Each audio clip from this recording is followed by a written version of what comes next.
linear game, LARPing is an open world one.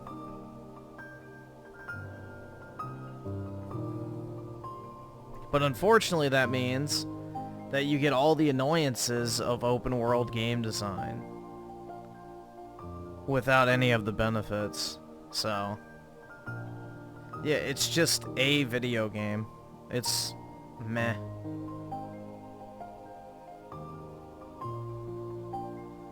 Griffin Avowed Steam DB is laughable. Did it actually get a new peak today, or did it just fizzle out more? Avowed Steam charts. Let's see. Okay, so it hit a new all-time high today, but it's only 16,000. So, yeah. It gained, what, 2,000 people over the early release? So, yeah.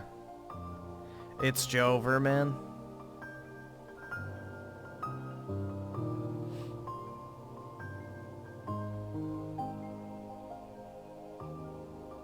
Did I get hate? Not really. I mean, I got some people saying dumb shit, but, you know, that's a guarantee.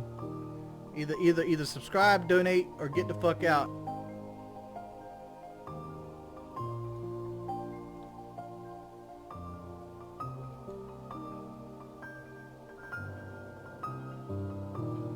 Avowed saves Xbox, that's right. You know? The 10-year plan has finally come to fruition. Xbox has been redeemed.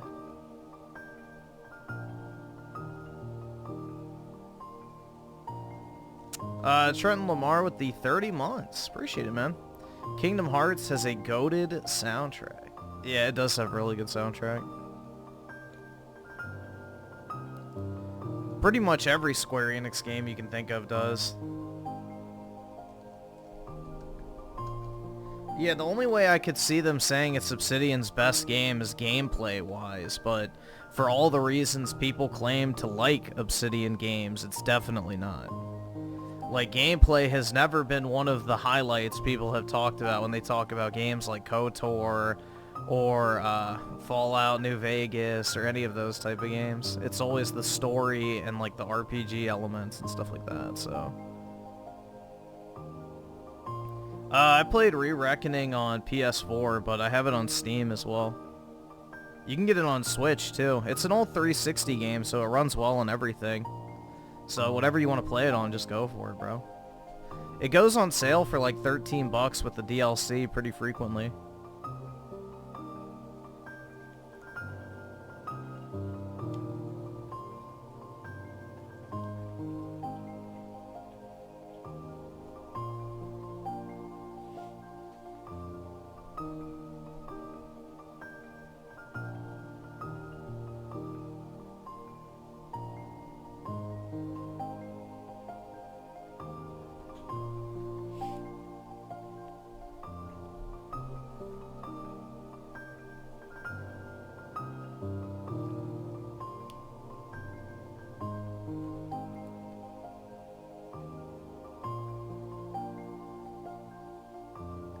Yeah, I think originally I played Kingdoms of Amalur on PS3.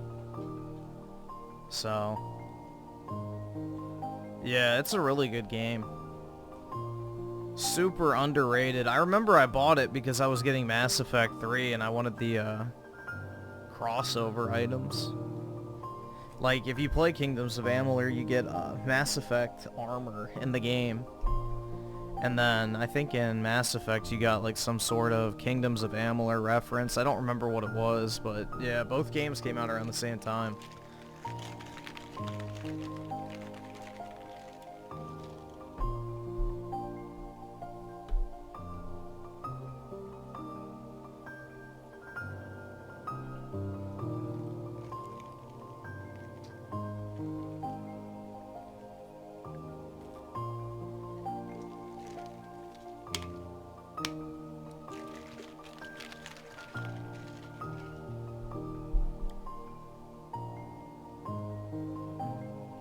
Dude, this music is honestly like crack.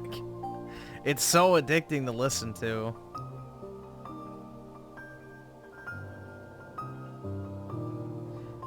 I also felt like Outer Worlds fits the linear LARPing as an open world too. That just blew my mind because I had that feeling but didn't know how to describe. Well, there you go, man. Yeah, I mean, that's most games nowadays. Most games should not be open world, but they are just so they can say that they are, because that's marketable to the normies. They're like, oh my god, open world. Hundreds of hours of gameplay, even though it's all boring. And maybe 10 hours are meaningful. But yeah.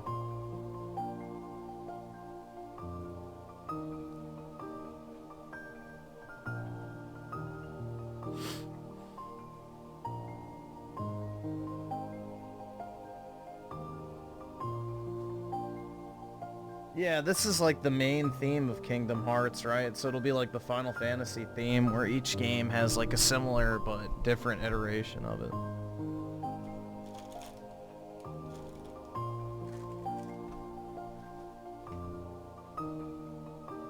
Or pretty much any game, to be fair. Like Zelda does the same thing, Mario does the same thing, Nier did the same thing, so...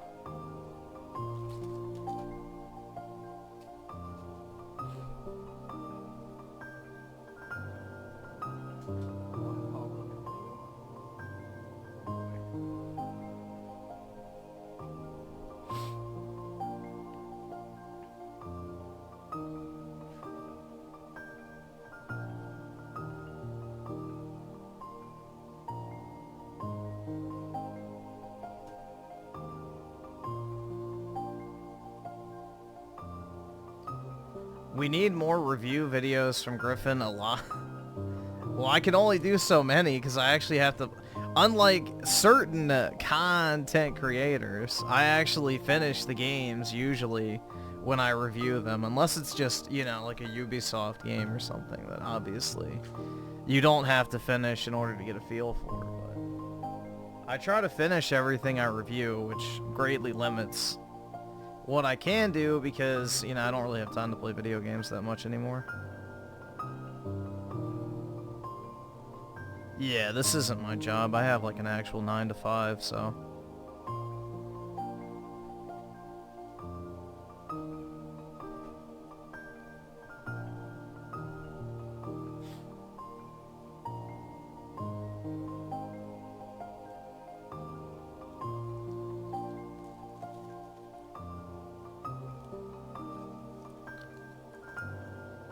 Haven't bought a game this year, waiting for something worthwhile.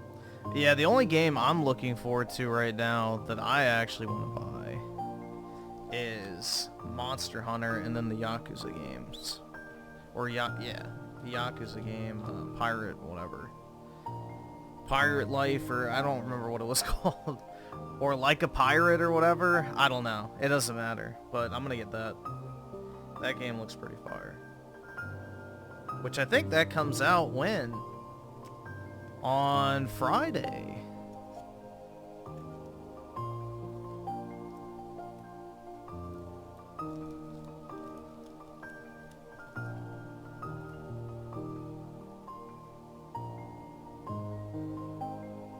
I may cave and buy that digital so we can play at midnight, but I don't know. I might wait for my physical to show up.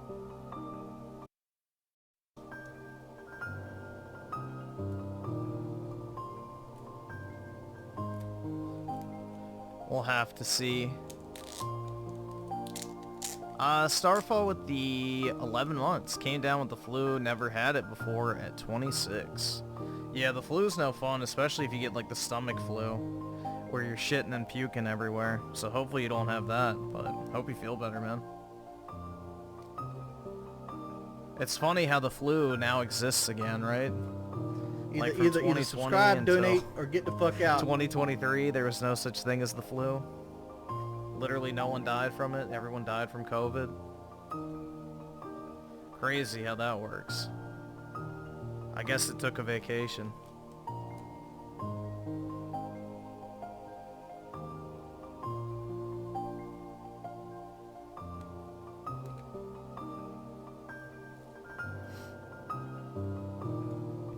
It took a couple days off, yeah. You know, just needed a little R&R.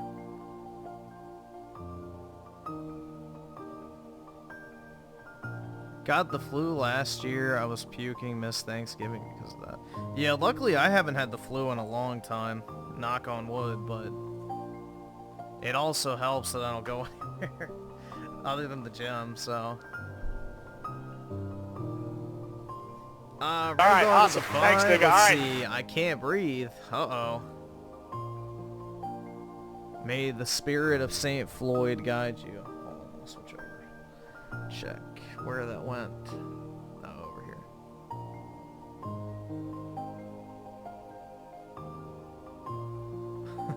here. Yeah. I saw this. We were just checking the numbers, actually. Yep, Avowed is Steam top seller, surpassing greats like Kingdom Come Deliverance 2. If you have Game Pass or Xbox PC, it's available there, and Xbox console as well. Time to go back to Kingdom Come Deliverance 2. Gaming is good in 2025. Kingdom Come Deliverance 2 had 150,000 players today. Avowed isn't going to break 20,000. L. Tartwood strikes again. Yeah, exactly. People don't understand how the Steam charts work. It is not hard to get your game to be the top-selling game for a singular day on the chart. Like, that's not an accomplishment.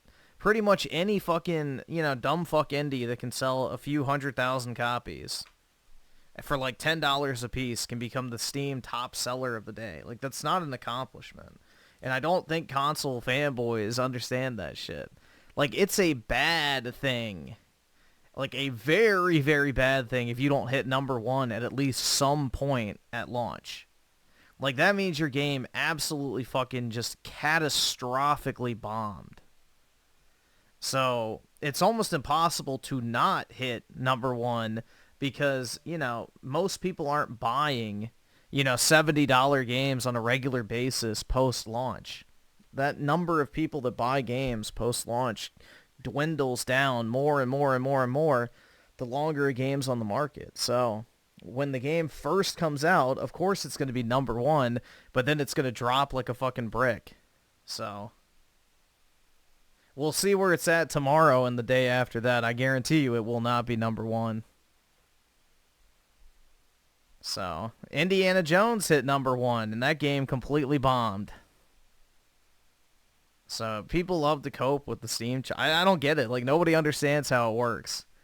It's not an indicator that it's like, oh my god, dude, it's literally selling so much better than everything. No, on that particular day, it is the highest grossing game, which just so happens to be launch day when everybody's actually paying for it.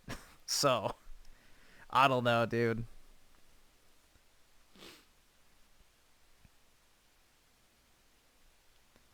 Lord Pothead Investor with the 44 months. What's this? With probably Pokimane. I guess we can just watch it real quick. While I have this tab. With probably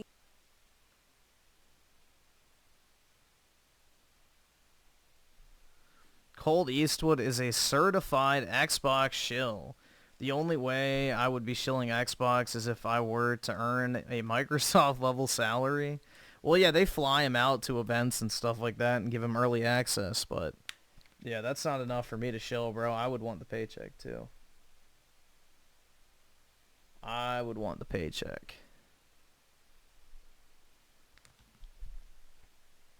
Fuck that free 99 shilling. I don't get it.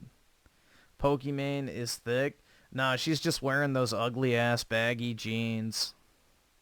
zero musical capabilities think that Kendrick Oh, God. with probably zero musical capabilities think that Kendrick Lamar didn't deserve the halftime show.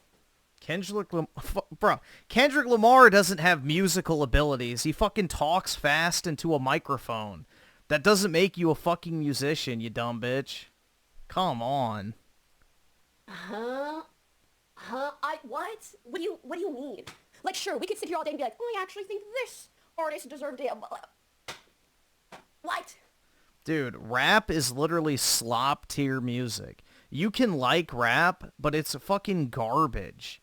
Like, rap is some of the most slop, unimportant, just filth of music. It's literally just music to fucking dance to, basically. There's no fucking actual meaning or artistry or anything behind 99.9% of rap. It's just literal fucking slop tier music. Only white people hated it. I didn't want to say it. As a white Only white people hated it? Well, there's a reason why everybody wants to live where the white people do. passing person, I didn't want to say that. But you saying that and me repeating that message, I'm just going to let that sit. Okay, you know what pissed me off the most respectfully too? The people that I saw with this take the most were white men. Ain't nothing wrong with being a white man. That's not the point. My point is that, I feel like if you watched his performance and really took it in, you'd be like, there are some underlying messages that the performance is trying to... Yeah, that Kendrick Lamar thinks he's Black Jesus. We already know this. He's a fucking cringe lord. ...to convey, especially during Black History Month. So you sitting there, again, respectfully, whatever, being like, I don't think he deserved it. It's just like, stop, please, please, please stop, please, please, arrête. Please arrête, and if you don't know what that means stop in French. And Pokemon too, Pokemon, you're a fake, twisted, you'd only come out to white people because guess what, Pokemon? You know that's what they gotta cater to and shit like that. You can't get canceled, come out to white people. Why do you people have to bring race up in general? Why? Keep it to yourself. Kendrick Lamar won 5 Grammys in one night, so he deserved to perform at the Super Bowl. With that being said, you can't be surprised when people make it about race when the entire Who the fuck cares how many Grammys somebody... If anything, winning a Grammy should disqualify you in a lot of cases, especially nowadays. Performance was about how he doesn't like Drake and race. Now, I like Kendrick Lamar, and I was in a living room full of black people, and we thought the performance was fine. It was all right. I think it's just a time. Yeah, isn't that sad, bro? Like, you have an opportunity to perform at the Super Bowl, and what do? Because you have absolutely no fucking talent, you make your entire performance about another guy that's more talented and popular than you. Quite sad, isn't it? Like, that's like the ultimate mind fuck moment. It's like you literally had a once-in-a-lifetime opportunity that every single, person in the music industry dreams of. And what do you do with that opportunity? You literally just talk about another person who's more famous, more wealthy, and more successful than you. I mean, that's like the ultimate just mind fuck moment that's probably going to haunt him for the rest of his life. He's going to be like, oh, why the fuck did I do that? It's like one of the biggest L's you can take, man. You have the moment of your lifetime, and you blow it by just making it about someone else other than you. Time and place for everything, and most people don't watch sports to be berated with political messages. I've always heard that it's the fast food, that it's the Diet Cokes, that kind of thing, that is the instigator. Is that true? So I think we have to look at the different causes of obesity as a big pie, and that's one factor. But notice how I'm using this part of the pie, right? But the number one cause of obesity is genetics. That means if you are born to parents that have obesity, you have a 50 to 85% likelihood of having the disease yourself even. No, it's not a disease. It's because your fat fucking parents are going to feed you like you're a fat fuck. That's not a fucking genetic disorder, you dumbass. If you live with 300-pound land whales, you're going to turn out to be a 300-pound land whale because you're going to be eating the same shit as them. With optimal diet, exercise. All right, awesome. Thanks, nigga. All right. Stress management. No, kids who come from obese families are more likely to be obese because they're more likely to take on the habits of their parents. And Dr. Yeah, Fatima, you want us to exactly. believe that there's nothing they can do about it, even if they follow the federal dietary guidelines? Well, who makes the federal dietary guidelines, Dr. Fatima? Recently appointed DGAC member Dr. Fatima Cody Stanford has been paid tens of thousands of dollars by drug makers that manufacture weight loss and obesity drugs, including the producers of semaglutide and Ozempic. She has also promoted these products in media appearances. These facts raise concerns about financial ties and potential conflicts of interest that bear on her judgment as a member of the DGAC. So Dr. Fatima here is a part of the Dietary Guidelines Advisory Committee for the U.S., and she wants you to believe that there's absolutely nothing you can do about weight loss except to take those... Dude, Kendrick Lamar is fucking ass. That dude is not even a good... I like rap for the most part, in some cases. Not like most of it, but some cases.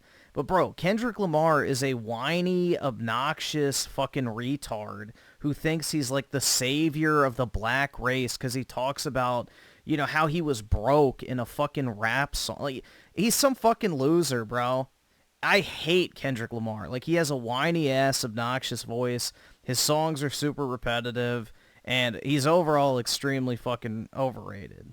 So,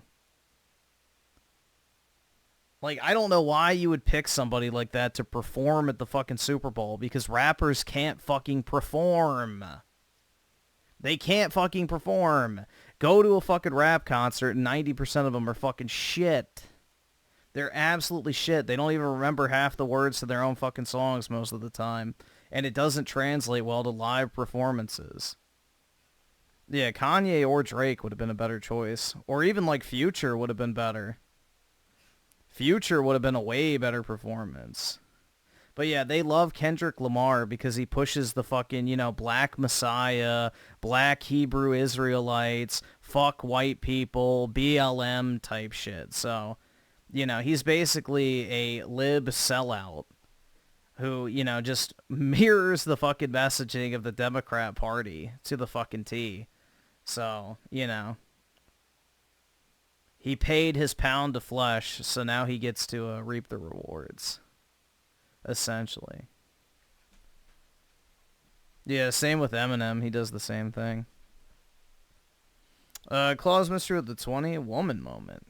Yeah, I hate women, bro. Fuck them. And Brenda Dog with the 5. All the NBA, football, and rappers live in rich white areas and never the hood. Yeah, dude, it's the same thing with like all these people that talk about how shitty white culture is and blah. It's like, then why the fuck are y'all trying to move to it? Like, why is every fucking continent on planet Earth either trying to move into Europe or fucking America? Like, why is that the case? If y'all are so fucking wonderful, if African culture, South American culture, Asian culture, you know, all these places are so fucking wonderful, why is everybody trying to fucking come to the United States or Europe? Why is that? If white people are so fucking bad, if our culture's so awful, if nobody wants to be around us, if we're so fucking unbearable to be around, why is the entire fucking world trying to move in on our front door? Like, it's just crazy, man. Complete and total hypocrisy. Where's this mass exodus of people trying to get away from the white people?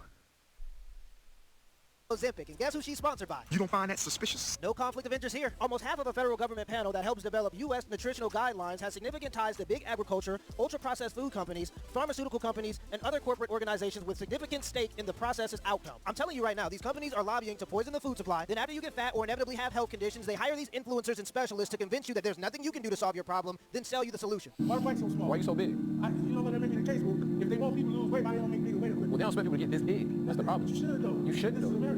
So you a big... No, if you want to lose weight, you don't need to work out. You just need to stop eating. Then you can work out. Hop on it, man. You honestly shouldn't work out if you're that big. You should focus on losing weight because you're going to put unnecessary stress on your already stressed out heart and you could have a heart attack. So you actually should not exercise intensely when you're that fucking big. You should focus on losing the weight, maybe doing some light cardio every once in a while. But the main thing is you want to stop eating. They was actually both making good points, but like he said, at the end of the day, the only solution is to hop on. And if you need some more motivation, here you go. Stop being a bitch, come on. I got slut-shamed by a group of my students last week. I was extremely emotional and I actually had to take about 15 minutes to go cry in the bathroom because I was so disgusted and upset by their behavior. They're probably between ages 13 and 15. They're freshmen. And this girl comes up to me and she goes, hey, just so you know, they're saying that your outfit is not appropriate and talking about your ass. And I look at them and I'm like, are you actually saying that right now? Are you serious? And they were like, no, we weren't. But they were like laughing. I'm not going to infantilize them and say that they shouldn't know because they should. They're 14. That's fucked up. But the worst part is the school didn't suspend them or reprimand them in any way because I think... Why would the fucking school reprimand a bunch of horny 14-year-olds for checking out a woman's ass who's obviously wearing some suggestive shit? That behavior is like so normalized and it's dismissed as boys will be boys. But it was incredibly degrading and dehumanizing because I was just wearing pants that fit my body. I'm willing to bet that the boys aren't the problem. She's the problem. If I leave my drawers on the dresser and put on gray sweatpants to go teach 10th grade girls how to do jumping jacks in PE, and they point that out as weird, they're not the problem. I'm the problem. And I know that feminists don't want to hear this because they want to turn our little boys into little girls, but yeah, if you wear skimpy clothes in front of boys, boys will be boys. Gen Z and Gen Alpha boys are more... Yeah, especially 14-year-olds, bro. That's when you're like the biggest fucking horn dog in life, when you're 14, man. That's like the peak of puberty for dudes. So, yeah. What the fuck do you expect? Like, oh yeah, take your hormone blockers. Take your hormone blockers so you can never get an actual erection naturally again. And they doing the right thing. Bring shame back. You should be ashamed of yourself. She got to the point where we were in action and she said in my ear, go deeper. Stay with me now. And what hurt me is I was already all the way in. So Goonerism. Yo, someone told me that you dated an Eagles player. The one that just scored. He just scored a touchdown. That could be you. Oh, did his hand. Sorry. He's gonna be so up after this if he wins. Yeah. Do you feel like you fumbled the bag? Do you feel like you fumbled the bag? Yeah, you did. Yeah. But that guy you cheated on with makes, in his whole life, has made what this guy just made from scoring that one touchdown. I know it's bad. If he can even come close to that. It's bad. It's bad. Yeah. You could have been set up your whole family. Is this an actual based Jack Doherty clip? I'm actually shocked. Hey, look at you. Hey, but what'd you learn? To be like a wholesome girl now. And not to cheat? Oh, you learned a lesson, but I stand on that. Double down. Yes, sir. What'd you do? I accidentally his roommate that I was for years in front of him when I accidentally fucked his roommate in front of him. he was hurt. The guy who just scored on the Eagles? Yeah, he me off, so. What's his name? Cooper Desheen. Who? Cooper Desheen. Wait, what'd you do? Accidentally his roommate that I Accidentally fucked his roommate. Yeah, that happens all the time. used to like. In front of him? Yeah, he was on the couch. He was what? On the couch, and his other room was right there. And he was watching? No, he saw me walk out, like walk of shame. Oh my God.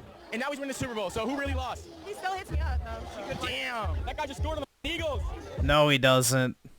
Where's that guy? Where's that guy you cheated on him with that? Still in school. University. That Yeah, she's gonna be a roasty soon, so. might be the worst fumble in NCAA history. That is a generational fumble. That's honestly probably the best thing that's ever happened to Cooper DeJean. Yeah, exactly. Would you be down to buy me a drink? No? It was worth asking, right? Sure, I mean, I was the same thing. You look friendly. Will you buy me a drink? What do you want? Give it a shot. Okay, I'm sober. I'll buy water and I'll get you a shot. Hi. I guess I'm getting this man a tequila shot. This video really backfired. No? Tequila shot on me. One. Show your mommy. Could I get a water and a cup? Thank you, thank you. Literally, what the fuck? This video backfired so much. Cheers. City boy! City boy! I recently was going on dates with a man, and nice guy, good guy, treated me well. But once I realized that he was not my husband, because I... Bitch, you're loaded in tattoos, so it was only a matter of time before he found out you weren't a wife. I'm only looking for husband energy at the moment. Dude, any chick with those type of tattoos, guys, not worth it. Ended things with him, told him that I didn't see it going any further. He agreed. He said that he didn't think that he could make me happy. And while I appreciate that, it was a very kind response, he didn't even try. He didn't even try and say that he Yeah, because you're a cheap whore. wanted to change, he wanted to, like, whatever. The second any guy sees tattoos on a chick like that, devalued. Like, I can be manipulated. I will listen to you. Yeah, no shit you could be manipulated. Look at your fucking arms.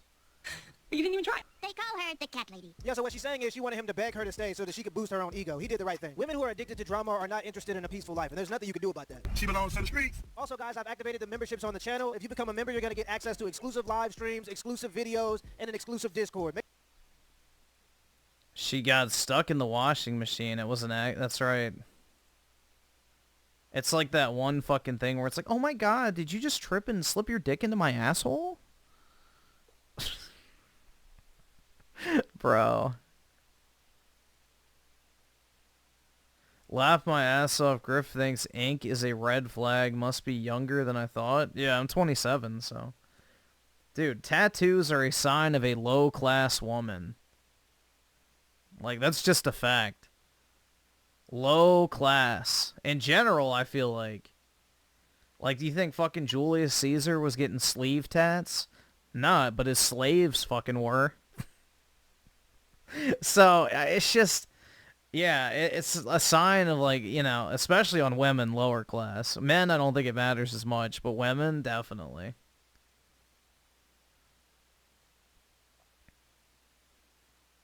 So, tattoos were literally used to mark your slaves. So, yeah.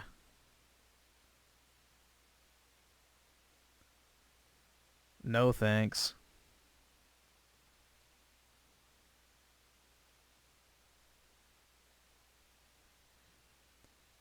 What if she tattoos a ring on her finger instead of getting an actual ring there? Then... You're broke! You're fucking poor! Because that's the only reason that would ever happen. Why would any girl choose to get a tattoo over getting a diamond ring? Like, what? Yeah, how many women would you think out there would say, yeah, I don't want a $30,000 ring. I want a fucking shitty blue line on my finger instead.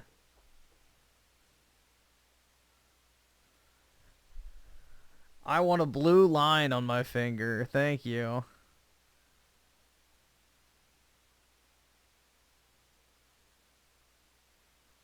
Who the fuck is spending 30K? Isn't the rule like 3 months of income for an engagement ring? I believe that's what it is. Let's see.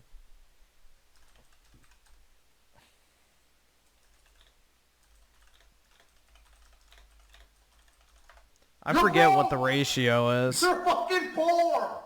I can't afford this shit! Yeah, so it's the 3-month salary rule, and it implies that a buyer should put 3 months of their salary toward a sparkler for their future spouse. Yeah, that's what I thought. That's what I always heard growing up, is you put away 3 months worth of income. So, yeah, if you make 100K, let's say, from your main job, which is around what I make, a little more, but just for whatever. It doesn't matter. But yeah, 10K a month, let's say. Now, I don't know if you do it before or after tax, but it doesn't really matter. 3 months is what you're supposed to put in. Most women aren't worth 30K. Well, hopefully you wouldn't be considering marrying a woman that's not worth 30K. So it wouldn't even get to that point. Well, dude, I think Melanie Mack already has tattoos on her fingers, so I don't know if that would work. Gaming.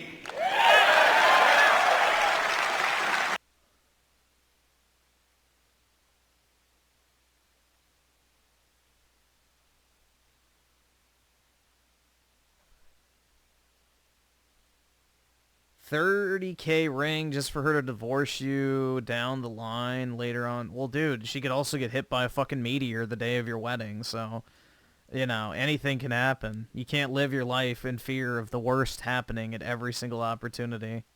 I mean, yeah, you could get in your car tomorrow, get fucking T-boned by an 18-wheeler, and never fucking walk again. So why are you buying shoes? Like, that's such a dumb way to live, man. Like, obviously you should be careful who you actually marry, but to act like it's doomed from the start before it even starts is kind of idiotic. Like, that's an extremely sad way to live. Like, why do anything, man? Just sit in your room and rot. So, that's not a good mentality to have. Obviously, you should be cautious, and you should, you know, make the right informed decision as much as possible, but you shouldn't live like, you know, the worst is inevitably going to happen. So there's a big difference in between, like, being prepared and, you know, being overly pessimistic.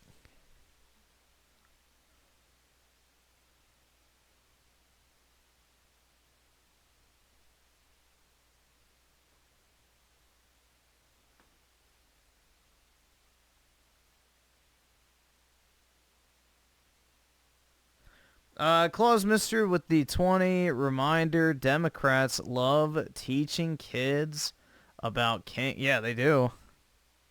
I don't understand why you even need to teach kids about sex, in all honesty. Like, it's not even something that needs to come up.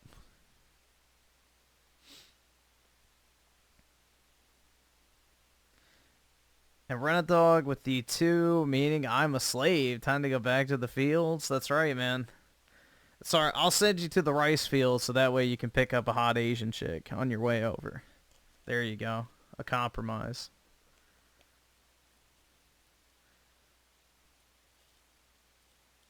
You miss 100%. Wait, 100% of the shots you don't take? Hell yeah, dude. Oh, but you can also miss them even if you do take them, dude, so don't even bother. You can't lose if you never play.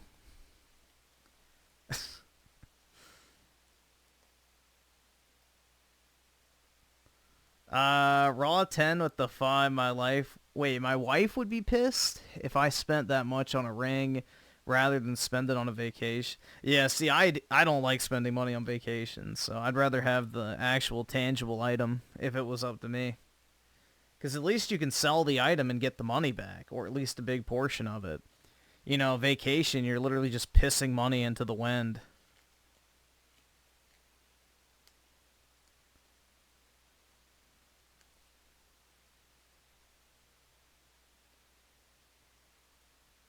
Most women don't like traveling. They like being able to brag about traveling.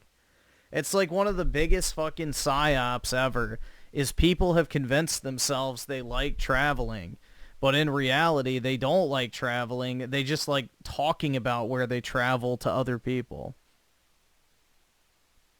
It's just a way to flex. Like, they don't give a shit about actually going to, like, the Bahamas. They just want to tell everybody that they're going to the Bahamas and post pictures in the Bahamas and brag about it when they get back. Like, oh, it was so much fun. So that's how most women actually are. They don't actually give a shit about the trip. They just want to be able to brag about it. So... No, it's because this is the same tab as yesterday. Because I had this tweet open still, so I kept my YouTube recommendations. Xbox has hit rock bottom. That's a given.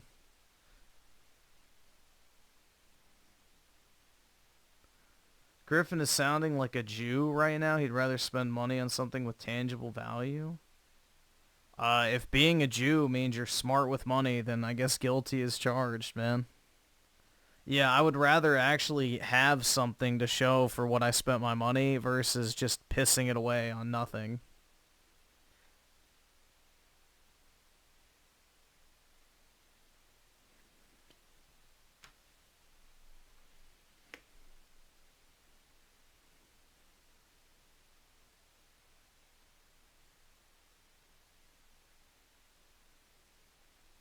Then they post about their trip a month later. Take me back. Yeah, exactly.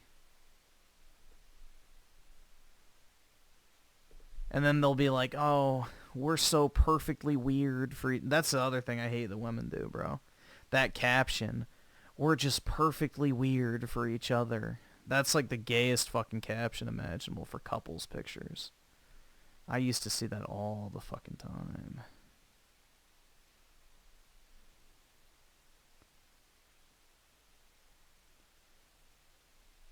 Just like how Dreamcast guy flexes his wall of virginity. Well, he sold it, bro. Shut the fuck! Don't you fucking tell me to my face to shut the fuck up. See, Dreamcast guy's wall of virginity came in handy. You know, if he had blown all that money on a vacation, he wouldn't have been able to get his teeth fixed.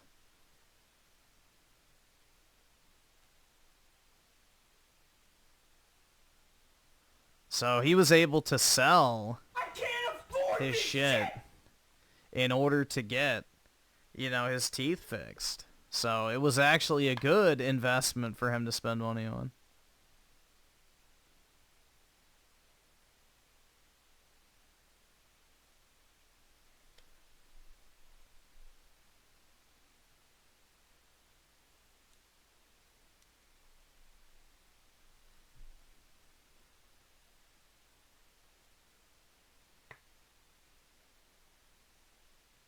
Let's see. Vendetta with the 2. Melanie Max short right there. This one.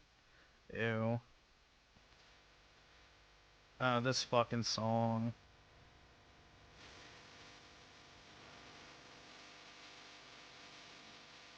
Dude, she's trying so hard to look like a fucking Zoomer middle school chick or some shit.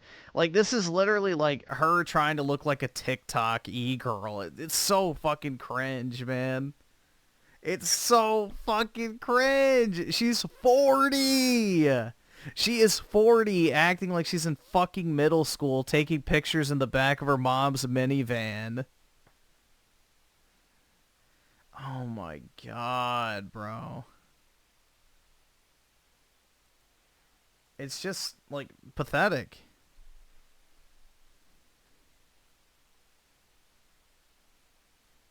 Yeah, she's like desperate for the male gaze, dude. There's the thirst-trapping fucking dual amputee.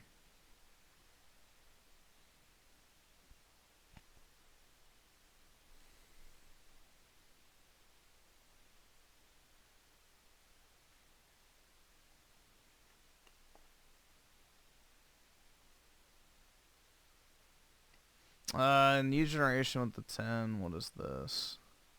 Ooh. Oh, God. Gross.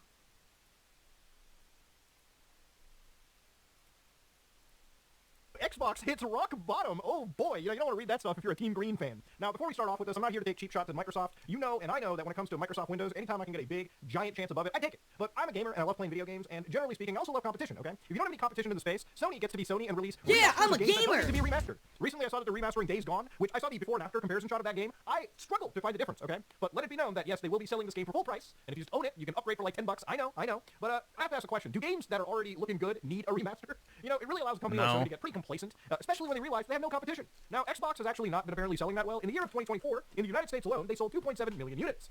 That means it is by far the worst performance in actual history of the system. And of course, when you look at places like Europe, they've sold 290,000 units. And obviously in Japan, I can assure you that number maybe just drops into the thousands. Actually, the reason Japan is going to be a bit lower, not that much, it's a bit of hyperbole, is that the actual console market in Japan is conveniently shrinking as the PC market is rising. And of course, you've also got mobile gaming as well. So yeah, PC gaming is kind of becoming almost nirvana in the country, but that's a whole separate video. But you might be like, well, why is Xbox such a failure of a platform when it comes to selling? And honestly, when you compare it to like their actual direct competitor, PlayStation, these guys are shipping 20 million units apparently in 2024. So why is it that obviously PlayStation is selling, Nintendo is selling, but Xbox hardware doesn't sell? And the simple reasoning beyond it is that PlayStation produces obviously exclusive games, games that are specifically on that system. Even though the PlayStation 5, when you look at the actual exclusives, there's not really a whole heck of a lot on there that you can't just get on PC anyways. But it's got some exclusivity, and it's got brand power. Nintendo, same thing. There's plenty of exclusive games. Well, it has exclusivity in the sense that you have to wait a year or two. Thanks, nigga. All right.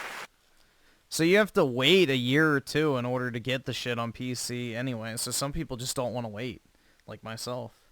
So I don't know. If there's a game I want to play, I'll play it day one. I don't want to wait a year or two for it to come to whatever platform I'm waiting on. E-Man with the 5, mute Juanold. All right. A very low IQ person. There we go. Games that, without emulation, you pretty much have to buy a Nintendo platform for. When it comes to Xbox, right, any game that's released on Xbox at all obviously has a PC port as well, meaning that you don't need to buy an Xbox system. If you want to play a game like Avowed, you can buy it for $90 on Steam and have fun. If you want to play Forza Horizon 5, it's on PC. Sea of Thieves on PC. Halo. Why the fuck would you want to buy Avowed for $90? You're not going to have fun. Fun is the antithesis of Avowed. Whole franchise, save for Halo 5, it is on PC. And of course, I think this is obviously a good thing, right? Obviously, the more places anybody can play a video game, there is no concern. In fact, on Steam alone, Xbox Game Studios is shipping 70 games. Games that, for the most part, also work on Linux through the Steam Deck or natively. So, Microsoft doesn't really care where you buy stuff. And there's been rumors, apparently, that Halo is apparently coming to the PlayStation 5. If you told teenager Mutashart that Halo 3, the game that he was playing on his Xbox 360, could one day run on a PlayStation with the actual command prompts, and I'm not talking about when I ran Halo on my PlayStation 4 through Linux and a modified system. No, I'm talking natively. If you go to the store, you buy a copy, you put it in your PlayStation, and lo and behold, Bob's your uncle, you're playing Master Chief on Sony's console. I almost said Sony for crying out loud, okay? So that shows you where my brain rot has gone to. But the reality of it is obviously this is not Microsoft necessarily bowing out. They're a far larger company than actually their competitors in the gaming space. And there was actually a quote by Phil Spencer, the guy that is the director of Xbox, and I thought it was a pretty interesting quote, so I want you to listen to it. It's from the Xbox Era podcast, so just take a quick listen. I don't think Xbox's revenue is still as high as PlayStation's, though. I think PlayStation's top-line revenue is still higher than Xbox and Activision combined. So I don't know how true that is. I think Sony is still technically the biggest company in gaming right now. Now, I don't know about profit margin or anything like that because Xbox doesn't break it down anymore, which usually means it's not good. But I think technically speaking, PlayStation is the biggest on a revenue basis. I'm not trying to move them all over to Xbox anymore. We're all so invested in where our games are. Let's just allow more people to play. And yes, the 70% that we make on games on other platforms is helpful to us being able to build great portfolios like we showed at Dev Direct. And I hope this will continue to show through the rest of the year. So what he's basically said over here is, we don't sell enough hardware, okay? So if you're going to spend millions of dollars making video games, you want to make sure that millions of people are able to buy said video game. So instead of releasing it on their Xbox hardware that doesn't sell well, let's also sell it on PlayStation. Let's sell it on Nintendo. Let's sell it on fucking Windows. Hell, if these people could find a way to sell it on Mac, they probably would too. Microsoft doesn't care as long as people purchase a game and a sale is made. It doesn't matter where you're playing the game. As long as you're on the Xbox ecosystem, it is what it is. So a lot of people have been looking at this as doom and gloom, but they've conveniently ignored that things like Game Pass are actually picking up, which again is all Microsoft cares about. As long as you're giving them the Game Pass is picking up. Dude, year over year when they increase the price 20% across the board, they had a 2% increase. That means that net Game Pass dropped probably like 16% in terms of raw subscription numbers. Game Pass is not doing well. $60 a month in that subscription service, that's really the key importance to the company. Microsoft is a software company first and foremost. Hardware is always usually the second banana. Microsoft has always released their software through OEMs, and generally when they have their own hardware, it is stuff like the Xbox, it's stuff like the Surface tablets, it's stuff like Surface laptops. So I have an actual method, I have a way that I think Microsoft could really come back with selling Xboxes, and it's a gimmick that I've talked about literally at the launch of the system, and Microsoft has for some reason not actually picked up on it. So let's get into the technical weeds for a minute, okay? Let's talk about operating systems. Every console has it. PlayStation has it. Orbis OS, the interface you see when you're logging into your PlayStation, you pick a game, and you know, it is what it is. Nintendo has... Dude, most people don't care about hardware competition-wise, because if that was the case, there wouldn't be a single console sold. Like, people would just go and buy whatever fucking PC they could go and afford. Like, console wouldn't be a thing if people were only motivated by hardware specs. Nintendo wouldn't be a thing if that were the case. Like, nah, it's a combination of the ecosystem of where your friends are, and then also what games can you only play there. Because at the end of the day, we're buying these consoles to play video games. So if there's one or two games on one platform that I can't play on other platforms, but every other game is available on both, why wouldn't I just buy the platform that has the one or two extra games I'm interested in each year, and then still get everything else as well? So that's the whole logic behind it. And that's what snowballed is, you know, that's why Xbox 360 did so well. Everybody wanted Halo 3. Everybody wanted Gears of War. Everybody wanted to play games like Fable. Everybody wanted to experience, you know, Xbox Live and stuff like that. Microsoft completely missed the fucking point of what made their console appealing in the first place, and just, you know, has fumbled after fucking fumble on this shit. So it's been too long. They've gone a decade without being able to stop the bleeding. The fucking corpse of Xbox is officially bled out at this point. It's over. Has Horizon on the Switch, which is its basic infrastructure, and Xbox has its own interface. In fact, Xbox's operating system is literally just Windows. So if you look at the Xbox system operating system right here, the current operating system actually runs on something known as Hyper-V. Now, if you don't know what Hyper-V is Microsoft's hypervisor. So remember those videos where I literally put together a virtual machine gaming system? Now, in my Linux system, this is two virtual machines that I have, Windows 11 and the Windows 11 clone. Now, if I open up Windows 11, and I have to make sure that I don't actually run this, otherwise I'd ruin the recording of this video, you can see that inside this virtual machine, I'm actually passing through my keyboards, my mice. In fact, I'm even passing through my graphics card. So inside this virtual machine, it will fire up Windows 11 running in a machine within Linux, and it passes my graphic card. By all intents and purposes, this feels and runs like a native installation of Windows. Now, the reason I'm going through this technical expertise is, obviously, Microsoft does the same thing for the Xbox. When you fire up the Xbox interface, you are effectively looking at a Hyper-V system, and every single application, every single game that you see on your Xbox will spin up its own virtual machine, containing the game files, and it will basically allow the actual Xbox hardware to partition its resources, its graphical allocation, its CPU stuff between virtual machines. It creates a cute sandbox. So if you find something naughty in a video game, it won't be used to necessarily break the security of the console. And obviously, Hyper-V security has a lot of corporate backing into it. Microsoft has absolutely put tons of resources into this alone, which is why the Xbox is, for the most part, as far as I know, a pretty unhackable system. So obviously, throughout all of this situation, ladies and gentlemen, where am I getting along with this? Wait, the Xbox is an unhackable I don't know about that, because they have that developer mode, so I don't know how true that is. Well, Microsoft also sells one of the most entrenched operating systems in the world, Windows 10 and Windows 11. And I really have not understood why Xbox has not decided to allow users to have a partition of Windows 11 installed and turning the Xbox effectively into a pre-functional gaming PC. So because then they can't collect 30% of every game sold on their platform, and therefore it makes no sense to have a console. If you don't get the 30% of every game and microtransactions sold on your hardware using your storefront, the entire point of having a console disappears. That is the entire business model, is making your money back on the sale of other people's stuff on your platform. That is how you make money in console gaming. So, as soon as they get rid of that, there is no point in even having the console anymore, because you're not making money from it. You're just dumping money into hardware that gives you literally nothing but headaches.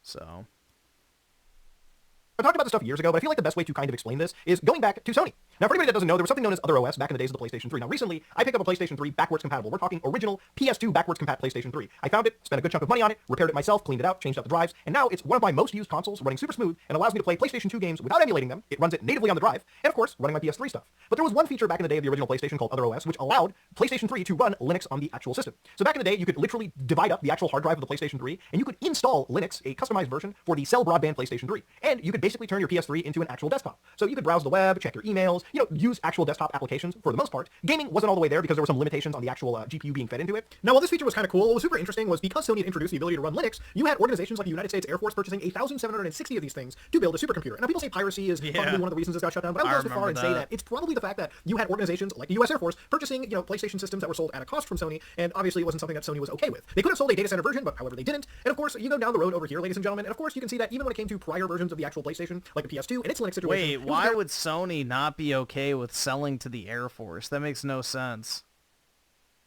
They would fucking salivate over that opportunity. Are you fucking kidding me?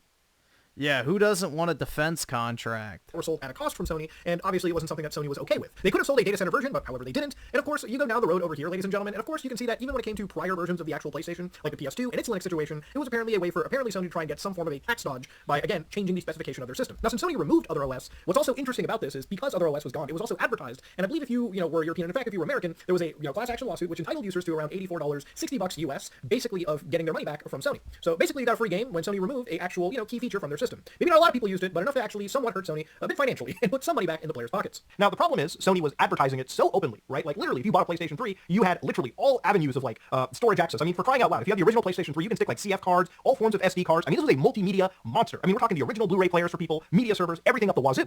And when it came to Other OS, this was a serious feature, right? Like, imagine if you were going to the store, you could buy an Xbox 360 and just play games, or you could buy a PlayStation 3 and play those video games, as well as, install Linux and use the device as a straight-up computer. So, while that feature was removed, recently with a hacked PlayStation 3, I decided to install Other OS++. Now, for anybody that doesn't know what Other OS++ is, effectively the modding community on the PlayStation 3 after Other OS was removed, which caused Sony to get sued to the point where they actually have to pay, in a class action lawsuit, anybody that effectively got lied to in the advertising. I mean, you can't just advertise a feature and take it away. Effectively using Other OS++, if you have a modified PlayStation right now, you can install versions of Linux right now and basically get a functional desktop. Now, nowadays you can't really do much with it. It's not like PS4 Linux where you can use things like Proton and play Steam games on an actual PS4 modded. It's more of a novelty these days than it is actually something that is functional. But it shows you, what the future of consoles could really be. Nowadays, a lot of these gaming consoles are effectively x86, 64-based devices, so you're basically just buying a fucking gaming computer with a customized operating system on top of it. When you buy a PlayStation 5, it is for the most part a actual standard gaming PC, running FreeBSD operating systems, a customized version that is just effectively a PC. So when you buy an Xbox Series X or an S, you're basically buying a PC that is running a customized version of Windows. So the thing that I pose, obviously, that I really think would give Xbox a super leading advantage, because Xbox already kind of succeeds, in my opinion, with the software. The games typically come with free upgrades. That game that Sony's releasing, Days Gone Remastered, Xbox already does pretty much for free. I remember the launch of the Xbox Series systems, a lot of games just basically patched up their hardware, the actual software, to support the Xbox Series systems. So games like Yakuza 7 Like a Dragon would run at 30 frames per second on a PlayStation 5 if you use the PS4 version. But the Xbox version, if you had Yakuza 7, you could literally just download, or the game would auto-patch itself depending on your hardware, and give you enhancements effectively for free. And that's something that I believe is very consumer-friendly. Microsoft knows that, yes, these updates should be free, and for the most part, on a lot of older games, and even third-party stuff, you'll just get free enhancements. For backwards compatibility, even though you have to download the games through Microsoft servers, and, in my world, you should be able to run them off of disks, the emulator files that are downloaded per game, some of them actually have serious benefits. You can download games with 4K, graphics, you can download 16 times anisotropic filtering, and you can get frame rate boosts. Heck, even games like Final Fantasy 13, or some call it Final Hallway 13, have actual 4K re-encodes of their CGI just for the Xbox Series, backwards compatibility. Wow, and all of this, by the way, is for free. So I'm not going to dog on Microsoft a lot. I think in many ways, they definitely provide more features than Sony does. But the reason why Windows is important is you get a terabyte of space on these systems. And I feel that Microsoft should bring Sony's feature back. Look, if you brought Other OS, or the ability for players to split the Xbox hard drive just by opening up an application that allowed you to install Windows 11 with one click, by the way. It literally is that possible. That's how VM installations work these days. Imagine installing Windows 11 for free on your Xbox system, and then basically having a gaming computer available. A gaming computer where you could download Steam, Epic Games, and where you don't use the Xbox launcher, where Microsoft makes no fucking money when you buy shit on Steam. They're never, if Microsoft does that, then that is the final piece of hardware. The end. That will be it. Because that's what they'll do, basically, to avoid having to make console ports. That's when they'll deem it just no longer economically feasible to support the console anymore. So they're just like, yeah, here you go. It's unlocked as a computer. Go fucking crazy. So that'll be the official end of Xbox, I feel like, if that ever happens. So, is it true I'm a gang member? That's right, bro. Every day I'm slanging dope on the corner. How'd you fucking know? any launcher really, or even Game Pass within Windows 11 on the Xbox itself. Dude, could you imagine how Microsoft could easily just take over that fucking entry mid-range PC gaming market? Desktops alone run you around $1,400 for relatively good hardware. Again, some of the stuff like this Ryzen 5 5500 GT, obviously this system is being sold for $650. Some systems for $900. And of course, if you look at the price of an Xbox Series X, like in Canada, $649 is kind of unbeatable values for a pretty mid-range gaming PC. A gaming PC that can run a lot of games at 60 frames and beyond. So I don't understand why Microsoft doesn't somehow leverage the fact that they're selling this hardware and obviously run their software. And of course, I've heard numerous, like counters to this. Like, Muda, why would Microsoft allow you to download other storefronts on their system? Bro, they don't give a fuck where you're actually buying their games from. They conveniently sell their games on Steam. They don't care where you're buying their games from. They care where you buy other people's games from. They will no longer get a 30% cut of Fortnite sales. They will no longer get a 30% cut of fucking, Apex Legends microtransactions. They'll no longer get a cut of the annual fucking Ubisoft title. They'll no longer get a cut of people buying Monster Hunter. Like, you lose all that money. That is where your money comes from, is selling other people's games. Now, yeah, if Microsoft buys the entire fucking gaming industry and is like, we own everything now, so who cares? Then yeah, you might have a point. But until that happens, there's no incentive for them to want you to buy their games, or not their games, buy games on their console from any other store but their own. That literally would cost them billions of dollars a year. So... and pretty much any other launcher they need to, just for people to jump in. It doesn't matter. Also, you wouldn't have to pay for Xbox Live anymore, which would tank the Game Pass numbers because they rebranded it as Game Pass Core, and they would lose out again on billions of dollars of free money for people paying for online gaming. If you could just play on Steam or on PC servers, you wouldn't need to pay for Xbox Live anymore. So they would lose so much money by doing that, there would be no benefit to them. Zero. It would literally cost them tens of billions of dollars over the course of the generation to do that. And for what? So that you can buy your games on Steam instead of Xbox? Oh wait, people aren't buying the games anyway, so it doesn't fucking matter. You're playing an Xbox game, maybe on the Xbox hardware, that's just a win for Microsoft. But the other thing is, they already also sell hardware in these spaces anyways, right? Like, Microsoft sells tablets, Surfaces, and at some point they actually used to sell a phone for crying out loud, and while that necessarily didn't survive, Xbox could easily be one of the easiest and cheapest options, one of the friendliest options, I shouldn't say cheapest, one of the friendliest options for people to get into, like, PC gaming, right? Like, if you want to get an entry mid-level gaming computer, especially for people that want to just even touch this, or people that already own Xboxes, Microsoft could easily just destroy and corner this market right now if they provided this functionality. Just imagine being able to turn your Xbox into a full-on gaming PC where you could play games like Valorant, games like Rainbow Six Siege, games like Call of Duty Warzone, which are available on the Xbox, but you can play the PC versions of them with your friends, all without the hassle of going out and building your own computer, or, figuring out which pre-built system to buy. Xbox could easily dominate this market, and I don't understand why they haven't done this already. The more doom and gloom I read, the more I realize that if these guys want to survive, they have to have some exclusive gimmick. And if they're not selling exclusive games, then Microsoft, as a fucking technology company that produces one of the most used operating systems in the world right now, I don't understand why they don't provide this to some capacity for Xbox users. There's a way for people to run emulators on an Xbox through something known as developer mode, which I've shown in the past. And through developer mode, you can install RetroArch, and then underneath RetroArch, you can install DOSBox, which allows users to install Windows 98 and get some basic PC gaming underneath their Xbox. Well, retro PC gaming, so to speak. And again, may I remind you, I don't understand why Microsoft just doesn't allow people to actually have Windows 11 as a functional operating system alongside your standard Xbox stuff. I would absolutely start using my Xbox as sort of like a sandbox gaming PC to play a lot of kernel-level anti-cheat video games on an actual separate PC if Microsoft provided the opportunity. I mean, to think about the fact that you're getting a gaming PC, 650 Canadian, with like a terabyte SSD, a good SSD, you've got a pretty decent GPU, decent CPU, and 16 gigabytes of RAM. I mean, it really is a good entry mid-level gaming PC. And I don't understand why Microsoft doesn't choose to capitalize on it. It really makes no sense from any perspective. So yeah, I have an actual plan on how to fix Microsoft's woes, whether they take this advice and go on forward and actually give, that one exclusive bit of value to their user base, because I really do want to ask a question to you guys, all right? People who, don't take the console war to heart, you guys buy a product that is based on its own merits, would you actually consider switching over to Xbox if they allow gaming PC usage? Just think about it for a second. Even games from PlayStation that are being ported to, again, PC, literally a year after their PS5 releases, just imagine, Spider-Man 2 just released on PC. Final Fantasy VII Rebirth just released on PC. Games that are, as of right now, exclusive to the PlayStation console. If Microsoft gave you the option to install Windows 11 alongside the actual, console version of their OS, you could literally right now install Spider-Man 2. You can install God of War Ragnarok. You can install maybe Days Gone Remastered when it comes out on PC. You can install Final Fantasy Rebirth and play all of those games on an actual Xbox system way before any of these companies are going to bring it natively onto the device. And I don't understand why Microsoft, again, doesn't do it. It doesn't seem like they legally are beholden to this. Again, it wouldn't even piss off OEMs because they're literally in the actual hardware space already. Xbox would just be another lineup of hardware they've already released into the market. And again, I don't think it's going to piss off even game publishers or game developers because, again, you are literally allowing people to install the PC versions of these games, the PC licenses, so legally speaking, it should all effectively be kosher. And again, these are all, but if I was running Xbox, like actually running it right now, this would be something that I would make a priority. Because again, I want to sell hardware. But in order to sell the hardware, in order to make the Xbox brand as competitive as Sony really needs to have in the market for competition's sake, I would just lay all my cards out on the table. I would do the one thing that nobody else in my space can do, and that is provide an actual real bit of value, in that I give you the most powerful console available, and I also give you one of the most accessible avenues into PC gaming to begin with. Even though I'm somebody that loves Linux and I don't touch Microsoft Windows.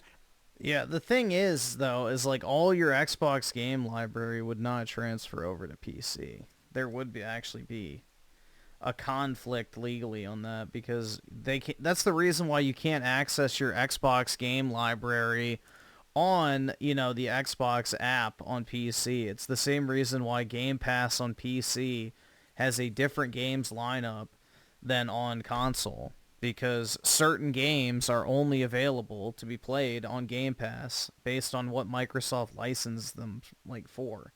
So, a lot of developers are willing to give up the revenue of sales and put their game in Game Pass on console because the games don't sell on console. But they're not willing to give their games away to potentially, tens of millions of people on PC who otherwise might have bought it.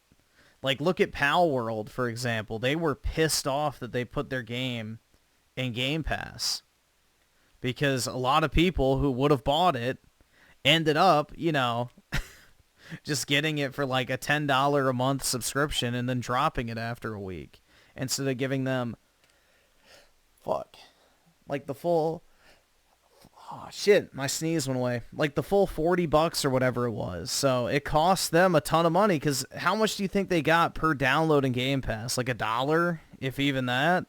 So,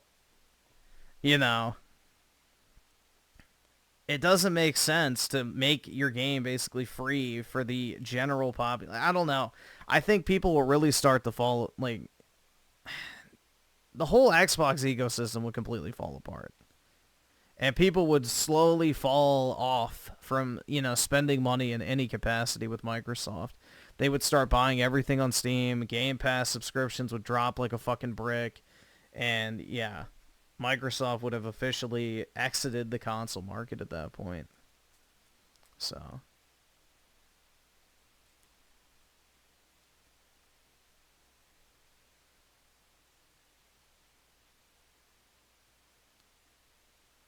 But the other thing is, too, is I don't even think I'd want that type of device because of how expensive it would have to be. Like, then you're talking about like an $800 to $900 console that's basically a micro PC. Like, I don't know. The whole thing is dumb, man. It doesn't make a bit of sense.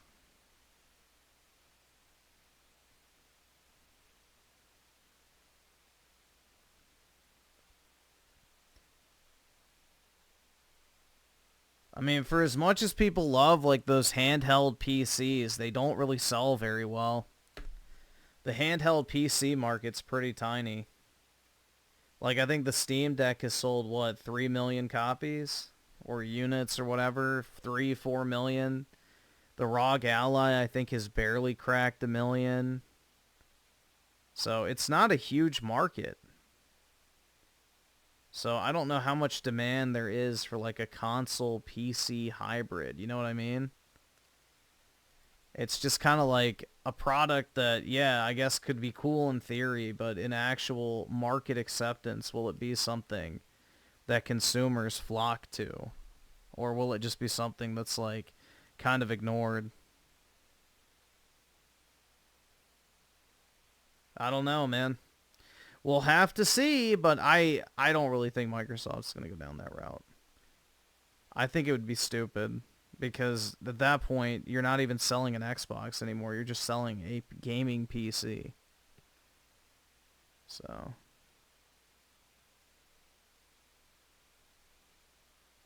Yeah, people just like their dedicated, like, gaming hardware that's, like, a curated experience. So for as good as the ROG Ally is, people are more attracted to the Nintendo Switch, not only because of the games, but also the battery life is better. I mean, this kind of sounds funny to say, but the optimization in a lot of cases is better. You don't have to worry about whether a game is going to work or not on your handheld. Like, it's just going to come right out of the fucking cartridge and work. So you don't have to, like, think.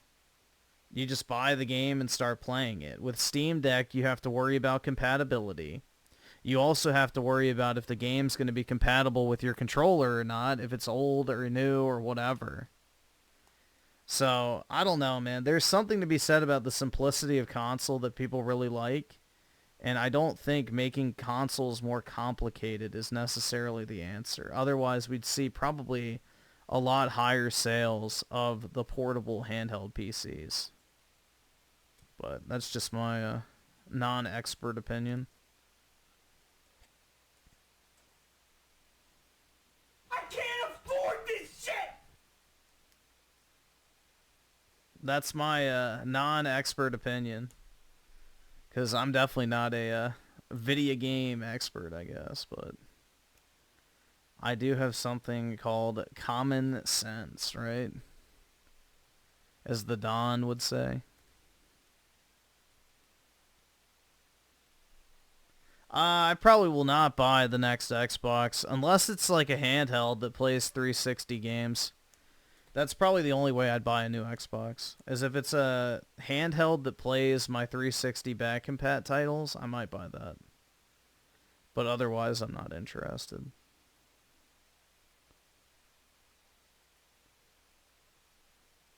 I am not interested.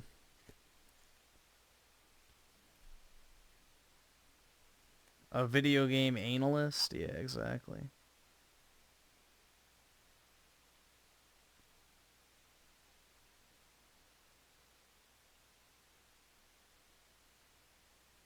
I like to consider myself a bit of a video games analyst myself. Fuck. Fuck, dude.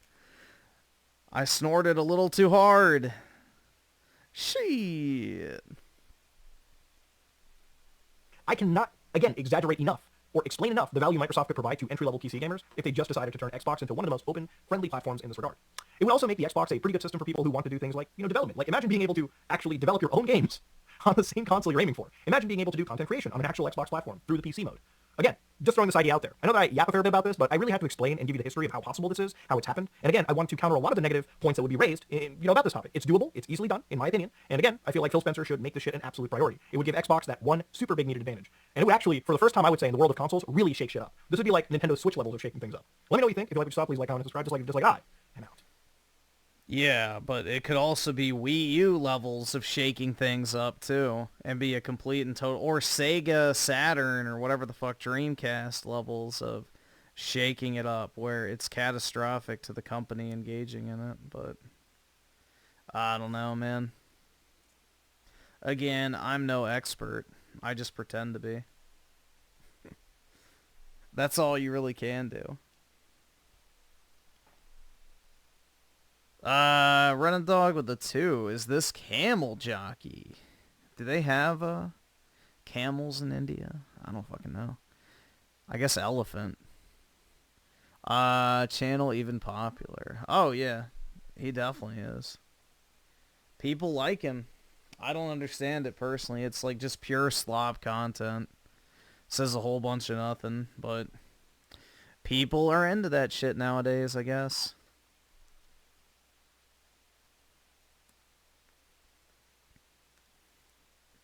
Yeah, do they have camels in India? I don't actually know. I'm not really an expert on Indian wildlife myself. But yeah, I have no idea.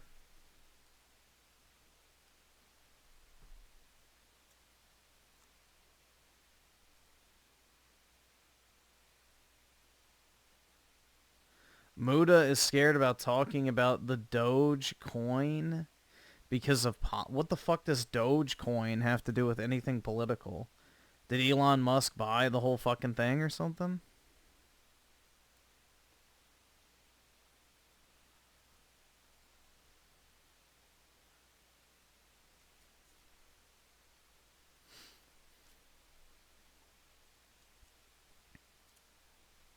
Griffin, you put me on the Steam Deck. Thanks, dude. No problem. Anybody who made a video about leaving Twitter is propaganda. Yeah. They have a leftist handler. that told them, you need to make this video to declare your allegiance. I can believe that. That's a conspiracy theory I will gladly embrace.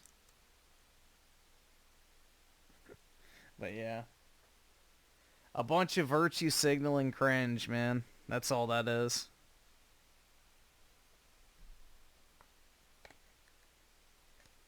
Yeah, I remember when Gabe was doing the hand-delivered Steam Decks. That was pretty cool. It was a good marketing tactic.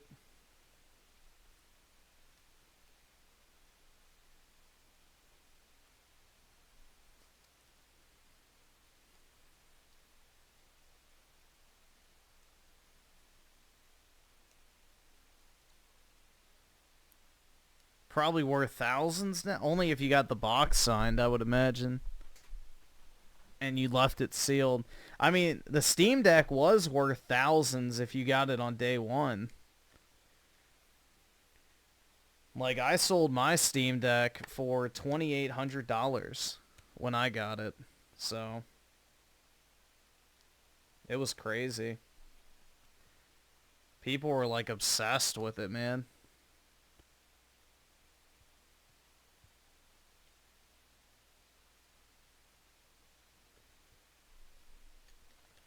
He feels bad about his Keffels video. Aw.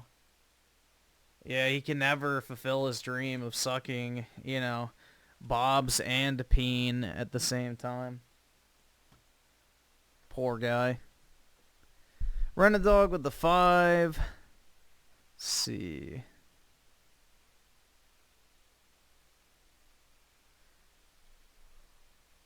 Oh yeah, we watched the Oblivion comparison last night. But yeah, we can check this out.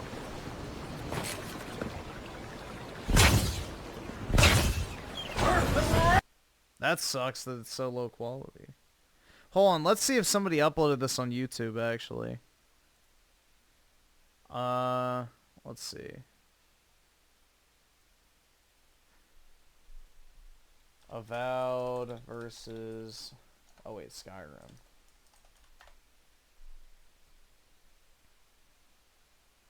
Yeah, here it is.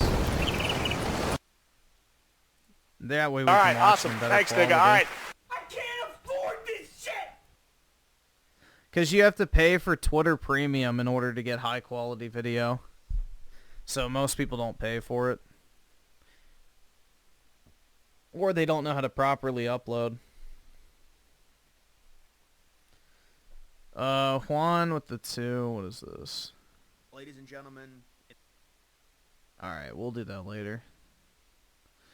Let's see. Alright.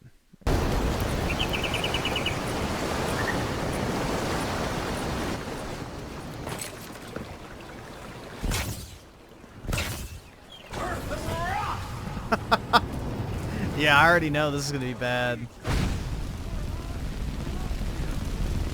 Jesus, man.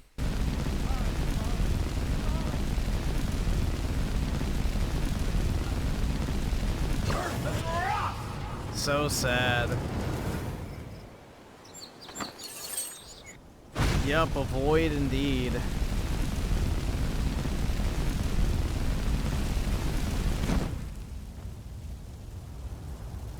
Quite sad, isn't it? This usually marks a good spot to rest.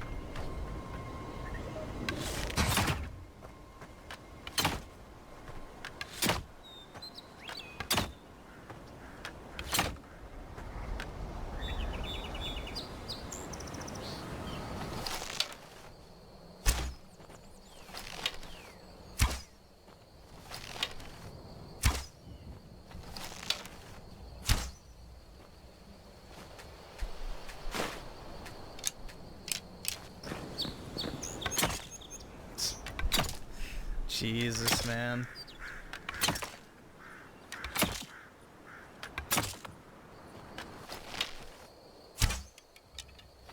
I mean, we truly have regressed with gaming. Like, everybody's like, oh, gaming hasn't gotten worse. It's like, you can literally identify objective ways that it has. Like, there's objectively measurable ways that gaming has gotten worse.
Crazy, man.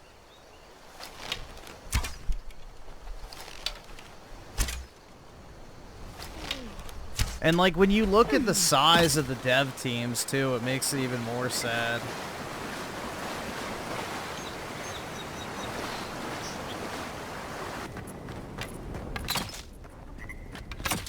Like Skyrim, what, was made by 50 people or something like that? I forgot what the number actually was, but Bethesda was like a tiny-ass studio by comparison.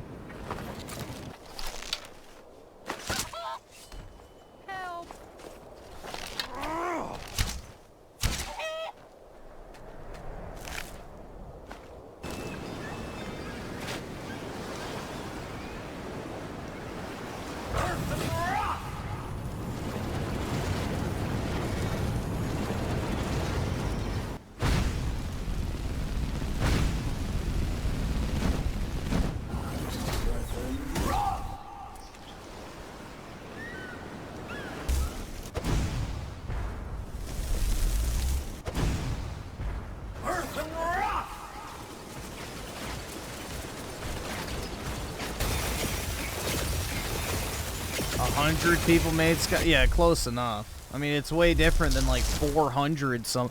Apparently, Avowed had like 5 support studios too, like of like Chinese and Indian developers. So like, apparently, Avowed was outsourced like crazy. So Obsidian didn't even make the majority of the game themselves. They contracted hundreds and hundreds of foreign developers to work on it too.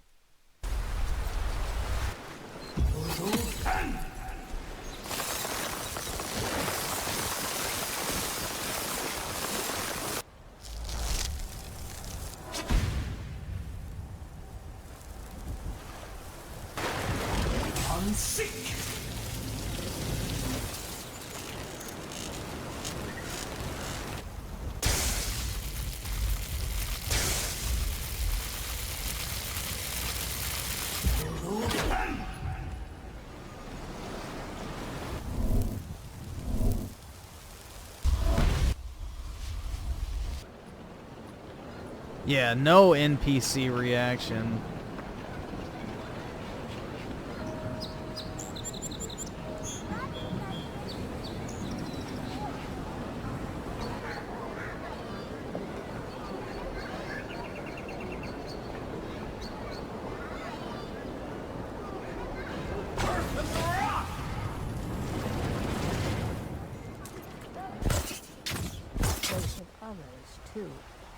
Favorite drinking buddy. Let's get some. That's what you always say. Because it's always true. They have a lot of reasons. Go to one of the bastards.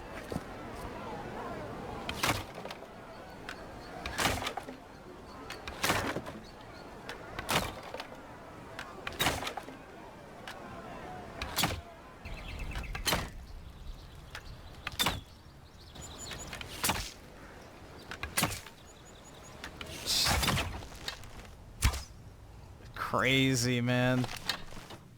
There's just so much more interactivity. And when you think about it too, like what's incredible about Skyrim, for example, is how many gigs of RAM, or not even a gig. They had 512 megabytes of fucking RAM to work with, which is what allows you to have all these interactive elements in the environment. So it's just fucking crazy, bro. It's fucking crazy. Like, we now have 16 gigs of fucking RAM, and literally not even a tenth of the interactivity of something like Skyrim. It's fucking wild.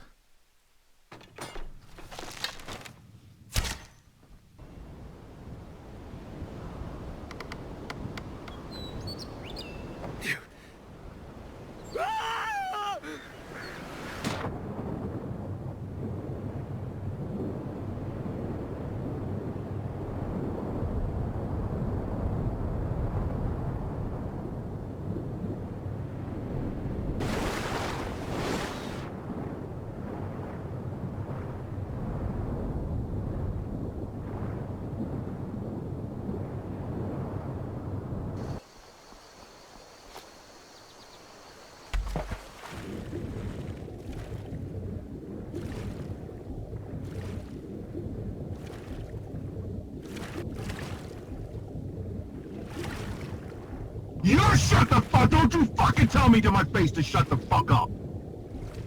I don't know if Skyrim has more enemy variety or not, honestly. I mean, maybe, but I think both are kind of generic on that front. Skyrim suffered from the Falmer and Draugr copy-paste.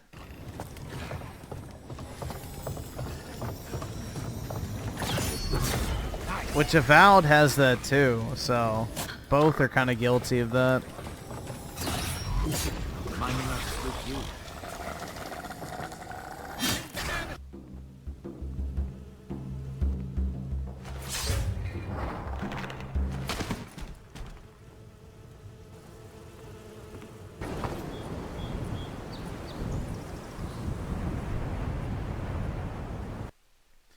Yeah, it's very sad.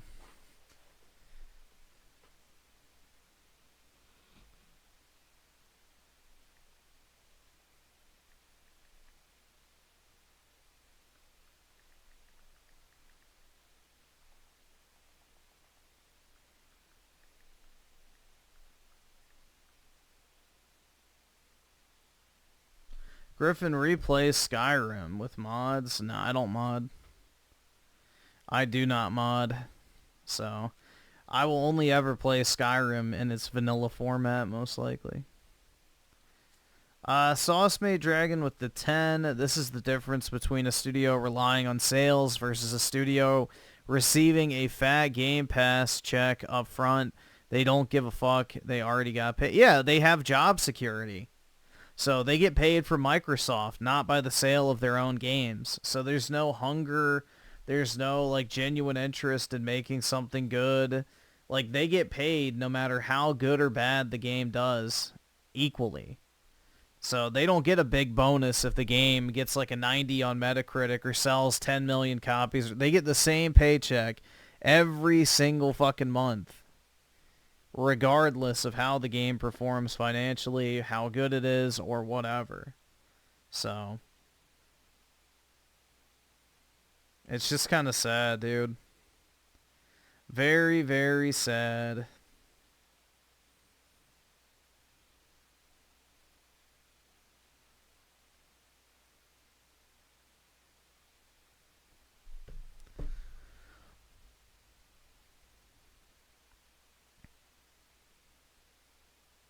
I don't like modding, so I don't mod. It's not for me. I don't like tinkering with my games. I just want to play it and not worry about it.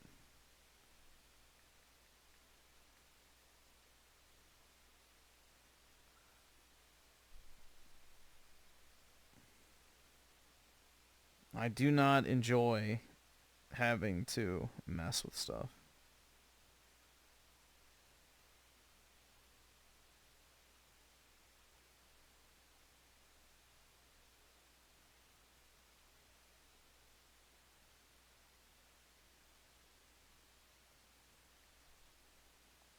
Hold on 1 second, guys. I gotta respond to something real quick.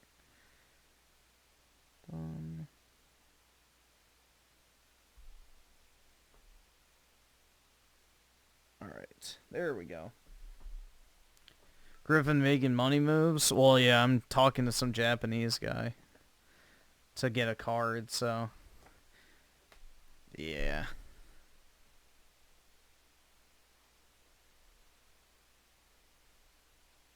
Oh my god, what? Now it has a fucking error, hold on.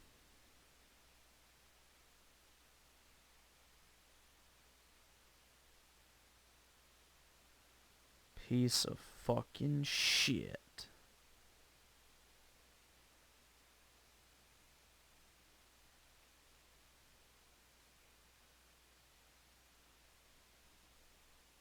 Alright. I think it worked now. Yes, okay. Import a Japanese mini truck. Yeah, I'm good. I don't need one of those. What would I do with a Japanese mini truck?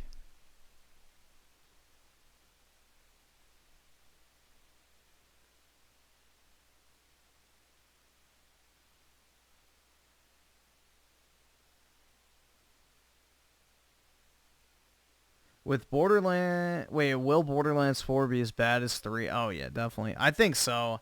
I mean, unless there's like dramatic changes in terms of the writing staff and development team, I don't think it's going to be any different, unfortunately. Borderlands 3 was a massive disappointment. It was a massive disappointment. Here, we can watch this. I saw this got uploaded today. I'm sure it's going to be damage controlling it. The Game Pass Anthem guy. That's funny that that's what comes up.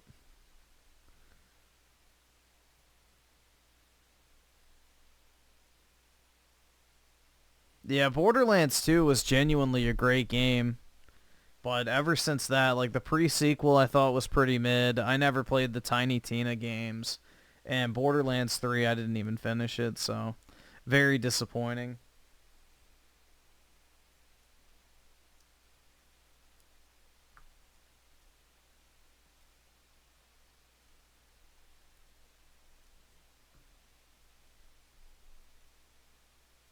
Xbox. Xbox. Xbox. Xbox. Xbox. Xbox. Xbox. Xbox. Xbox. Xbox. Xbox. Xbox. Xbox. Xbox. Xbox.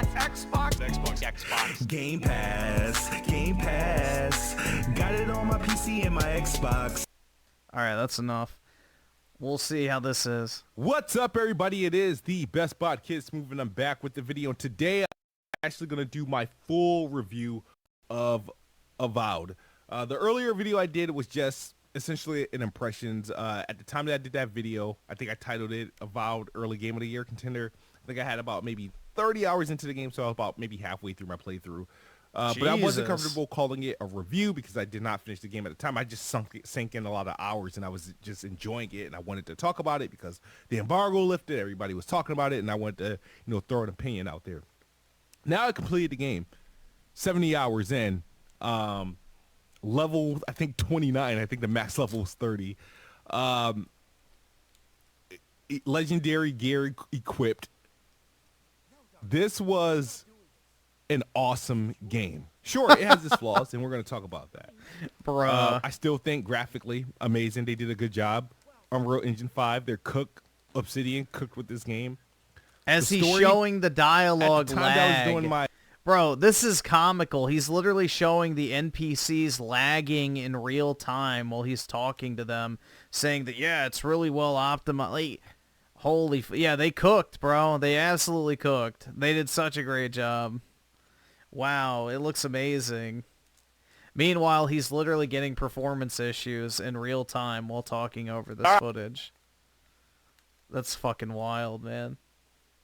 That's actually fucking funny. But yeah, gaming, dude. I think that when I did my video, the story was like, okay, whatever, but the story has gotten better. No, it hasn't. It gets worse. The story genuinely starts off kind of decent and then gets worse. It becomes so predictable to the point where actually appreciate it. I think it's actually Dude, look how shitty the game's running. What the fuck is he talking about? They cooked. A decent story. It's not bad at all. It works. And what helps the story is these... Dude, this footage is horrid. Characters. Mine didn't even look this bad half the time. And the people in this world, the people of the different regions, people of all the different regions that they have in the game, in the Living Lands and whatnot. The characters are well fleshed out.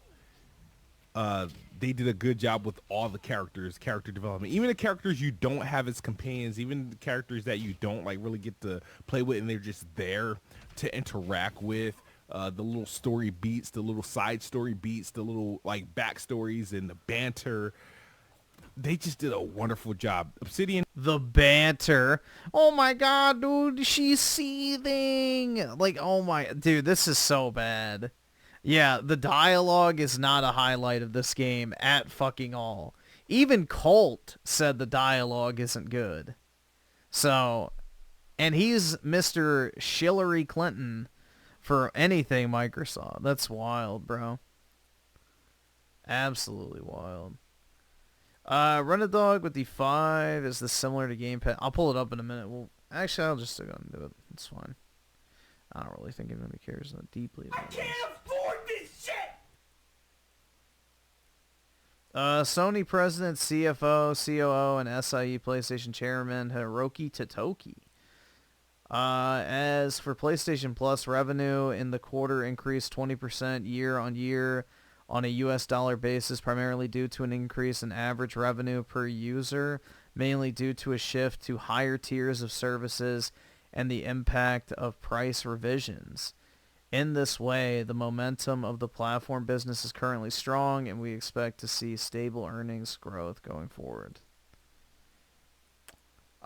This is not similar to Game Pass tracking because their service revenue only went up 2% when they increased the price 20%. So, yeah, no, they're losing people.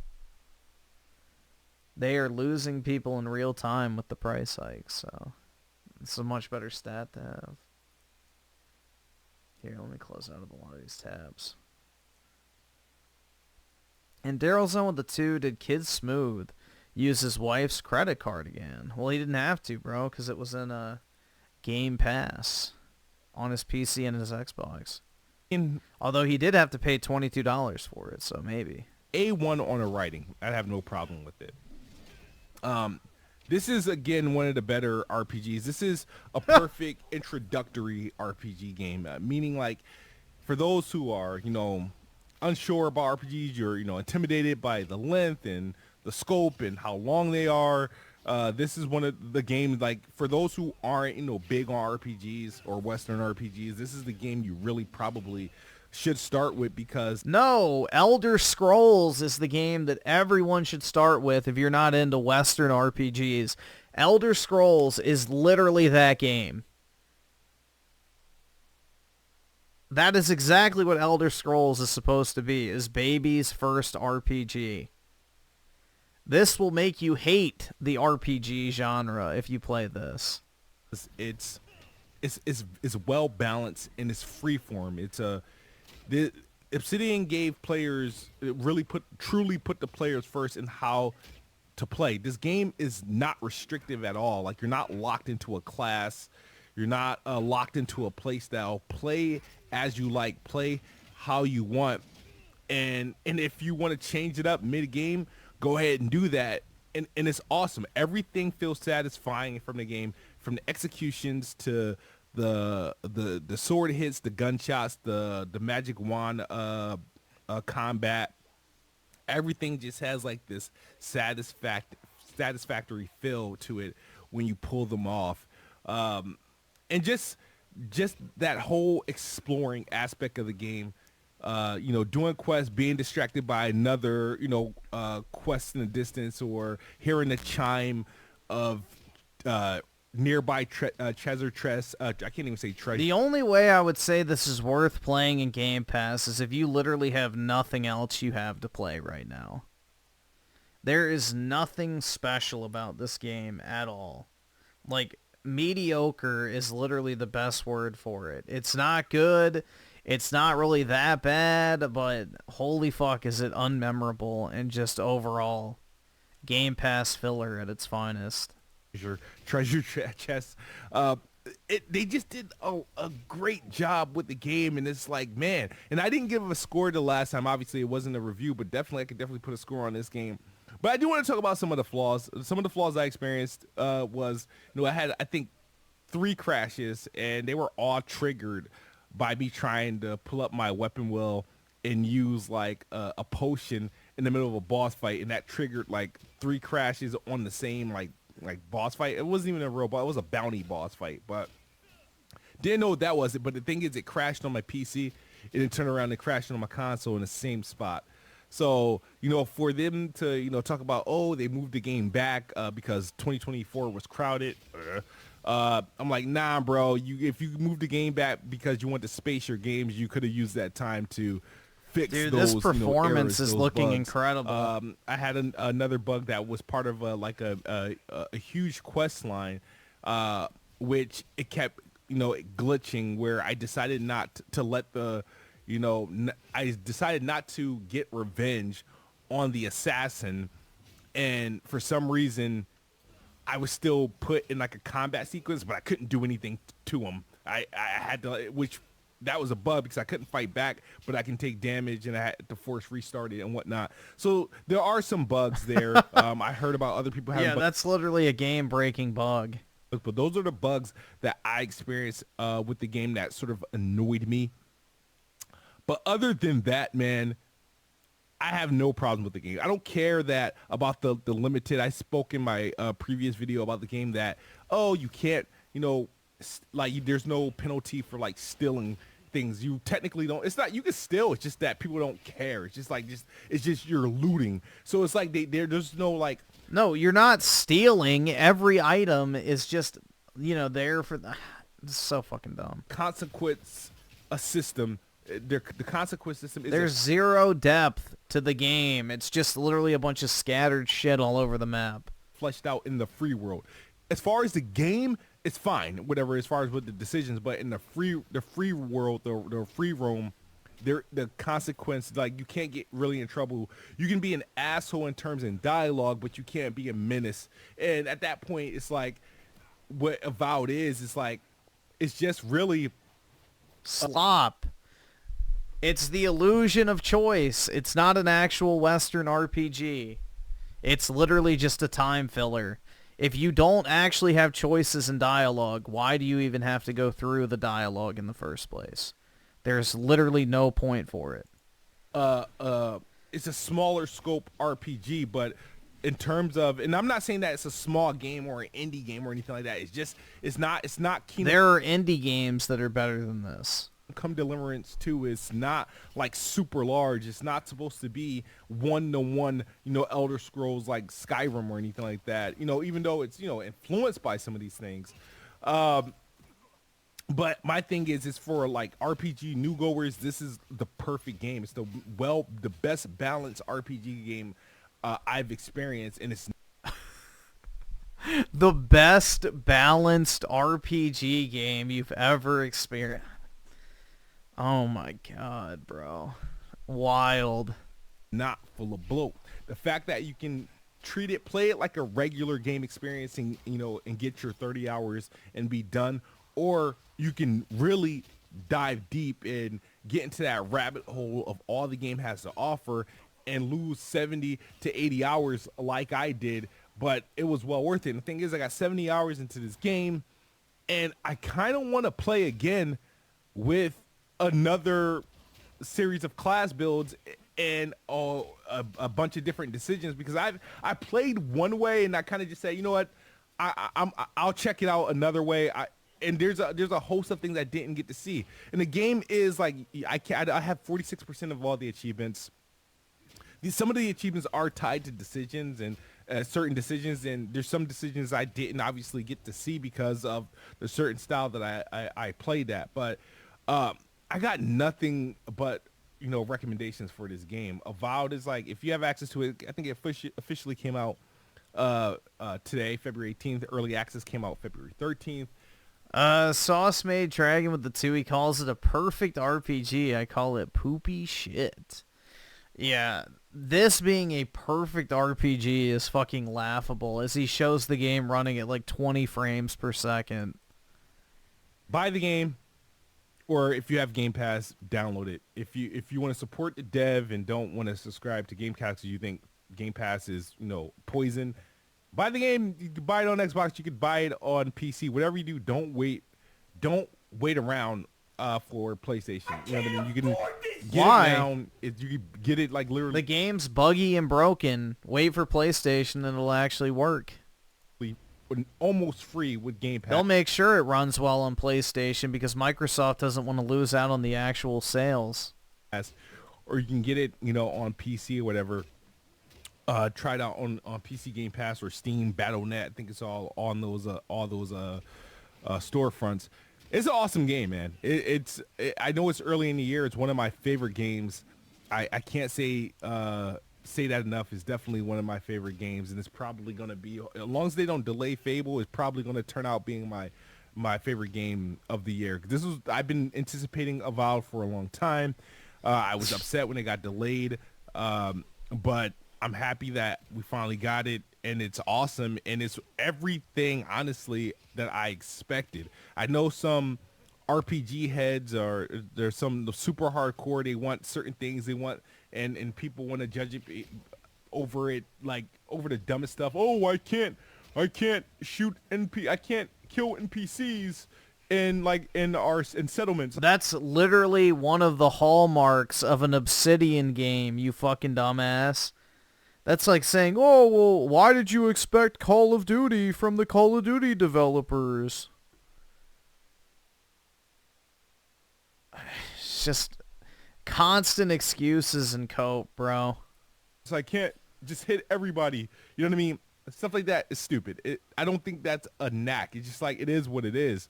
I don't it's play half-baked. video games like that. Like, every game has to be like Grand Theft Auto where I can just beat up every single person that I come across. Sometimes you just want to play a good story and just, get to the max. Yeah, the problem is there's no good story. You literally know how the story's going to end within the first few hours of the campaign because it's so fucking predictable. Wow, dude, the Dream Scourge causes mushrooms and plants to grow on people. Wow, you're forced to put fucking mushrooms and plant life on your face when you start the fucking game. Gee, I wonder what the fucking plot of the game is about. Like, it's just slop, bro.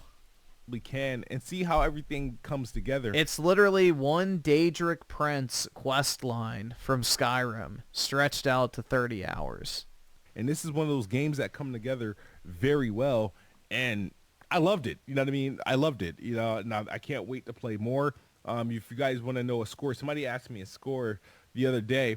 Realistically, I mean, I'm not mad at the 80 that it has. I mean, because like I said, for some technical issues, yeah, I mean, you got to dock it here and there, but as a freaking game, story, graphics, gameplay, and just overall fun factor, this is definitely a 9 for me. You know what I mean? That whole point is the bugs that I ran through, but I don't have there's nothing that draws me back from the game.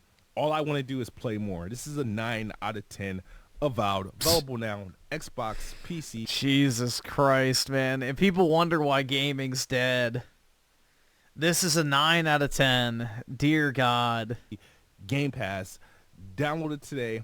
And let me know your thoughts in the comment section below. I know a lot of you guys are playing for the first time today, and that's pretty awesome. I think you guys are going to have a great time with Avowed like I did. I thought it was awesome, man. Have a good one, guys. Thank you. Peace. And as always... Oh, did he make a South of Midnight video? I didn't know that. Let's see.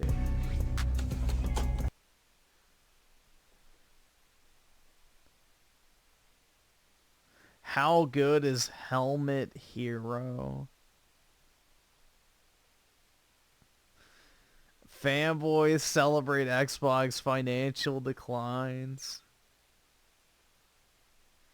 Let's see. I don't think he made a video on South of Midnight. Here, let's just see what this is.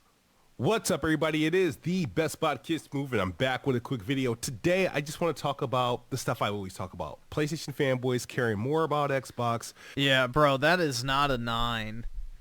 Like, it's a 7 at best, and that's if you really liked it. And that's, like, that's a fair score, I feel like, if you're a big fan of the game. To say, yeah, I think it's like a 7, because there is like a lot of stuff wrong with it. It runs like shit. It's buggy. It obviously needed more time in the oven. You know, the quest structure is pretty lame. There's balancing issues. Like, the dialogue options don't even fucking matter. It's just, I don't know, bro. Very disappointing overall. Mediocre is the word, like the word I think that describes it perfectly. Care more about everything else but, you know, games and PlayStation games. They care about sales. They care about accolades. They care about things not being on Xbox. Things. Yeah, there are some people that should just shave, bro. That beard looks awful. Live on Xbox, and they care about Xbox financials. It literally looks like he took his pubes and glued them to random spots on his face. Especially if they can pinpoint any declines, because these are things they use as, I guess, I don't know where the interest lies. If you're a PlayStation fan, I really don't see where like, the bro, interest is. Even Dreamcast guy's beard's thicker than that. So me, I'm an Xbox fan, right? You know, and now that I acknowledge the console wars over a long time ago, right? I don't have, like, what I call raw, just general interest in PlayStation. Sometimes they drop a game I like, and sometimes I'm interested, and sometimes I play it. But I don't have a general interest in PlayStation where I care about their monthly or quarterly financials, how many sales they got, how many units they shipped, and stuff like that. I really don't care. It's just like, it's not a thought to my mind. I really don't care. Xbox, I have an interest in it. You know, it's cool to hear about it, but at the end of the day, it doesn't really matter. It's not driving my interest. It's not driving me to play my Xbox more or less based off how they're performing financially, right?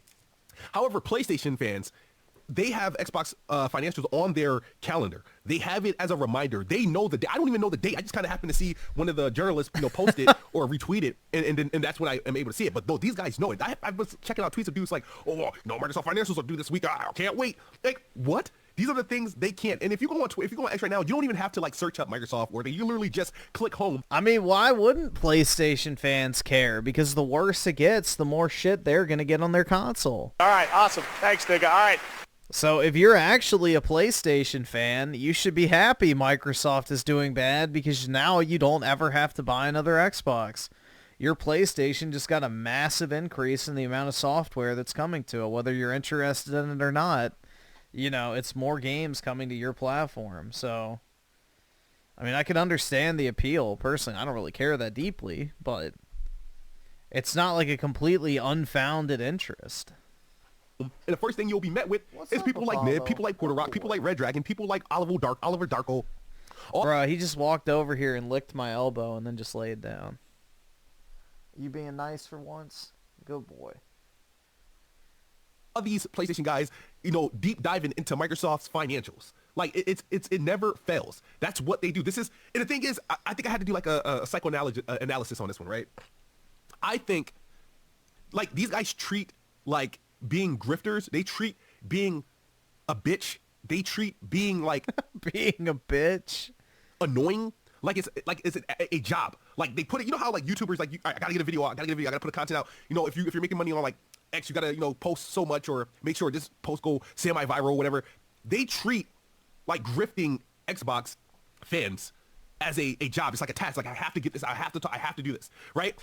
I just don't understand it. It's like, okay, you're only diving into this stuff. And the thing is, because these people like to spin it, they like to add their own narratives to it. You're only doing that to send shots to the existing Xbox fans. It's like, do you guys, like, does it bother you that... The very few that remain. Sabuwu with the 5. I love how people say I love how he says he loves the game, but can hardly point to anything specific. I don't think he even named a single one of the companions in the game. Yeah, that's the thing I tried to do with my review, is like I gave, you know, I didn't do spoilers because I didn't want to fucking go into like a 50-minute plus review breakdown of the plot and everything, so I used that as an excuse. Like, oh yeah, I just won't spoil the game. But Yeah, like, I still gave specific examples of, like, how the game doesn't fucking take your choices into account, how the dialogue is completely worthless, the shitty writing, you know, examples of the bugs and glitches I ran. Like, I try to provide, like, specifics when I talk about games. Yeah, he's just literally using buzzwords and shit to, like, say, yeah, it's amazing, it's perfectly balanced, it's the best RPG I've ever played. Like, okay, why, though? What other RPGs have you played? So, yeah, I feel like you need to be very specific when you actually review the game to make it actually worthwhile. Otherwise, it's like, oh yeah, I thought it was good, you should buy it. Alright, well, you just said that for 10 minutes. Did I really need to watch this? Not really. So. Ricardo Cumsocks with the 2. Appreciate it, man. What the fuck is that pair doing? Hold on. Let me see what the animation... What in the fuck? Alright, that's creepy. There's just some people that like Xbox that every day you have to sort of remind yourself and remind them, like, if Xbox is doing something bad or if they didn't sell as well, if they didn't do as well or something like that, you need to remind the Xbox, because you know, what are you... Does it hurt your feelings? I mean, that's why they're doing it, dude. This video is exactly why they do it. You're signaling to them that it's working. They want to fuck with you. Because for years, y'all lapped up the lies of P and now refuse to admit that you were lied to. You just pretend it was the greatest thing to ever happen regardless. Ricardo, oh my god, bro, that thing is, yeah, that pair is like, I don't know, bro, it's like rubbing his fucking ass and then blood, nah, I don't know. That's a little too suggestive for me. What to do with the... That pair is making me feel uneasy. And not just because I want to take a bite out of it, but yeah, you know. Your whole point is to have it as some sort of bullet point or some argument point. But at the end of the day, what is the end game? The end game is to annoy every single last existing Xbox fan. Anybody who celebrates Xbox or enjoys Xbox, your job is to pretty much antagonize them. So my thing is, right, so Microsoft financials came out. You know what happened this morning? PlayStation demoted one of their CEOs. First, they were operating two CEOs, I think, Hiroki Todoroki and Herman Hulst. They did not demote anybody. They moved one guy from a CEO position into a higher CEO position. Herman Hulst still has the same function within PlayStation, unfortunately. I wish they would have demoted him, but nobody got demoted. That is a very common misconception about the thing. No one was demoted.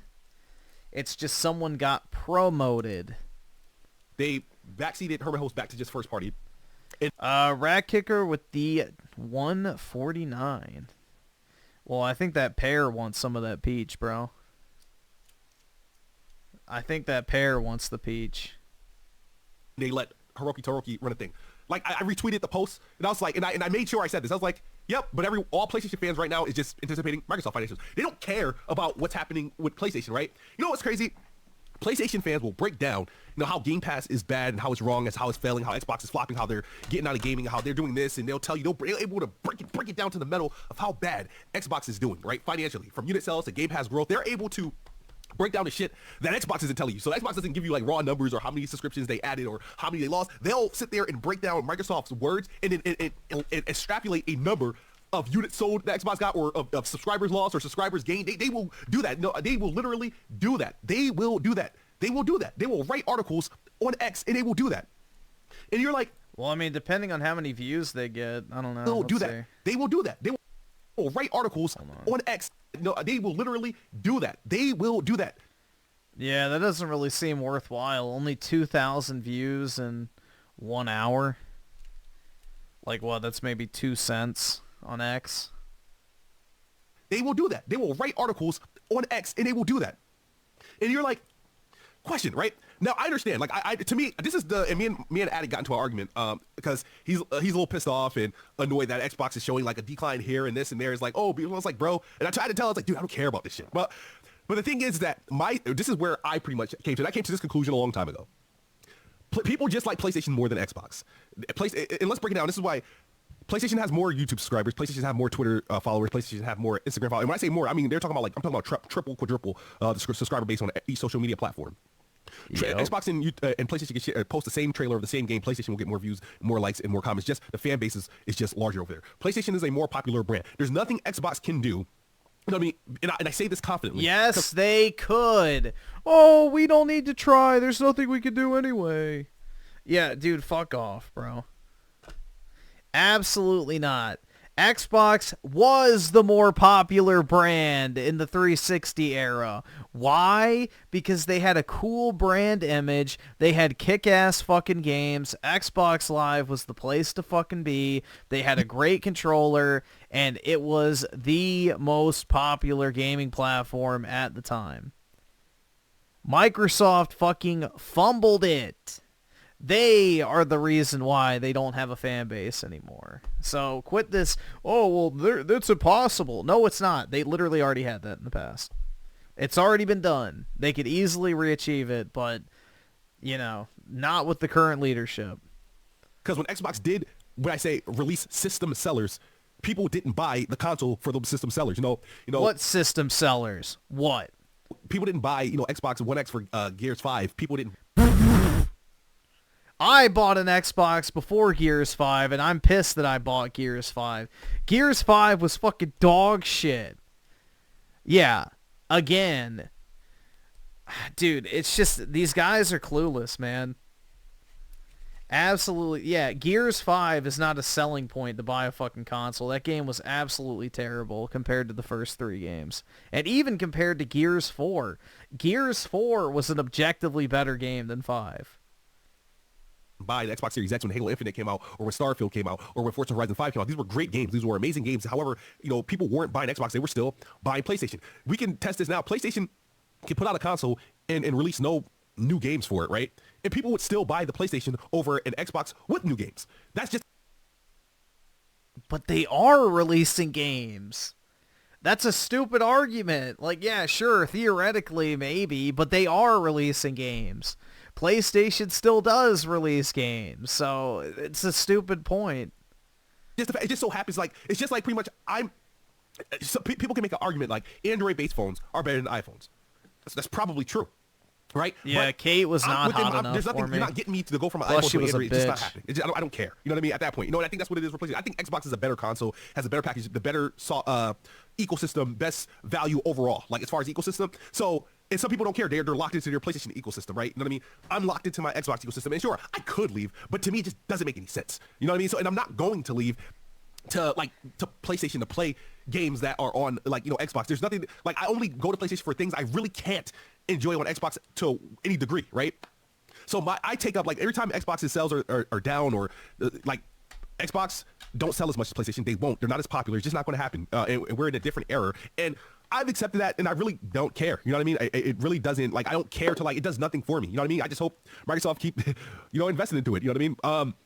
As far as games and stuff like that, I understand that Game Pass exists, and I've completely consumed most of my games. Literally, most of my games are consumed out of my Game Pass subscription. I'm paying for the Game Pass subscription. I have rights to the games that they put in there, so no one should be pressuring me or telling me that I'm cheap and I don't buy games. I'm part of the problem. No, they gave me an option to consume games. Are you cheap because you don't buy music no more? You don't buy albums from the Apple Store. Instead, you stream them from Spotify and Apple Music. Well, this is the problem with that mentality. Is, yeah, you're not cheap, but you lose the right to complain when you no longer get what you want. So if, yeah, you say you have a favorite musician and you only listen to their stuff on Spotify, you never go to their concerts, you don't buy their merch, you don't buy the albums, nothing. The only thing you do is listen to their music on Spotify. You cannot complain when they inevitably stop making music because they no longer see it as a financially viable path. So that's the thing. It's the same thing with Netflix, and the movie industry as a whole. Movie companies used to not give a fuck if a movie broke even in the movie theater or not. Thanks, nigga. All right. Because they could make a shit ton of money on the back end with DVD sales. Well, now DVD sales are gone. So what happens when Netflix makes a series and it gets like 100,000 less viewers than they were expecting? Well, they just cancel it. You never get a season 2. And you have no right to complain about it because it's like, well, you know, I didn't buy it. I didn't pay to see it. Like, whatever. It's like, it's the same fucking thing, man. Yeah, sure. You're not cheap by definition, but at the same time, if you don't financially support something, there's no incentive for companies to keep making it. That's just how the fucking cookie crumbles. So, yeah, sure, you're not at fault, technically, but don't complain when you no longer get things that you actually like. And sure as shit, don't complain when Xbox completely destroys itself because it's no longer a viable platform and business model. So, yeah, sure, you don't have to financially support things if you don't want to. But don't complain when you don't get more of what you like. That's just the reality. You Generation with a 10, your favorite YouTuber? The video game industry is... Oh, God. Alright, we'll watch that next, I guess. Unjust Hero with the 149? Are you saying you want to put 5 guys in my mouth? Because, I mean, I'll do it. And Ricardo Cumsocks with a 5. The original Gears was developed by white and Asian men. Same with nearly all beloved franchises. Blacks develop nothing. Sorry, it's the truth. I mean, I don't really know if that's necessarily the case or not. I don't know the demographic breakdown, but yeah, I would imagine so. I have no fucking clue. I have no fucking clue, to be honest, bro. I think it's more of a male versus female thing at this point, in all honesty. Regardless of the race of the man making the game, I think men making a video game 9 times out of 10 will be better by default versus women. Like, you know, whatever race of man you want to take versus whatever race of women. I think the men will make the better game every single time. And I'd take that to the fucking bank, personally. I thought Gears 3 hit a black... Yeah, I guess. I don't know. I never really paid attention to that. I more so cared about the gender... the gender, I guess, disparagement. Because that's when things really started to go to shit, is when, you know, we want 50% of women when it comes to our dev teams. So, yeah. Are you a cheap bitch because you consume all your movies from Hulu and Netflix and all that stuff? You don't go to the store and buy your Blu-rays, or you don't buy these things? Or you... I mean, you kind of are, but at the same... Again, like, let's say there's a movie I like. I don't see it in theaters. I don't buy the Blu-ray. I only watch it when it comes to HBO. And then I'm like, well, why the fuck didn't they ever make a sequel? I love that movie. It's like, well, obviously not enough to go see it in theaters. Not enough to go fucking, you know, buy the movie to put on your shelf. Not enough to buy a digital copy.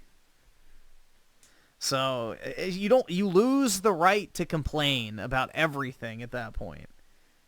So, money talks at the end of the day. And yeah, I mean, you are being cheap, which is fine. You're not obligated to do so. But at the same time, you lose the right to complain.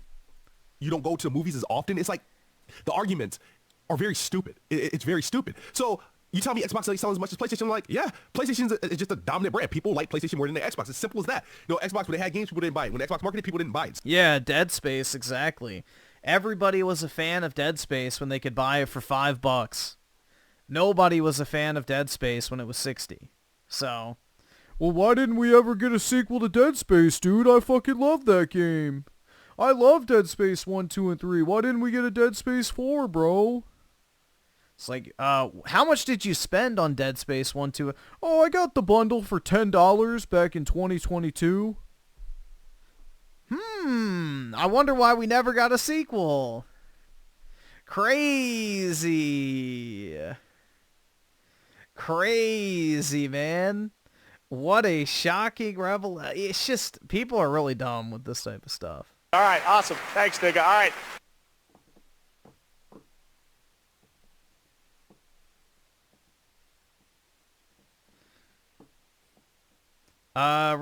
Let's see. Ricardo Comstocks with a 5. What you just said is insane. No black has made any classic game. Fact, it's all whites or Asians, period. Name your #1 African game. Let's see. My #1 African game. Forspoken, dude. Kim Belair did a great job on that one.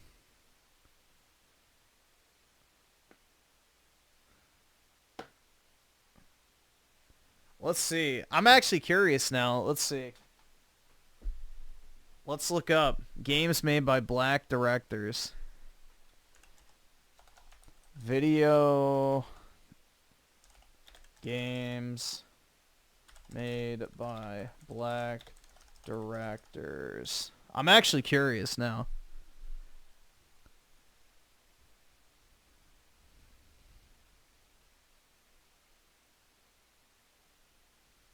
Let's see.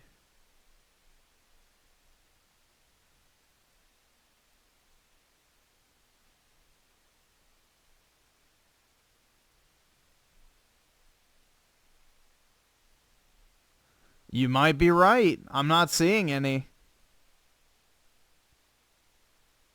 They're all indie games. So you might be factual there. I've never paid attention to it, to be honest. Yeah, it's mainly just indie games that I'm seeing, which don't count. I don't count indie games. Video games made by black directors. Yeah, I don't see any. There you go.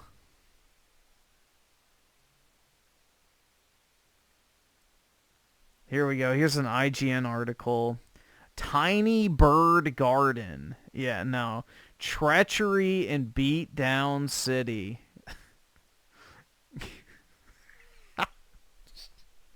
Shit. Chrono Ghost. Hair Nah. Swim Sanity. Yeah, I don't see any. I don't see any. So yeah, that's actually pretty factual. I guess the Y people and the white adjacents are the ones, you know, saving gaming. There we go. So that's another avenue of attack, I guess, now, is if black people, like, say, like, I hate white people. Be like, well, you better not like video games, motherfucker. Because I got some news for you. So, people, it is what it is. You know what I mean? Xbox hardware sales suck because people aren't buying Xbox. They're buying PlayStation over Xbox. There's more PlayStation fans than there are Xbox fans. There's nothing Xbox can do to stop that. Great. Now, as far as games and Game Pass, I'm sorry, if you're going to release, you know, AAA, your hottest games, available a la carte to buy or available within my monthly subscription of $20, I'm probably going to consume it in my monthly subscription.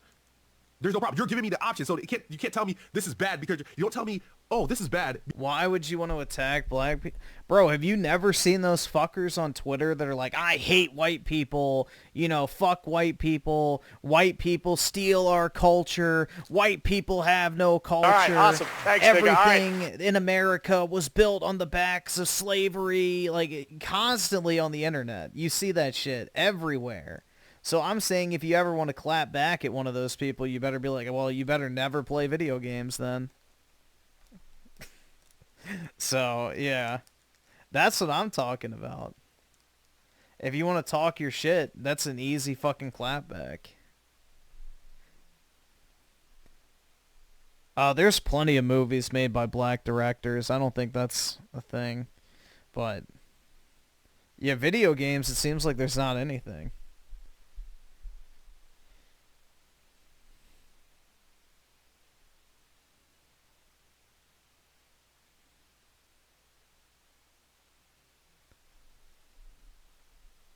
El Rosario Soul with the 5 after finishing Fire Emblem Engage. I bought the soundtrack and their products to support the franchise. Yeah, exactly. That's how you should engage with stuff you like. I mean, I'm a prime example of supporting the franchise I like, but I think we can all draw an assumption of that, what that is, without me having to say it. Because you're consuming this is what they gave me. You know what I mean? So I don't care about sales. At the end of the day, these financial shit, they're talking about minus 7%, right? Just think about this. Minus 7%, up 2%, minus 29%. When the dollars go into the bank, right? We're talking about billions of dollars. Oh, I didn't make this many billions this year that I made last year, and I'm supposed to care or be concerned about that. Are you serious? We're talking about billions of dollars. Billions of dollars. Billions. And this is the shit they talk about. Like, they want to rub this in our face. And I got to take the biggest sneeze, of course. Oh my God. Get over this cold. All right, cool. I didn't sneeze. So, I just got to ask PlayStation fans this. I really do. Hold on. Oh, wow. Didn't sneeze. Oh. Oh my. Dude, that sounded like a dog getting its tail stepped on. Hopefully when I sneeze, it doesn't sound that effeminate. I really do. Hold on. Oh, wow. Didn't sneeze. Oh. Yeah, bro, that literally sounds like a dog yelping like... Oh my God. This cold sucks. Sucks. My nose is red. I done scratched the skin off my nose. Oh. I had a question to ask PlayStation fans. PlayStation is this greatest thing ever, right? They sell their... PlayStation, all PlayStation fans tell me, in comparison to Xbox, is that they always want to remind you that Xbox is trailing behind this Xbox One and Xbox 360, their series consoles. They always want to remind you that. They want to remind you that PlayStation 5 is, trailing ahead of PS4 and all this other stuff, and this game sold this game sold that. So you would think PlayStation is happy. PlayStation is fine, right? Then you have to ask yourself, why all the leadership changes? And then you got to ask yourself, if they're still selling consoles at a high rate and they're selling games at a high rate, why are they pivoting to PC? Why do they want to do more multi-platform? Thanks, nigga. All right. Why do they want to do live services? If they're fine, why are these? Because they want more money. They want money. They're not going to sit there and be like, oh, well, we have a good thing here. Let's just make as much money as we're making right now for the rest of time. No, they want to make more money into the future. Changes. Why? What do they need? If they're fine, more money. Why are they making these changes if they're fine? You know what I mean? So it's like PlayStation is fine, right? Financially. However, in the background, they're making all these changes. But are they doing that because they're okay, that they're good, they're soaring ahead? Why are they doing that? They're not satisfied. There's something that they're not satisfied with, right? There's something that they're not satisfied with. We, as much as you guys can, like... Ricardo Cumsocks with the 5 apes are really great when talking or dancing and screaming. The fuck? Bro, what the fuck are you on, dude? Are you just in here fed posting for the fun of it? Creating in society will ape together strong, bro. Didn't you see the movie? Not so much as in anything who supports them. I don't fucking know. Go watch Planet of the Apes to figure it out. I don't fucking know, bro. What does this have to do with anything? Harp on Xbox for, they're going multi-plat and all this other bullshit. You guys, and then like, hey, you see, this is why. You guys sit there and shit on Xbox fans for Xbox going multi-plat or releasing their games on PlayStation, and then you turn around and shit on Xbox fans for Xbox financials being down, or they're not selling as much consoles, or not selling this much of that. Software's not selling because of Game Pass and all this other stuff, but Game Pass is growing, but you don't want to highlight that. You turn that down. It's like, okay, so, and then you want to sit there and say, okay, well, this is why they're going multi-plat. Well, duh, that makes sense. Their Xbox is making these decisions based off what's going on here, the things that you guys keep putting in our faces. But you guys can't turn around and explain why PlayStation's making their decisions. Why are PlayStation focusing on PC? Why did PlayStation try to pivot to live service? Why is PlayStation changing up CEOs? What are they not happy with? They're selling, their PlayStation consoles are selling. Their games are still winning Game of the Year. They want more money, dumbass. It's not that hard to figure out. Their games aren't their games still selling tens of millions? What do they want? Why do they need to make any changes if they're super successful? These guys, like... Because why would you not make more money if you can?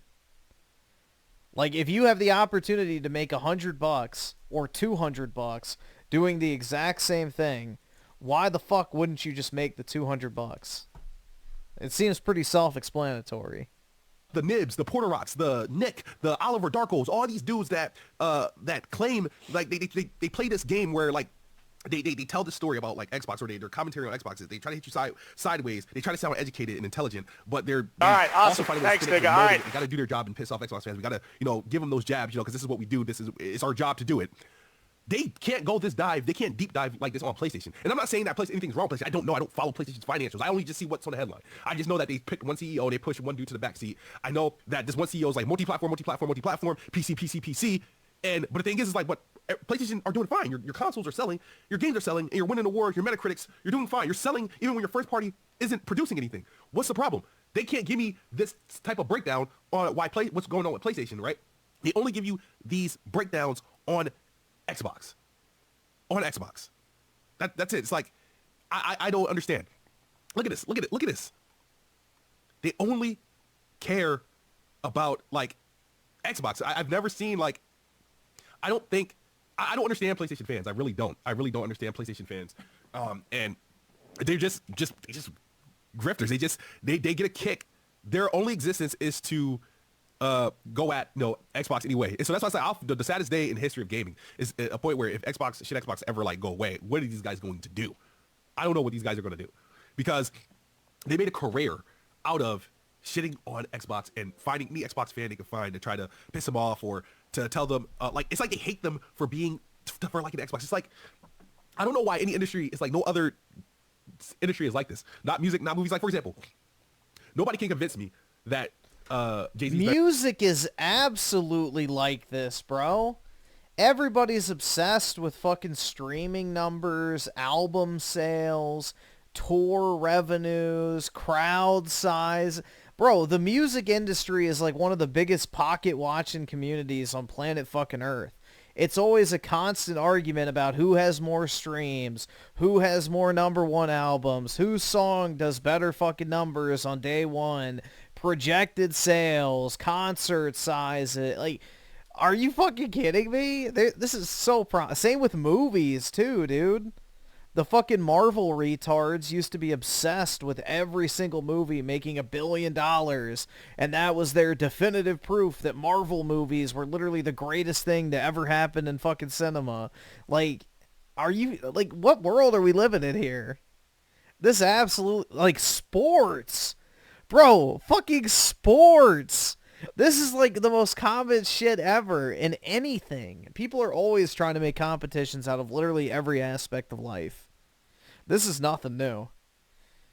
Rent-A-Dog with the 5, like Dead Space. Sales, no one was buying older Sony games, really.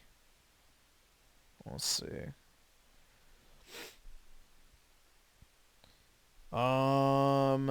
This is just another example of you clipping someone you think is wrong, but inadvertently highlighting your own ignorance. He's completely right.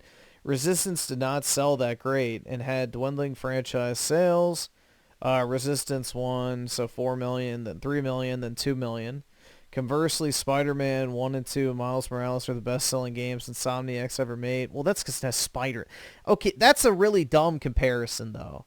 Like, if I make a new IP and I'm like, well, why didn't it sell as good as Call of Duty? Like, well, yeah, no shit. That's not a great comparison.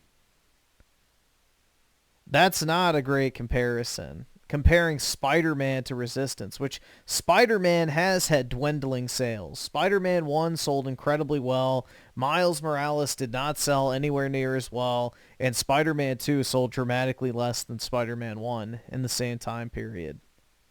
So, most games follow that general trend, where sequels do worse in a lot of cases. I've no doubt Wolverine will do well. Yeah, because it has a name attached to it. What did Ratchet and Clank Rift Apart do? I don't think that game did very well.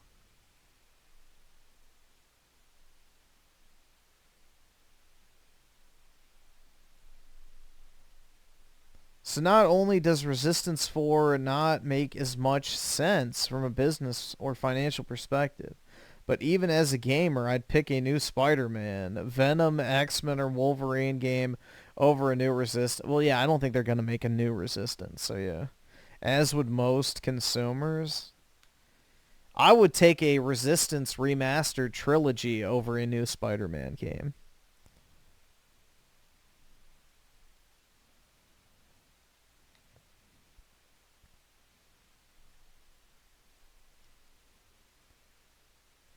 Let's see. Ricardo Cumsox with the 2. Have the base courage to address the tiny hats. What about the Jews, bro? Address what? That's kind of a broad statement. What do you want to know? I just hope the Wolverine game doesn't have the God of War 2018 like combat. It will. It absolutely will. That's all Sony knows how to make nowadays. Better than Nas. I think Nas has always been better than Jay-Z. From his albums to the rapping to their beef, I always would pick Nas over Jay-Z 10 out of 10 times in any scenario. However, you know, data wouldn't support my claim because I think Jay-Z outsell. So here he is disproving his own point by talking about fucking music. More albums than Nas. His singles does better than Nas. I think he's more popular than Nas, like especially in their prime. But at the end of the day, nobody could shake me off the fact that Nas is better than Jay-Z. Nobody could put me over that. So, and that's how it is with me with like the iPhone and any other device, or with I'm like that with like Samsung on some devices. I'm like that with ASUS and other devices. But for gaming, and console gaming, to me, Xbox is the best platform to play on. It's been that for me, and it's been like that for years. So it's nothing really PlayStation can do that's going to change my mind. And I don't care if Xbox is not as popular as PlayStation or doesn't outsell PlayStation or whatever. Is that, to me, it's just I just like gaming on it. And the thing is I feel like we're in this like environment where we're like forced to like defend our preference, and it's kind of stupid. But again, this is another effort. PlayStation fans don't care about games. They don't care about good games. They don't care about gaming. They care about things that suits their preference. Anything that makes Xbox look bad, anything that makes PlayStation looks good. No, anything is that like I've never seen dude turn around and be like, oh, this is like the home and host thing. Oh, that's good. That's not bad news. That's good news. Okay, 10 canceled games. That's what we wanted. We didn't want them to make a live service game.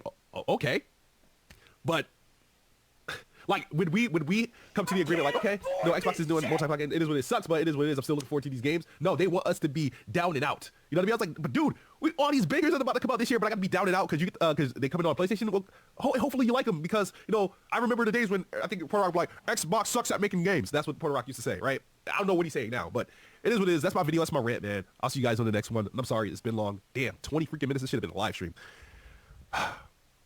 My bad, guys. My bad. If you made this far, my bad, man. But that's my video. Peace. What a great video, man. Let's see. Ricardo Cumsucks with the influence they've had on our... But, like, in what way? What specifically are you talking about? Again, that's a very broad statement. Like, are you talking about in politics, business, the legal field, military, international? Like, what specifically are you even talking about?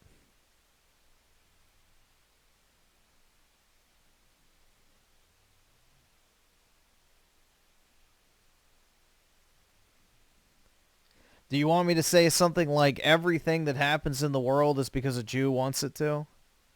Is that what you're getting at?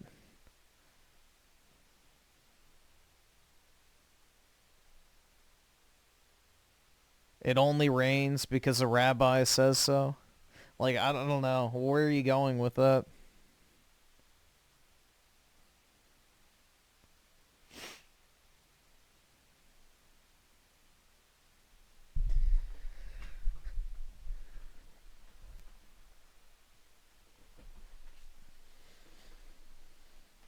Bruh, AI Aerith? What? Oh, right here. Okay. I was like, what are you talking about? I don't have one of those yet.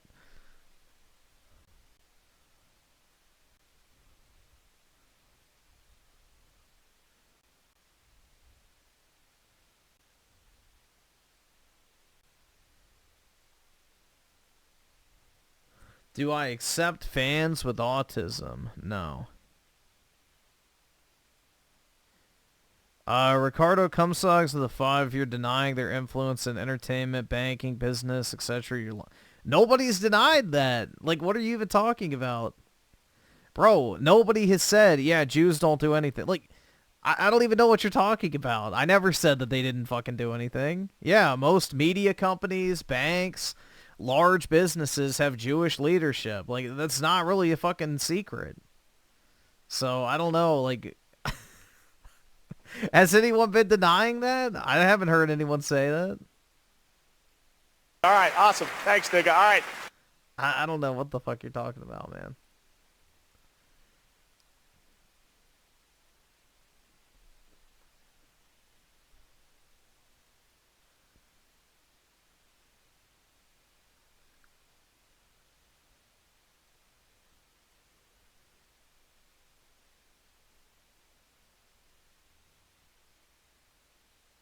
You never call them out. Yeah, because my channel is called Griffin Gaming, not fucking Griffin Jewish Question.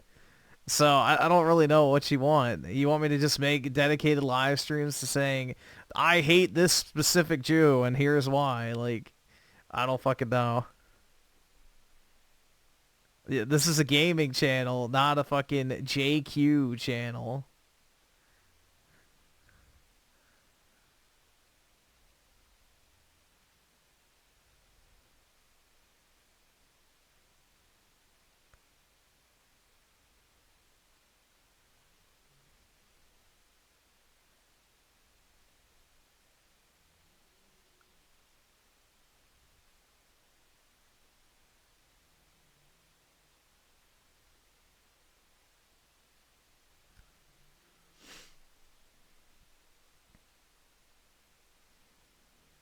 But Griffin, I want you to hate Jews and support Palestine. Yeah, I don't know, man.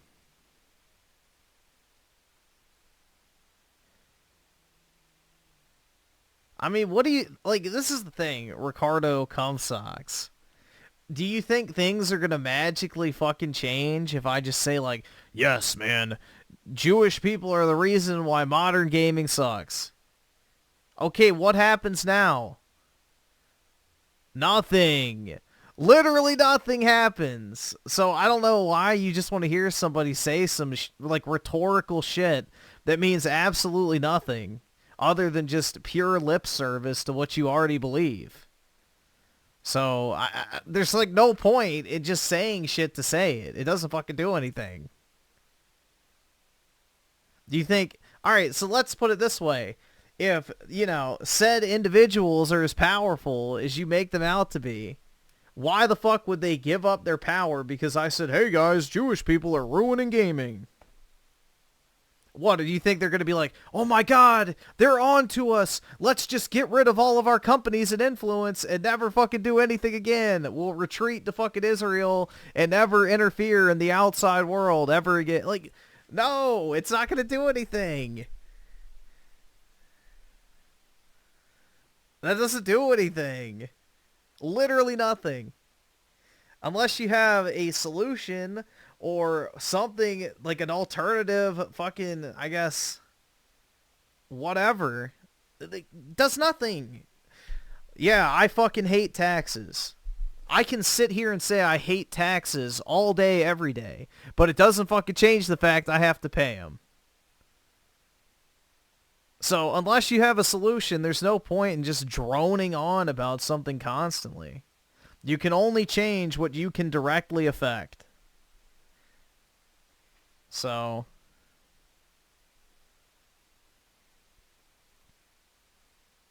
I don't know. This is, like, really retarded. You just want somebody to play lip service to something you already believe, and it's like, it makes no difference. It makes absolutely no difference.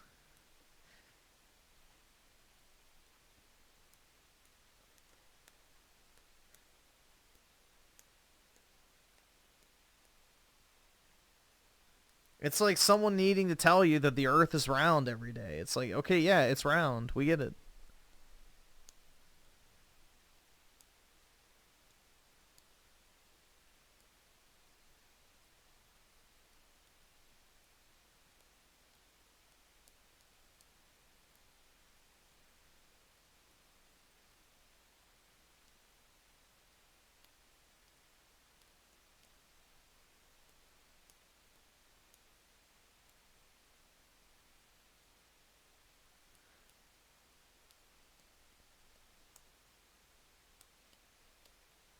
Fugman, not consuming a sugar is painful. What do you mean? How is not consuming sugar painful?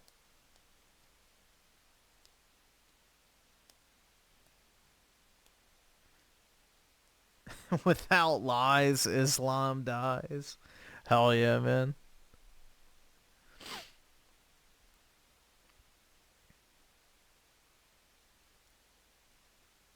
Mario getting a screenshot? What do you mean?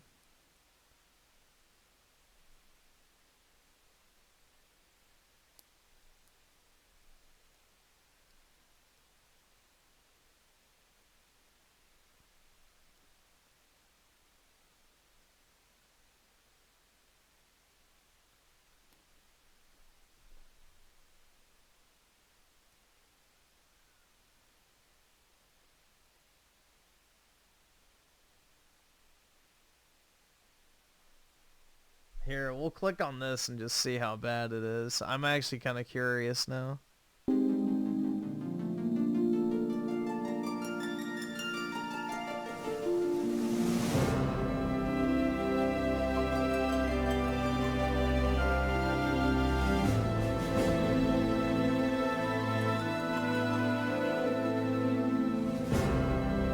Ew, that's kind of creepy. I don't like Cloud.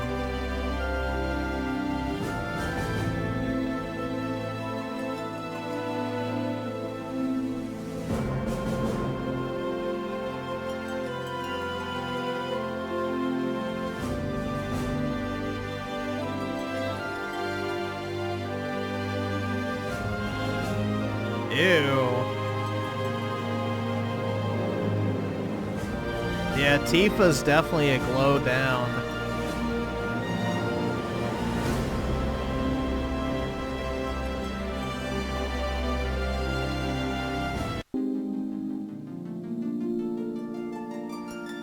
Yeah, Aerith looks good, but Tifa, nah. Nope. No bueno. Ricardo Cumsox with the 2. You will not respond to the truth of what, bro? I literally agreed with you. I literally fucking agreed with you that yes, Jewish people have great influence in, let me read it, word for word, entertainment, banking, business, etc. Yes, they are disproportionately represented in all of those fucking things. Also, what you didn't mention is politics as well. So, nobody's denying this shit. No one's denying this shit, bro. I don't get what you want. Like, you want me to just keep saying it over and over and over again, bro? Like, it's going to magically change it? Like, oh yeah, everybody's going to resign from their companies. You know, all the politicians will quit. The banks will close, and entertainment will be handed over to based individual. Like, wow, no, that's not how it works. Call it for what it, like, what it, I don't know. Schizo shit. This is schizophrenia.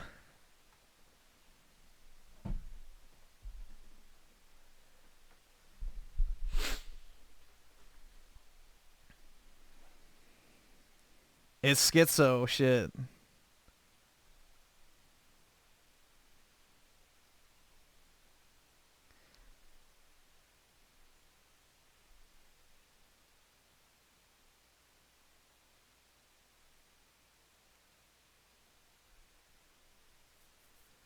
Trump wants to settle Gaza, you know. Yeah, I think we should. We should take the territory. You saw how visually uncomfortable Netanyahu got when he said that, too. It was funny. Yeah, I think we should take it over, personally. It'd be a great strategic port and commerce center for the Middle East. So, it would be a great asset for the United States to have.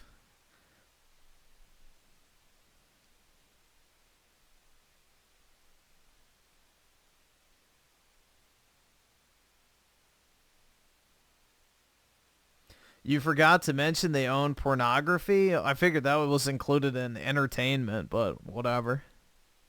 Yeah, sure. They own porn, too.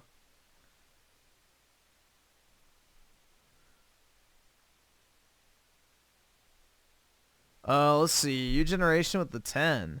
Mute him so we can get to your favorite YouTuber. Alright, well, somebody already did. The interesting thing is with the whole Jewish porn thing, it's actually kind of funny because apparently there's like basically a internal civil war when it comes to the Jews that like the porn industry and the more traditional, like Orthodox Jews that hate pornography. So typically the more traditional Orthodox type Jews are the ones that are involved in banking. So they're the ones that pulled all the payment processing from the large porn companies. And meanwhile, the other subset of Jews that are more secular are the ones that own the porn industry itself. So there's like this internal division going on between the two groups. over what should or shouldn't be allowed. So it's kind of interesting. So the whole unified Jewish front that a lot of people think exists is not in that, you know, capacity. But yeah, that's what happened with Pornhub, is the Jewish bankers decided not to process payments for them. Where'd you hear that, CNN? Nah. From my favorite rabbi, Bill Clinton.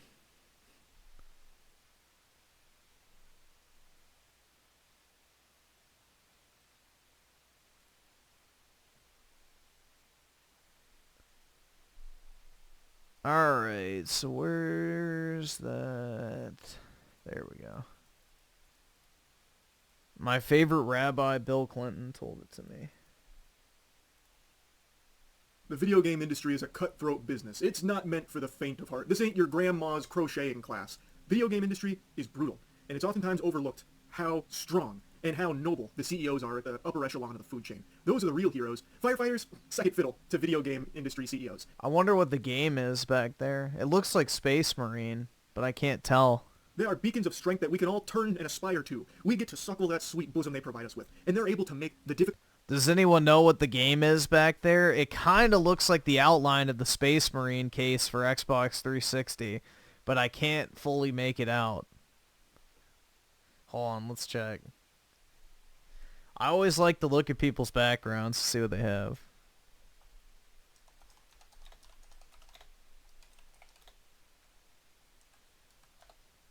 Let's see. Images.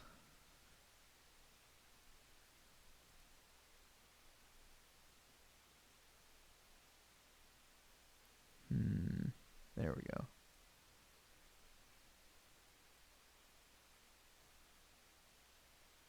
Yep, that looks like it.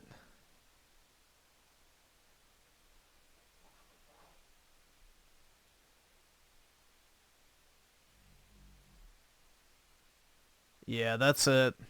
There we go. Space Marine.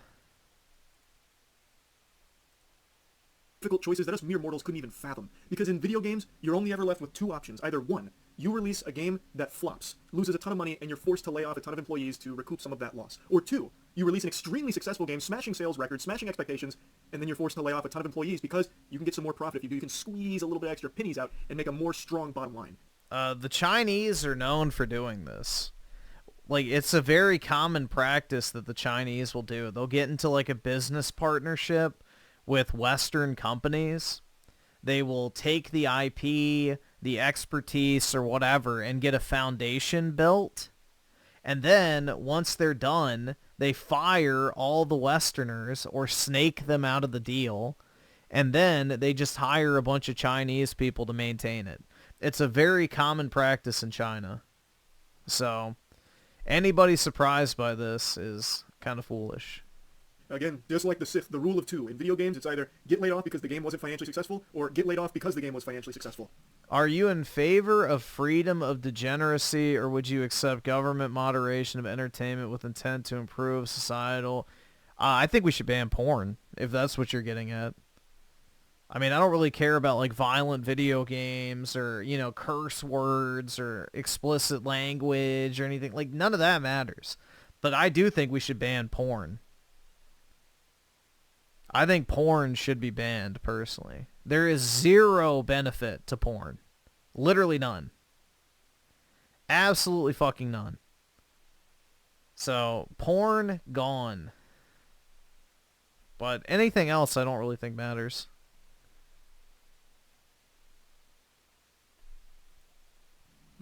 Tough choice. And that's exactly what you saw from Marvel Rivals today. Everyone's talking about it. Of course, I'm going to yap about it. I love the game. I have been enjoying the shit out of the game. I've been kind of taking a little break on it. I've been playing more Path of Exile and Rainbow Six Siege, but I still do love the game. And today, I was very excited because they released the gameplay trailers for The Thing and Human Torch, as well as a couple other announcements that were pretty hype. And both those new characters look amazing. And yes, hentai would be banned too. In fact, it would be banned first. Kind of like giving a dog a pill and peanut butter. It gave us the goodies and then fed us the medicine because turns out they laid off the entire North American division of the Marvel Rivals team. At least that's what the headlines are saying. It's not entirely clear everyone that's been laid off, but bare minimum we know for sure a game director that worked on Marvel Rivals as well as some level designers have been released. There are claims that some of the others were responsible for R&D work, but again, that's still not entirely confirmed as of right now. But anyway, let's go through the LinkedIn post here from Thaddeus Sasser. This is such a weird industry. My stellar talented team just helped deliver an incredibly successful new franchise in Marvel Rivals for NetEase Games, and we're just laid off. Thaddeus is one of the game directors for Marvel Rivals. He is not like the shut the fuck! Don't you fucking tell me to my face to shut the fuck up! Pornhub is never... Are you kidding me? Dude, have you never seen the fucking massive lawsuits surrounding Pornhub? Have you never seen the lawsuits surrounding Pornhub with all the revenge porn, underage porn, rapes, you know, people requesting for videos to be taken down and the company refuses to, like, are you... No. Pornhub does a lot of harm. There's a lot of fucking bad shit that goes on Pornhub. And in that industry in general, so... No, anything related to sex work throughout history has been very shady and bad. It's not a good industry. Like, it provides nothing of any real worth to society. It's just pure exploitation, whether it be on lonely people or desperate people. So, generally speaking, porn and sex work as a whole is a net negative for basically everybody involved, other than the people selling it. So...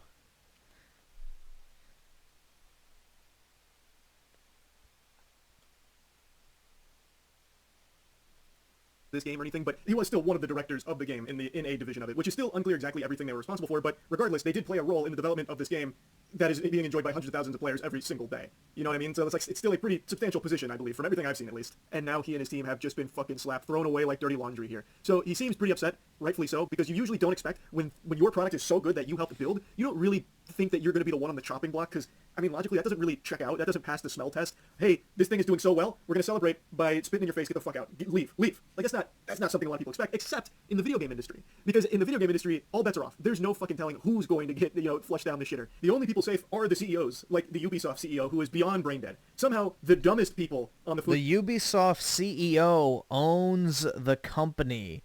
How the fuck would he get fired? You can't get fired from your own company if you own it. Chain of the video game industry are the ones that get to keep their jobs, not the ones that actually build good shit. I mean, anybody who knows anything about hey, Moist Critical, why can you not be fired from your YouTube? Oh, it's because you own it. Yeah, there you go. Wow. There's your answer for you, buddy. And even if the majority of the people that were let go, and even if his team was primarily responsible for R&D, it's still just such a bad look to release them at the height of the game's success. Also, if they were only there for R&D, why were they permanent hires? Maybe I'm a little unfamiliar with the way things work at this level of game development, but typically I feel like if you're just going to have them as temporary workers on your project, they'd be contract workers, as opposed to full positions, you know what I mean? But that might just be my naivete in the AAA gaming cesspool. And that has been a big discussion around this. Like, if they're all primarily focused on R&D, well, the game's fully out, so you don't really need that many devs still working around the clock on the title, because now the game's already out. You've already built the foundation, now it's mainly about, developing new characters or new skins, that kind of thing, new maps or even new game modes, which some of them that were let go were level designers, so you could still use that expertise. They help design the levels. You're going to need more levels going forward. You can't just stay with the same ones that are in the game right now forever. Yeah, but they would rather hire 10 Chinese people for every one Westerner that they employ, because they don't like Westerners. And, the Chinese are way cheaper. Who knows, though? Maybe they were level design support, and they feel like they don't need the supporters anymore, so they're going to cut the NA branch off and just do everything in China. It's still a little too early to tell. The LinkedIn post continues, oh well, times are tough all over, let's find these incredible people new jobs because we all need to eat, right? And then he name drops someone named Gary McGee, who is a technical designer currently working on level design for Marvel Rivals, assumedly. And then he mentions, a lot of our time on the project was spent as a sort of R&D branch, coming up with new level design mechanics, gameplay mechanics, and so on. Yeah, NetEase is the company that made Marvel Rivals. They're a Chinese company. Key part of those efforts. So he does directly say a lot of their efforts were spent on R&D, and then list gameplay mechanics and levels.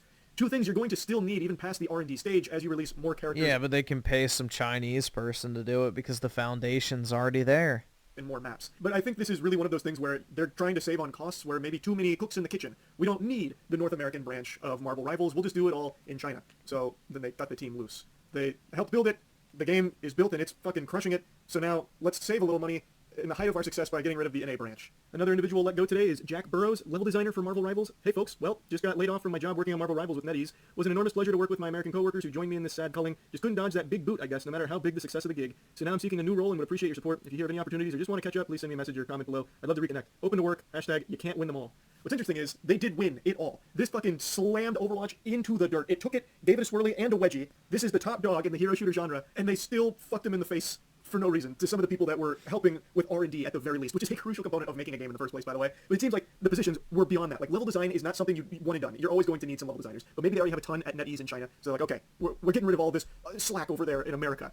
But either way, it's such a bad look. Now there's a big blemish on the success of Marvel Rivals. And Overwatch, like, they've already announced some big There games. is not a blemish. The only people that care about this are fucking Redditors, bro.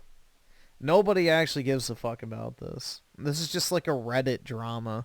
Changers coming to Overwatch that people are actually looking forward to. Overwatch can do something incredible here by just hiring this exact team to work on their game for them. Not only is that a PR fucking grand salami, people would go ballistic for that, but this team did prove that they can do good work. Again, we don't know exactly everything they're responsible for, but just even being tied to Marvel Rivals at this level is just a good thing to have on your resume. That's a fucking chunky one. So it would really be a win-win for Blizzard as they're desperately trying to get Overwatch back into the conversation of being like a prominent game. It'd be a good PR win because people would like to see some talented game developers get back on their feet here in the industry, like in a genre that they're clearly very good at working in. And it'd also probably just be good for Overwatch in general because, I mean, they worked on Marvel Rivals, and right now that's the bigger, better game. So to me, it seems like a no-brainer if you're Blizzard. Apparently, the team's not very big either. I've seen reports that it was 6 people, roughly like around 6 people that were laid off. That was the whole NA branch for Marvel Rivals. So it wouldn't even be like an extremely expensive endeavor if Blizzard wanted to hire all of them for Overwatch 2. I think it might be worth it. I think that'd be kind of a power move. But anyway, I still find this to just be trash. I still just do not like this. The video game industry is in such a bad spot. You can't even have a successful game without also losing your job, apparently. It just doesn't make sense. And I know it's not exclusive to the video game industry. You see this a lot, especially in Hollywood. Hollywood does this from time to time where something is an extreme smash success, and some of the people that brought it to life get fucking scraps. They get morsels. Less than that sometimes. Well, it's like now Hollywood fired all the CGI artists and they just outsourced it to India now. Like, everybody posts those videos and it's like, why did CGI in the early 2000s look better? And it's like, yeah, because you had actual talented people working on it. Now it gets outsourced to fucking literal just, you know, human farms of people in a fucking massive warehouse in India who don't fucking care about it. They're just sitting there earning their slave wage, you know, animating and doing a shitty job compared to, you know, the actual full-time, paid well employees in America who actually had talent and creative vision. So, yeah, if you outsource stuff to the third world, you're not going to get the same quality. It's like why stuff made in China is so shitty a lot of times compared to stuff that's made in the United States. So, same difference.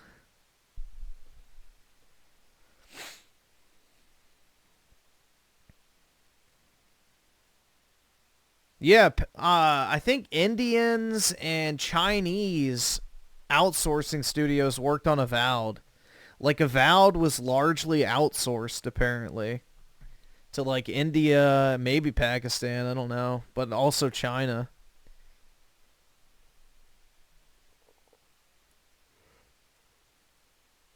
I mean, that's what Microsoft does a lot, too. They outsource a bunch of their coding. All right, awesome. Thanks, nigga. All right. You know, development to India.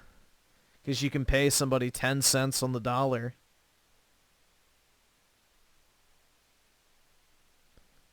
So, yeah, it's pretty shitty, man. We got American companies, quote-unquote, betraying the American people in favor of literal slave wages. So, it's very sad. Gone are the days of a company being successful in a country and then, you know, returning the favor to the people of said country by offering them employment, providing them a good quality of life, you know, all of that type of shit.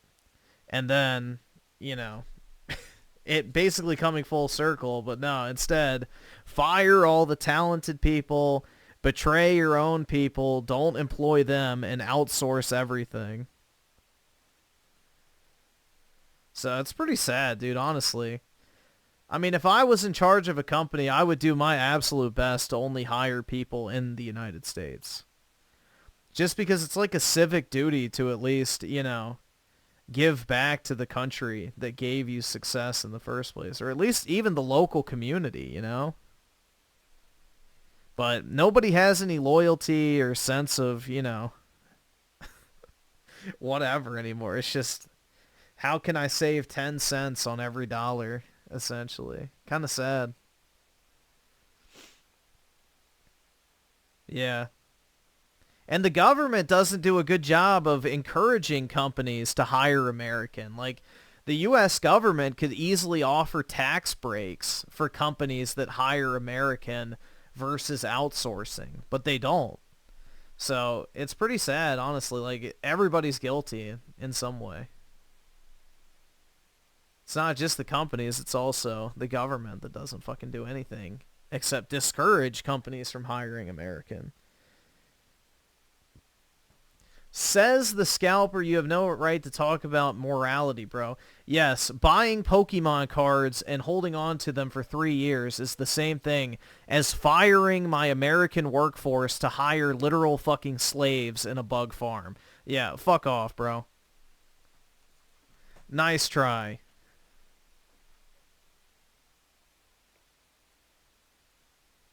Nice fucking try. Buying fucking Pokemon cards, waiting several years to sell them when the price goes up and they're no longer being printed is not the same thing as firing thousands of people to encourage literal fucking slave labor in a foreign country. Not even remotely similar. Holy fuck, man.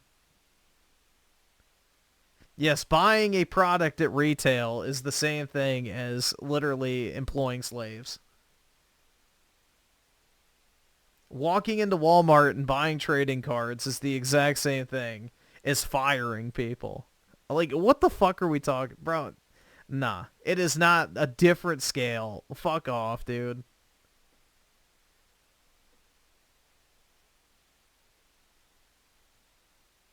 That is like one of the most retarded analogies I've ever fucking heard.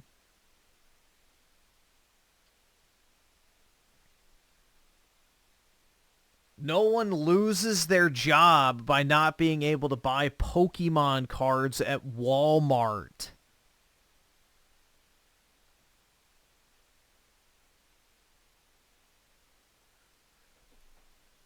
I can't afford this shit! Let's see. Run a Dog with the 10. Spidey 2 is labeled as new milestone and fastest sold compared to... I've heard differently. I don't think that's necessarily true. Didn't Spider-Man 1 sell like 30 million copies or something like that? And Spider-Man 2 is like a little over 12? I don't know how true that is. Already been on PC and then remastered and only been out for a year and a few months. Ragnarok performed better than both. Yeah, but it hit 30 million not after 7 years. Here, let's see. Spider Man PS4 30 million. Let's see. In September of 2021, so what is that? 3.5 years ago? So that would have been 3 years after launch. It sold 33 million copies. So in about 3 years, it sold 33 million copies, let's say. Let's see what Spider-Man 2's at. 2 PS5 sales.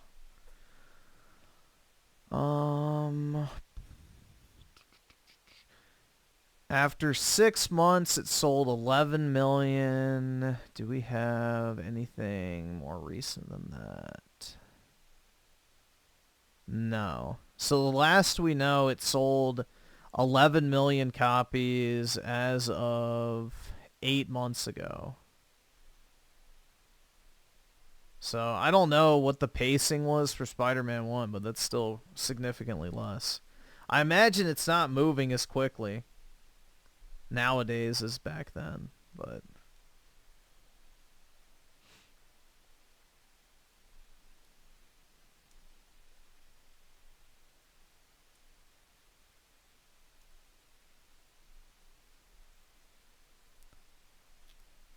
Nah, I don't know if I'm gonna get the Magic Final Fantasy cards. I might just buy the new Final Fantasy set instead, because it's Aerith themed. So, unless I see like some art I actually really like, probably not, because Magic art typically does not look very good. Especially the modern stuff. It kind of looks like AI half the time. Didn't Griffin scalp PS5s? Yeah, I scalp everything, man. I've been scalping since, like, middle school, I guess. So, yeah. It's an easy way to make money. You buy something, stick a shipping label on it, and make money for doing literally nothing. It's wonderful. Yeah, I got a bunch of prismatic. I got 20 of the binder sets or whatever for, I think, what, they were 30 bucks a piece, and I sold them for like 67 each. So I did really well on those. I got some of the surprise boxes for 20 bucks, I think they were, and I sold them for 60 something each. And then I have a bunch of the ETBs, but I'm not selling those. I'm just going to hold on to them. I'm just holding on to those. Maybe I'll sell them. I don't know. I've got so much sealed product that it's kind of tempting to start selling some of it. Like, I have Pokemon Center 151 ETB cases that I got for, I think, $240. And they're now worth, like, 1,700 bucks. It's like, bro... That's fucking crazy. 1,700 bucks for a $200 case of ETBs I bought like a year or two ago. Like, that shit's crazy. And then I have like 90 Costco Evolving Skies ETB bundles, which were $33 when I bought them. Those things are now 300 bucks. They have almost 10x'd in like 3 years. So, or maybe 2 years actually. I think closer to 2 years. So you could do the math on that. It's like an insane amount of money, bro. Like, absolutely wild how much money's in Pokemon right now. But yeah, I got booster boxes, collection boxes, ETBs. I've got I've got everything. So, I mean, I bought a Mew, for example, for 800 bucks. It's now worth 2,500 in the span of a little over a year. Like, it's batshit crazy. I'm very tempted to sell it, but I like the card and it's rare, so I don't want to.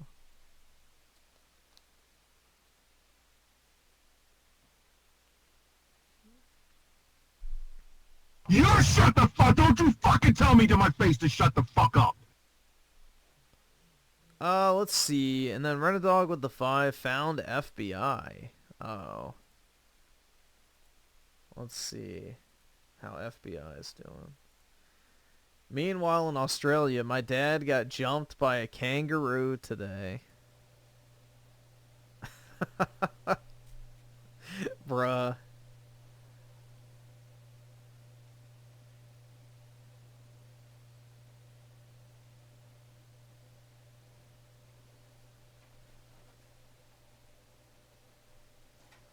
Damn, he actually took it down.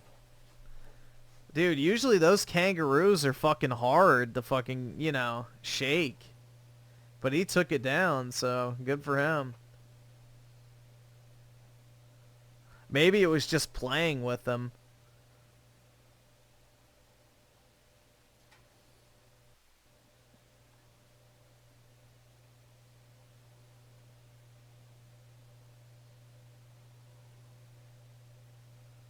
Yeah, it doesn't really look like it's attacking him. Maybe it was just thinking they were playing. I don't know. Because, like, it doesn't really look like it's super aggressive, or I don't know. Maybe. Like, right there, it just looks like he's playing with them. It might be a young one.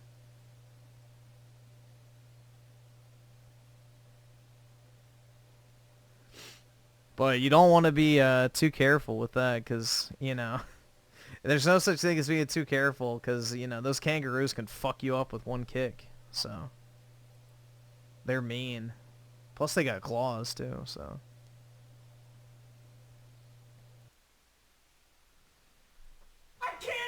E-Man with the 2, look at Jethro's link. Okay. And then Renadog with the 10. I was talking earlier today on Discord, and the first wave of Sony games to PC like God of War 2018, Spidey 1 are still the top peak numbers on Steam versus recent ports. Thoughts? Can we check the numbers? Yeah. Which one? Like, I guess we could do Spider-Man and then God of War. Those would be the two, I guess, to look at. So yeah, I can pull them up. But the thoughts on that is, I think the novelty is wearing off. I think a lot of people either aren't waiting or they just don't care. But I don't know. Maybe people who normally would just wait for PC bought a PS5, or people aren't interested in the Ragnarok. I have no clue, honestly. I know Spider-Man 2, like, they kind of sabotaged that with the shitty port, so that was not a good showing for it.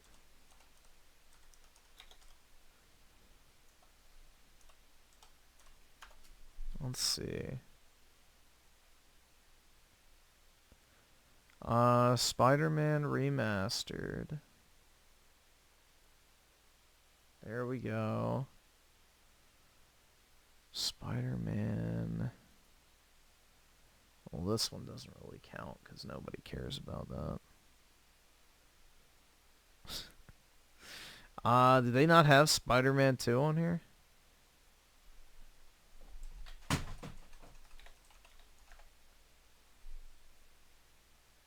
Oops.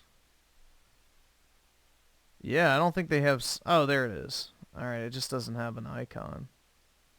That's weird.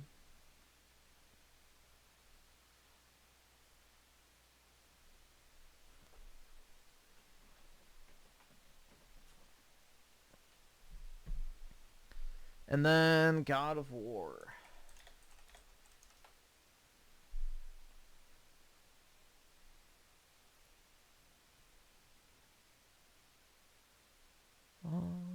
There's that one. And that one.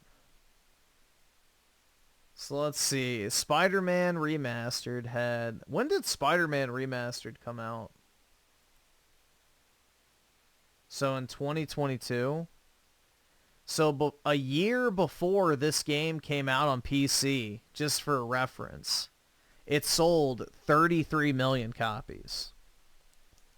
So Spider-Man 1 sold 33 million copies a year before it even came to PC. So that's pretty significant.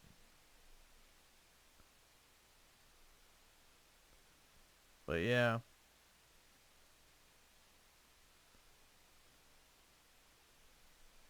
$66,000. So then we have the Miles game, which only had 12,000. Not surprising.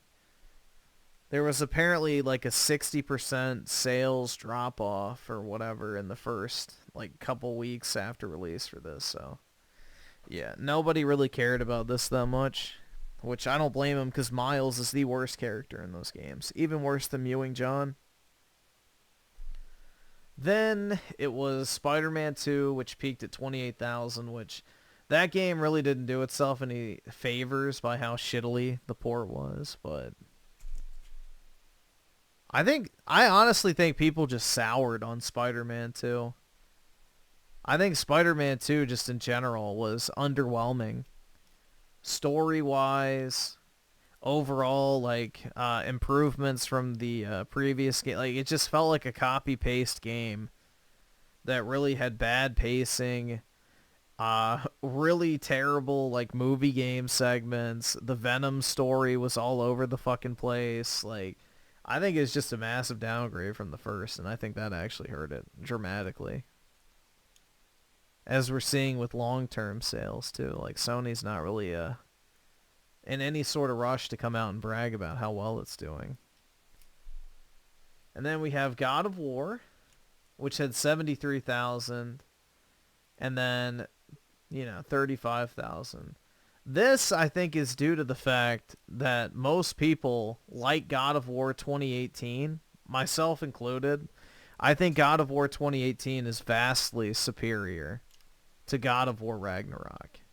I think Ragnarok was a massive step backwards. Not to mention there was a bunch of controversy surrounding Ragnarok as well. Like, wasn't that one of the games that required the PlayStation Plus login when it first came out?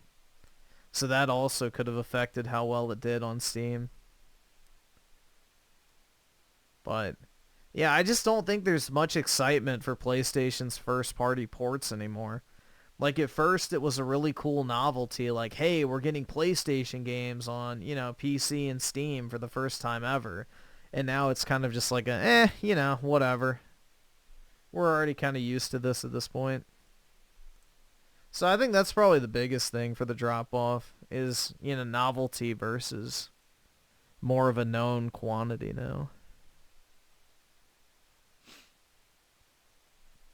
Sucks that the team is in charge of future Marvel games. Yeah, I don't really have much faith in that.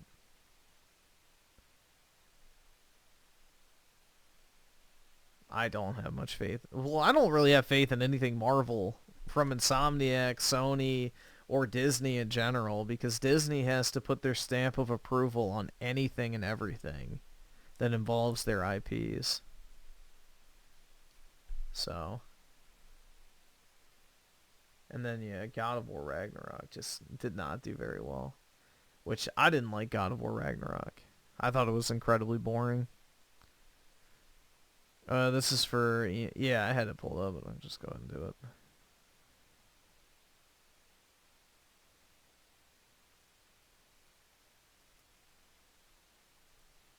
Alright, this better not be anything bad. Alright, that's fine.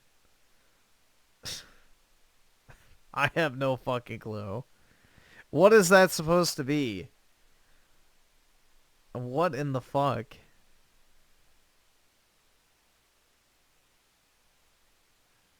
That's FBI, a pussy, kangaroo, unicorn? What in the fuck is that?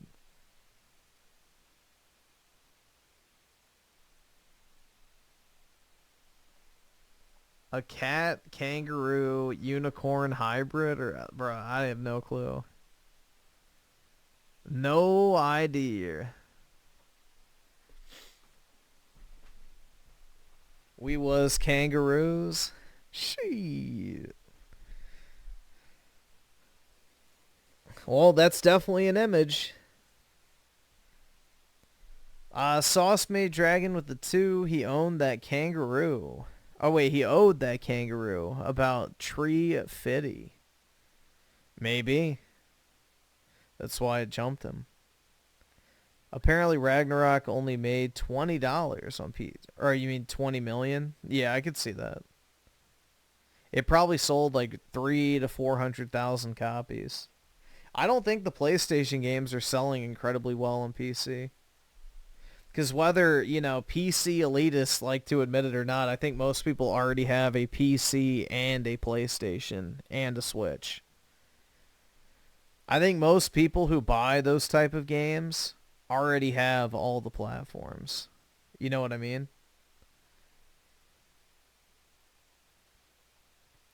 So I think this entire notion that,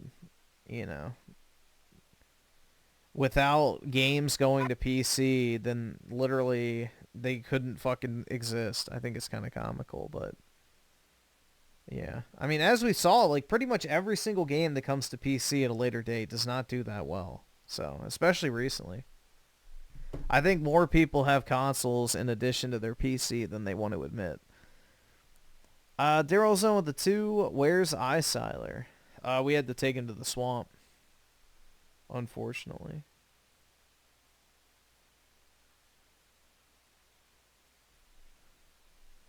Will Fable reboot suck? Yes.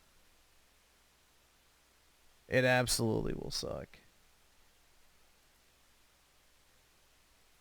I mean, just visually, it doesn't look good.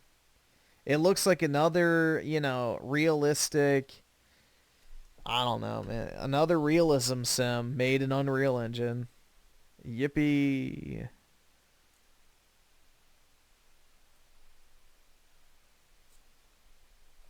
No, Wu Kang did not make that much money on PC because I think it was like, what, 90-something% of sales were in China. So the Chinese version was cheap, like $10 to $15. So it was significantly cheaper in China compared to the United States. Also, that's if you trust Chinese numbers, because you can easily come out and lie about the sales numbers in order to boost interest in the game. It's the same reason why people bought views and fucking bought streams and all that type of shit to build artificial hype.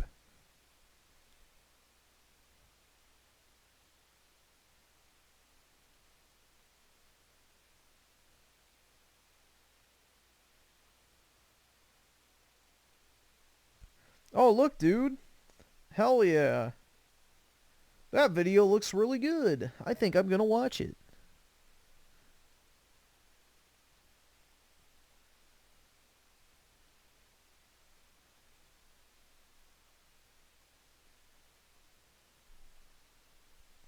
Look at that handsome young fella in the thumbnail, too. I really love his haircut. The mixed race Zoomer cut. Nothing says half white, half Hispanic like that.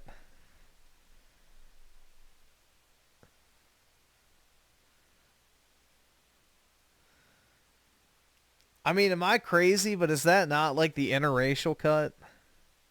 Yeah, the broccoli cut. I feel like that's like the interracial kid default cut nowadays for like TikTok Zoomers.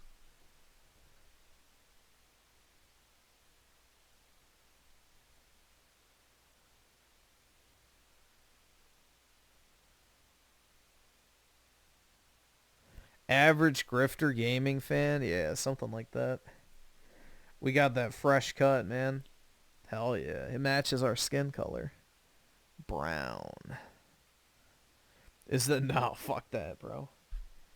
I don't have curly hair, so... No.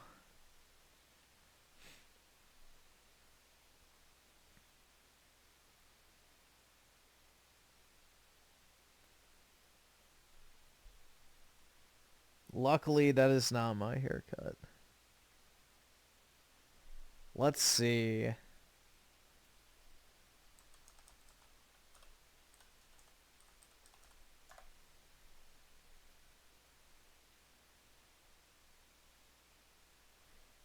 Console gaming is dying, or... I don't really give a shit about the Marvel thing, so we'll just do this. Hey there, gamers. Dreamcast guy here. Whoa. Too fast. Normal.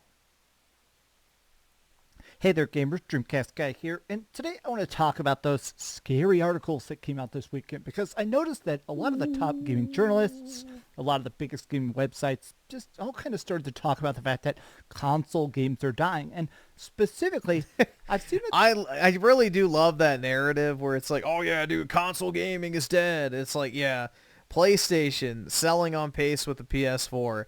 Nintendo Switch still 8 fucking years into its life cycle with the new console already announced, selling millions of consoles a month. But yeah, gaming is dying, guys, because Xbox can't sell. Ton of people bashing PlayStation, saying, yes, they're doing good.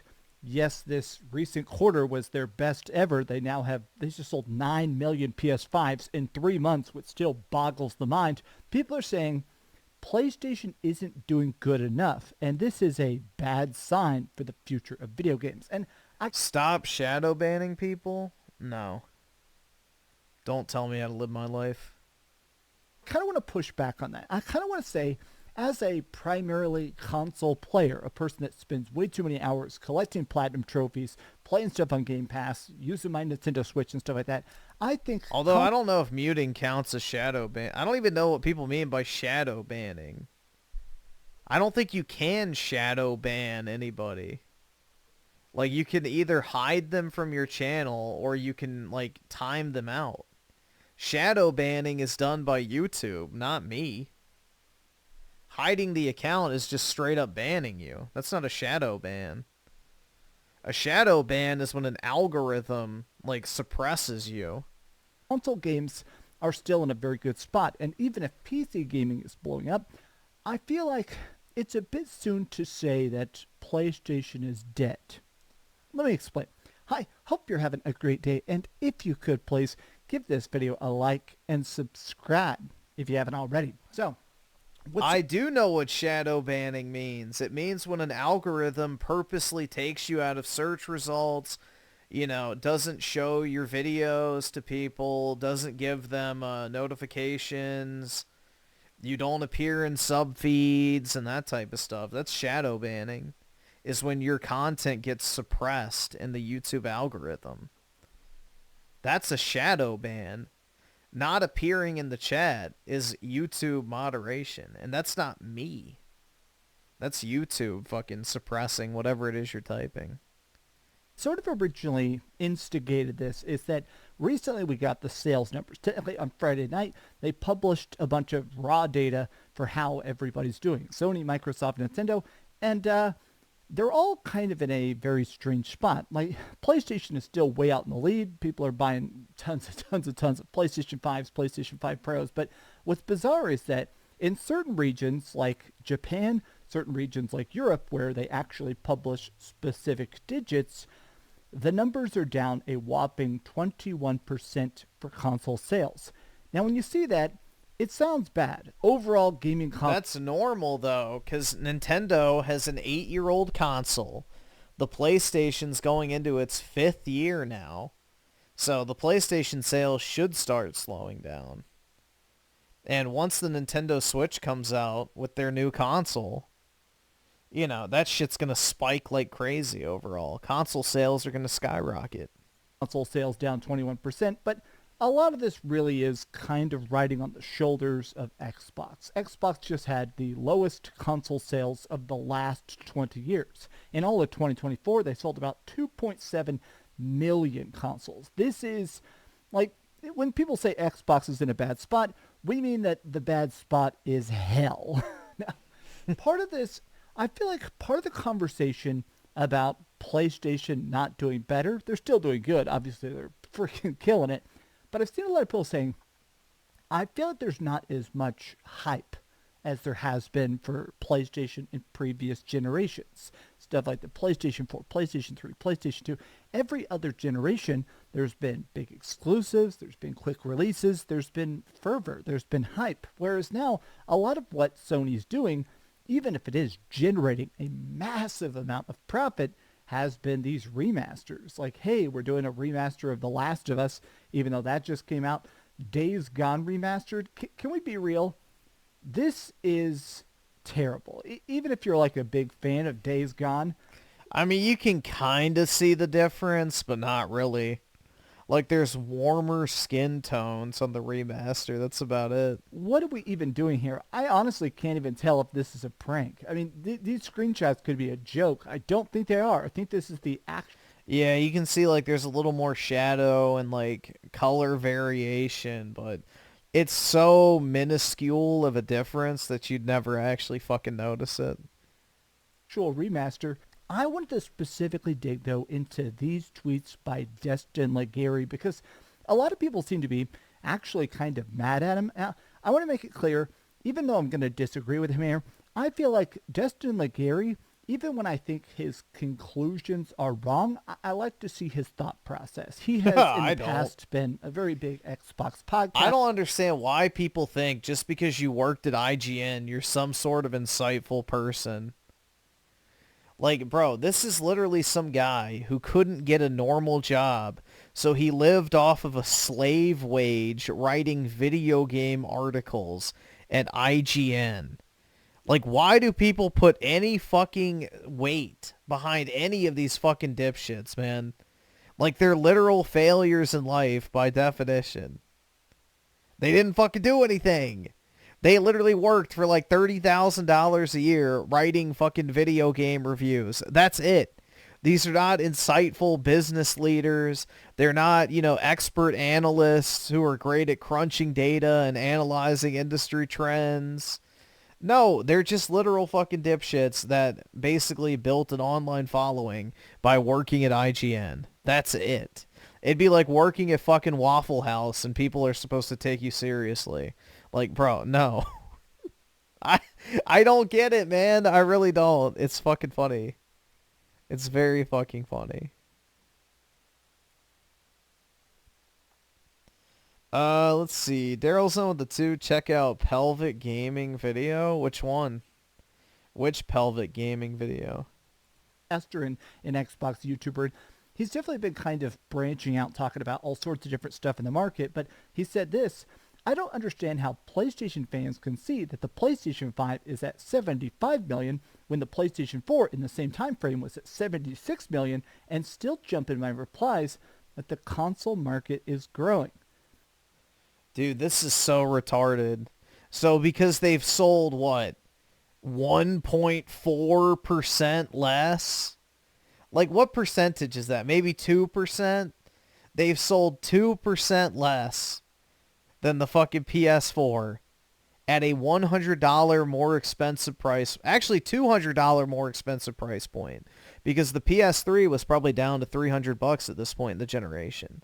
So the PS5 at $500 is only selling 1 million less than the PS4 at the same time. How is that a fucking big deal? That's nothing. Literally nothing. The important thing is that spending on the console's up. People are buying more games, they're spending more money on services, and they're engaging with their consoles more. So this is like a nothing. If it was like 45 million or 55 million or maybe even 65 million, then yeah, it'd be like a significant difference. But 1.5 million when the console's like $200 more expensive, I don't really think that's a cause for alarm, personally. This is an interesting take, because yeah, look, meanwhile, game and network services saw a 16% increase. Digital game add-on content sales increased 14%. So PlayStation's making more money. This is something that we don't really consider. The fact that they're only down 2%, there's a lot of other factors. People in the chat are saying, okay, well, there is stuff like there was pandemics, there was chip shortages and stuff. There's a lot of extraneous factors. Also, the PlayStation 5 has been very expensive. So there's a lot of other stuff that could make that 2% decrease. But I want to posit something, which is that dude, if it's selling 10 million units in 3 months over the holidays, it's definitely going to hit over 100 million. Just, yeah, absolutely. Absolutely. Part of what helped the PlayStation sell so well has in the past because of the foibles of Xbox. Like in the PlayStation 3 generation, when it was PlayStation 3 versus Xbox 360, we had direct comparisons of exclusives batting against each other, right? Gears of War versus Uncharted. We had the craziness of Halo being sort of compared against Killzone. In fact, some people called Killzone the Halo killer. That definitely wasn't true. But there used to be this it turns out the Halo killer was women. Hype for your team winning. And when your team made a mistake, it hurt, you know?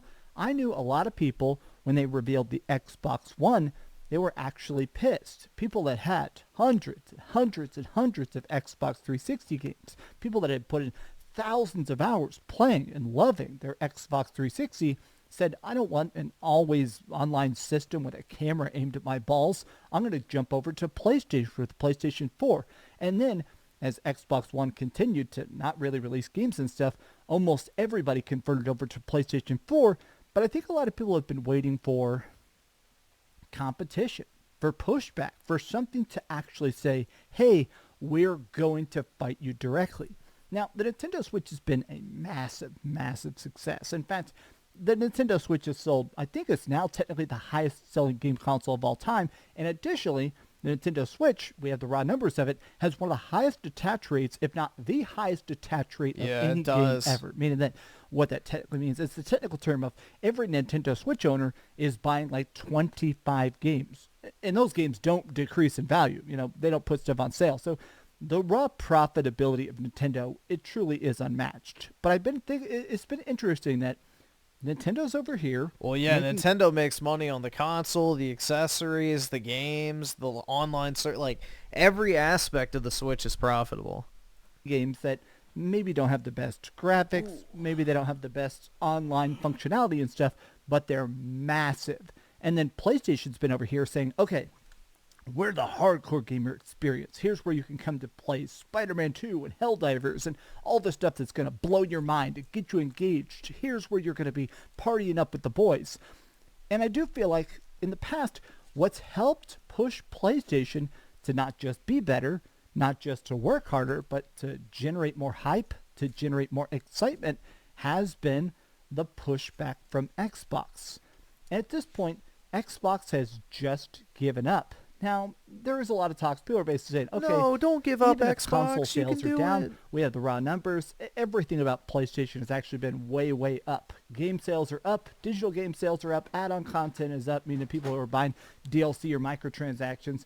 Everything across the board. They're coming up with new stuff like 120 FPS games via PS5 Game Cloud. Recently, they released the PlayStation Portal, which is the handheld device that's been very profitable.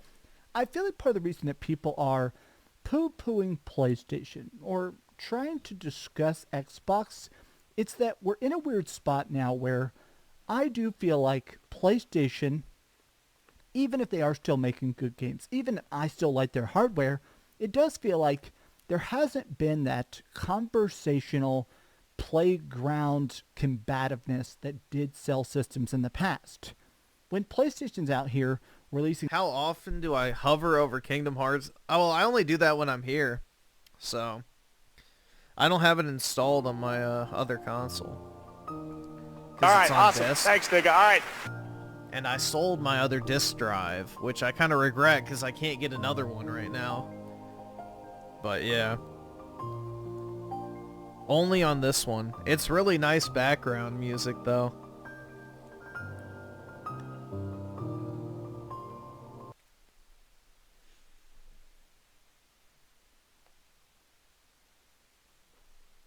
It's probably an average being tilted by physical collector addict. Well, yeah, that's every platform, though. PlayStation, and believe it or not, there's still people who collect physical for Xbox. Even though you can't, because Microsoft stopped releasing their stuff physically. Rent a Dog with the 5, if Sony had their main studios do remasters and remakes, that would definitely be a I agree. Yep. They should not do that. They should have support studios like Blue Point. But instead, they had Blue Point working on a live service God of War game, which is a complete fucking mystery to me. Like, Blue Point is good for one thing and one thing only, and that's remasters. Why were they not working on a remaster? Why were they working on a live service game? It made no sense. In games like Astrobot that are winning Game of the Year and stuff, that's great. It's good for PlayStation, it's good for PlayStation gamers, but I feel like it's not selling PlayStations because the competition is saying weird, vague stuff like this. Forza 5 has reached 44 million players. What does this even mean? Like, let me be serious about this. I hate PR speak like this, and this is all freaking Xbox does now, is, hey, we're happy to be part of the conversation. We want to be part of the ecosystem. Taco Bell's not Mexican owned? Yeah, it used to be owned by Pepsi, I think. I forget what the spinoff company is called, but yeah, no, they're not Mexican. Let's see. What was I gonna read? I saw something come through. I wanted to read somebody's message, but I got distracted by Taco Bell. Fuck. Alright, whatever. King of Void with the 2. Hello, my guy. How's life? I cannot complain, man. Hopefully things are going well with you. But yeah, things are fine for the most part. Same old, so nothing bad. Hold on, now I need to know. What company owns Taco Bell? Pepsi used to own... Yeah, Yum Brands, that's what it was. Yum Brands. They own, I think, KFC, Taco Bell, Pizza Hut.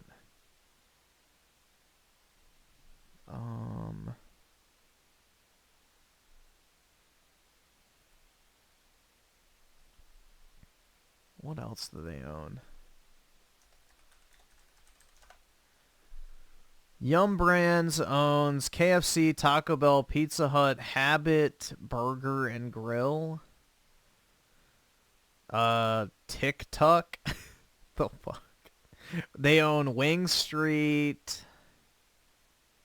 And then just a bunch of random shit. Okay. Yeah, so KFC, Taco Bell, and Pizza Hut are the big ones.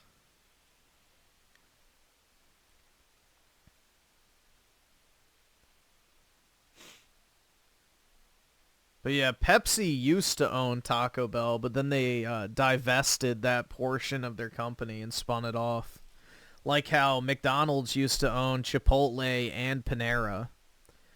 Although, no, I think they still own Panera, actually. I think they still own Panera.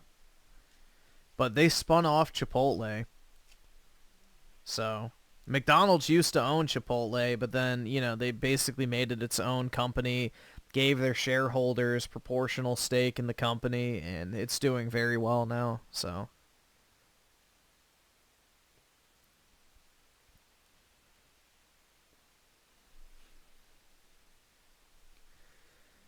If Tencent owned Taco Bell, wouldn't they make Chinese tacos? You mean dumplings, or what are those things called? Like the pork buns?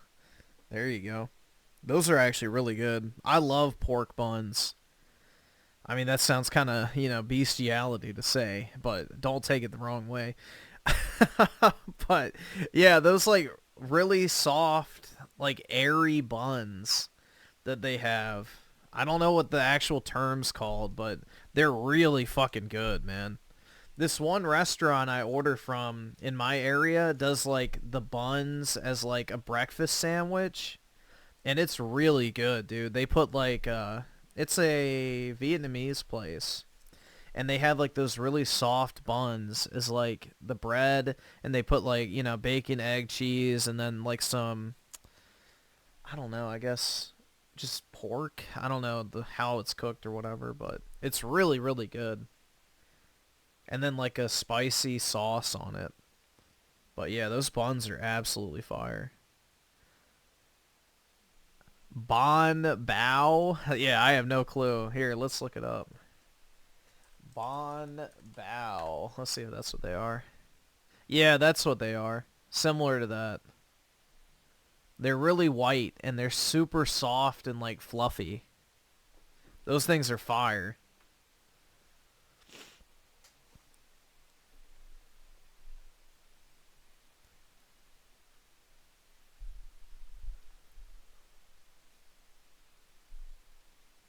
System. We're not trying to even sell you an Xbox anymore. We just want you to buy Xbox games.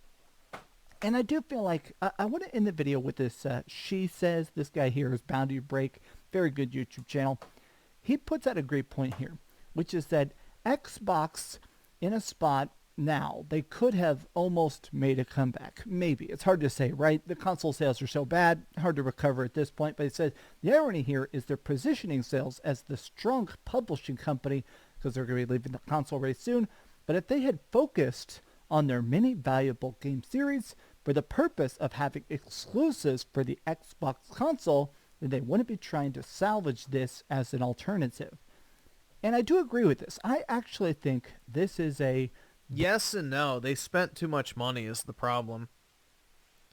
They massively overpaid for Activision Blizzard looking back on it because the entire gaming industry was inflated because of COVID and they needed to recoup the money. And realistically, Game Pass was never going to do that. So, unfortunately, Phil Spencer spent way too much money and basically the bankers came calling.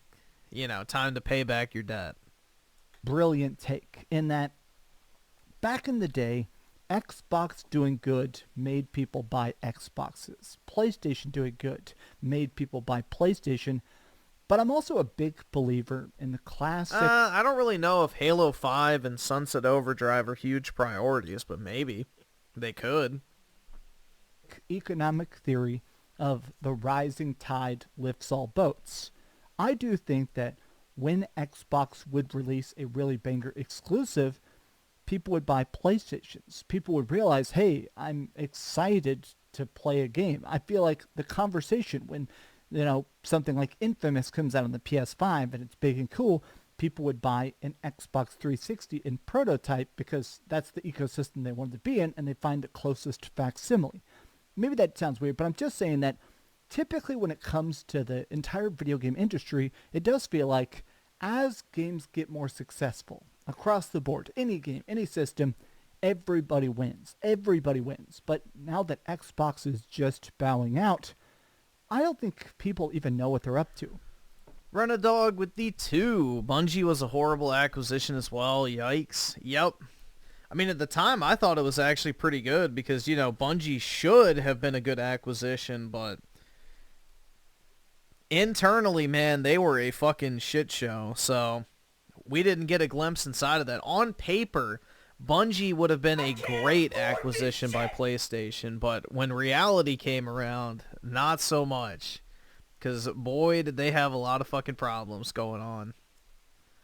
Which is kind of a shame because, you know, Bungie actually was a genuinely great developer for a very long time, but all good things must come to an end, unfortunately. I was downstairs cooking a bunch of fajitas last night. I'm still having trouble eating, so I have to make these little soft bean-filled tortillas, and I got to chop the meat up real tiny. And my roommate walked in, and he said, hey, man, when does Avowed come out? And I was like, it is out. Like, it's out early access. It comes out on Monday if you want to use it. Bruh. Why would you say, no, don't do it? The Game Pass, and he looked confounded. He's like, wait, I thought they just revealed it. I was like, no, they revealed Avowed in 2020. It's been 5 years of development. It's finally out. And it made me realize that even a lot of hardcore gamers do not know what Xbox is up to. I feel like at this point, the entire market is PC gaming, it's PlayStation gaming, and it's Nintendo gaming. And everybody's kind of in their own camps. PlayStation gamers are enjoying their stuff. Nintendo gamers are in the separate island. And PC gamers are over there modding titties onto Geralt and Witcher 3 and stuff like that. And I do find it interesting that... Yeah, I still stand by the fact that the only game studio I personally would want to own is Square Enix, for obvious reasons. But, yeah, I don't know, man. I definitely would not buy any Western studio. I mean, maybe I would to salvage the IPs, but I definitely would fire every single person working at them. But yeah, if I could have any game studio for my own personal purposes, I would get Square Enix. So that's not even a question. Like, let me have Square Enix, and we will bring about the golden age of Japanese video games. So, I have the vision.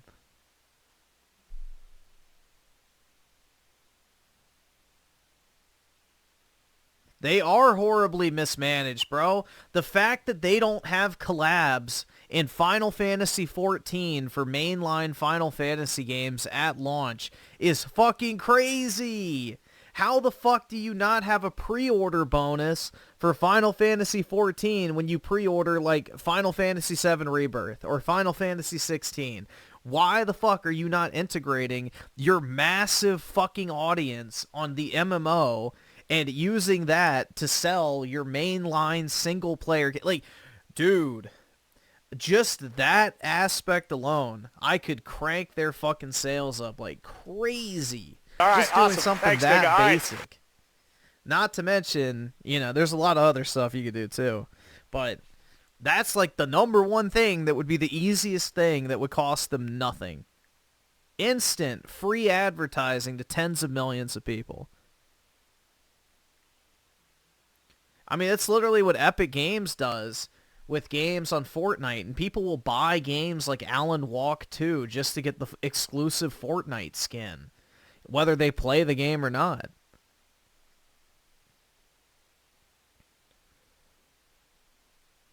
So, I don't know, man. It's kind of wild.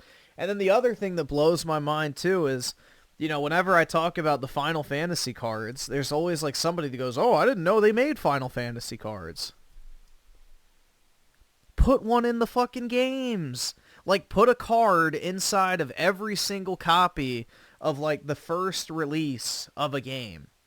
So, like, the new fucking Final Fantasy 17 comes out. Put, like, an exclusive card in all the pre-order editions of the physical copies of the game to introduce people to the fact that, hey, this is another thing you can spend your money on that we make. People love video games and trading cards. It's a very overlapping, you know, industry. So why the fuck they're not cross-pollinating both of those markets is fucking wild to me. So there's a lot of synergies that Square Enix has across its many different business ventures that could easily be capitalized on without even having to look outwards. So there's a lot of stuff I could do to improve that company almost immediately. But I would just enjoy it because I love the IPs. So that's the most important thing to me, is getting to own, you know, the IPs itself.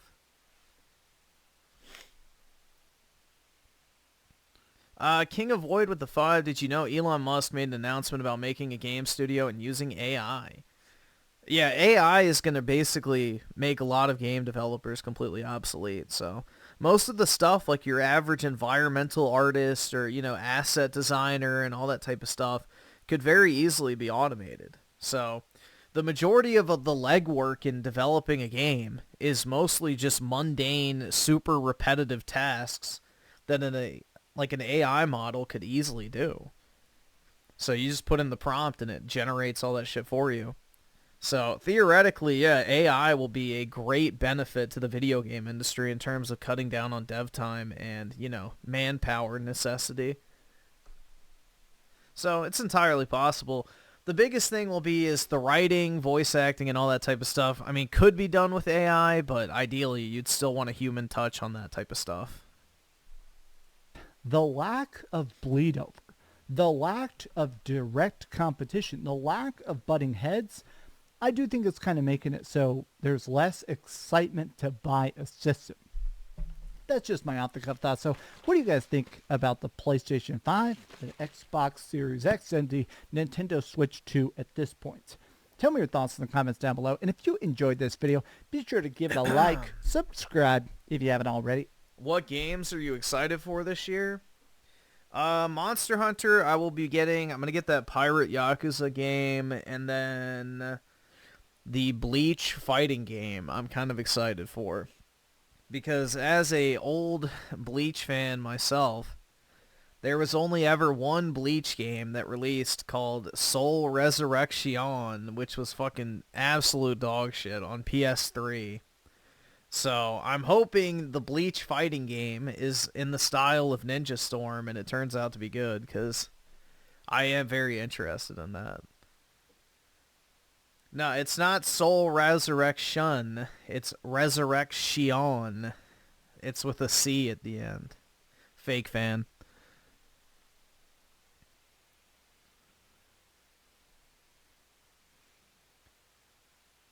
What do you think about GTA? I don't care about GTA personally. Honestly, if GTA got canceled tomorrow, I wouldn't even care. I'm not a GTA fan whatsoever. I will not be LARPing like, oh my god, guys, countdown to GTA 6. Woo! Give me monies. Like, I'm not even going to grift it. which maybe is not the smart idea, but yeah, I don't have any interest in it, to be honest. I've never been a Rockstar fan, really. Red Dead Redemption 1 is really the only game from them I really liked a lot. GTA 4 was good, but I was not a huge fan of GTA 5. So, do I want monies or not? Alright guys, I heard a rumor today that the GTA 6 trailer is about to go live on their YouTube channel. Join me for our stream as we watch together, just in case.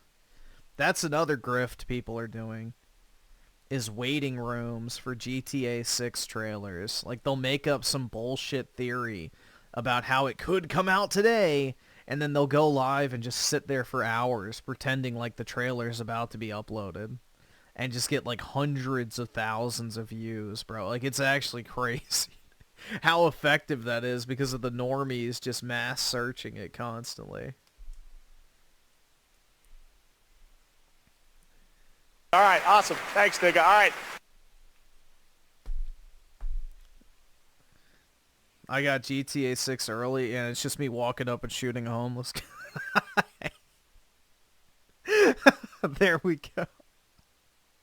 Chazrick Thomas of the 5 question, do you think Fortnite ruined the industry? A lot of people like to blame Epic and Fortnite for microtransactions. I don't see them as number... No, Fortnite did not invent microtransactions at all. So, no, Fortnite is not the problem with the industry.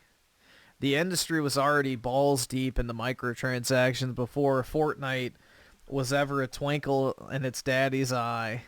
So, yeah.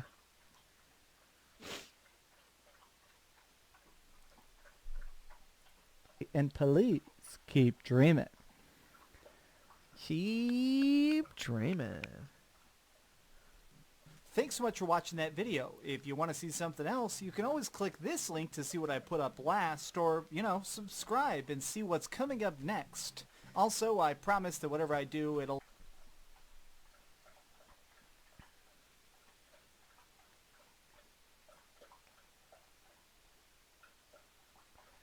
Sony needs to stop with these remasters. Well, I mean, to be fair, like, I understand why Sony does the remasters.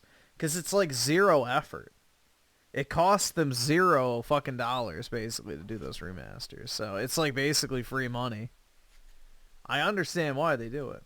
Oh, wow, dude. Look at that nice looking gentleman over there with his wonderful mixed race haircut. Well, no, microtransactions came way before Oblivion, bro.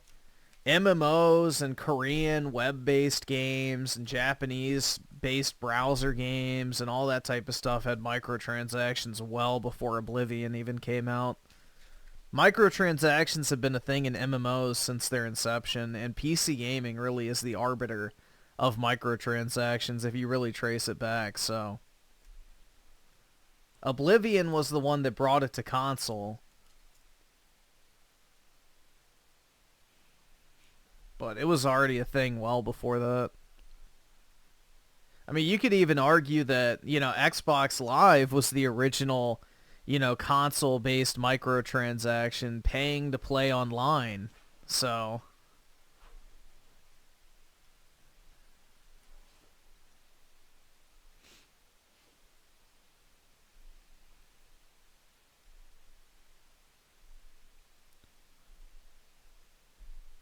let's see. Z-Herb with the 5. What's up, Griffin? What's happening? Not too much, man. Also, apparently, you're deleting negative comments, according to Vertanga. Is that true? Wait. What do you mean? I've never done anything like that. I would never delete a comment, especially not in a live stream chat. What do you mean by that? But, yeah, I don't fucking know. Apparently, he's policing my comment section because he has nothing fucking better to do. I have no idea, man. He's probably spending more time in there than I am.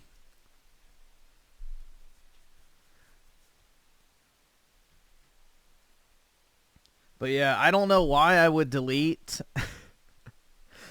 I don't understand why I would delete comments when literally I spend hours sometimes reading negative comments on stream. Like, I'm pretty sure everybody can attest to that here. Like, we have done entire, like, 1 to 2 hour fucking, like, segments on the stream where I just straight up find all the negative comments on, like, a community post or whatever and just fucking react to them. So, I don't understand. Like, am I just deliberately robbing myself of content now? So, yeah, it's just stupid. Not to mention, I literally bait all the time to get negative comments. But yeah, it's whatever. Maybe I guess I should spend more time in my comment section so I can have as good of an understanding as he does over it. Like, fuck. Quite sad, isn't it? Last night you were spending 20 minutes reading comments on Melanie Vax's video. Yeah. That shit was so fucking pathetic, bro. I saw it again today on Twitter and it just made me cringe. She's fantasizing about what she would say to Elon if he wanted to have a baby with her. Like, dog, You're fucking 40. He doesn't want you. He does not want you. I guarantee you Elon is not interested in the slightest in some tatted up, scrawny ass, goth, 40-year-old woman. No, there's no chance. Elon could literally go to any college campus and pull like some hot 20-something-year-old chick. Like, this type of girl is probably what Elon's after. Elon could walk onto a college campus and pull some bitches like these.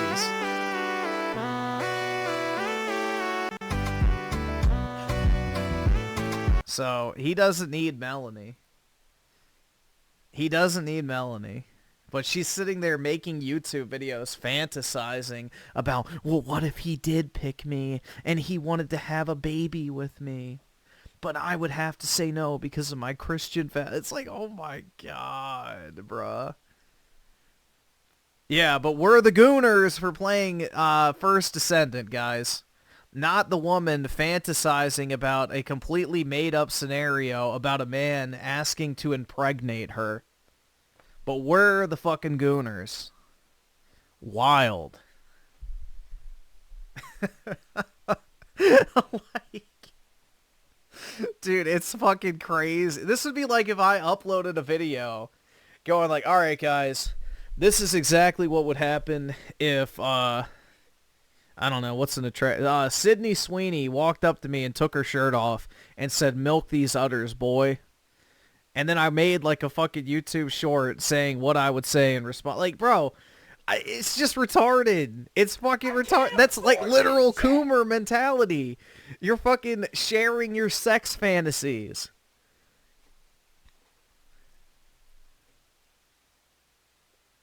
I don't know. Tim Marco the 7, I think Vertega's gay for you. He may as well come out and get it off his chest. It wouldn't be that surprising at this point. And real controversial truth of the two.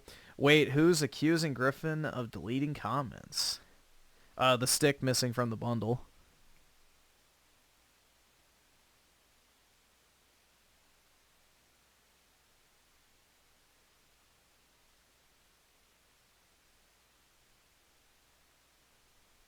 But yeah, that shit was funny as fuck, man.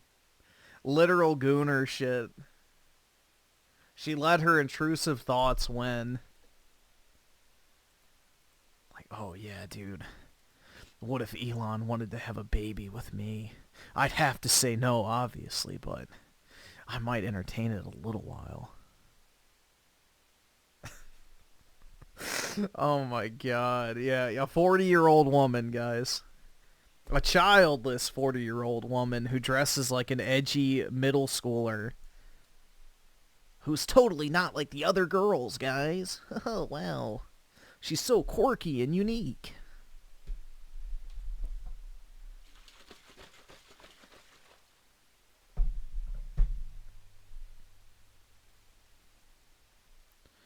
Alright, I guess we could watch this now.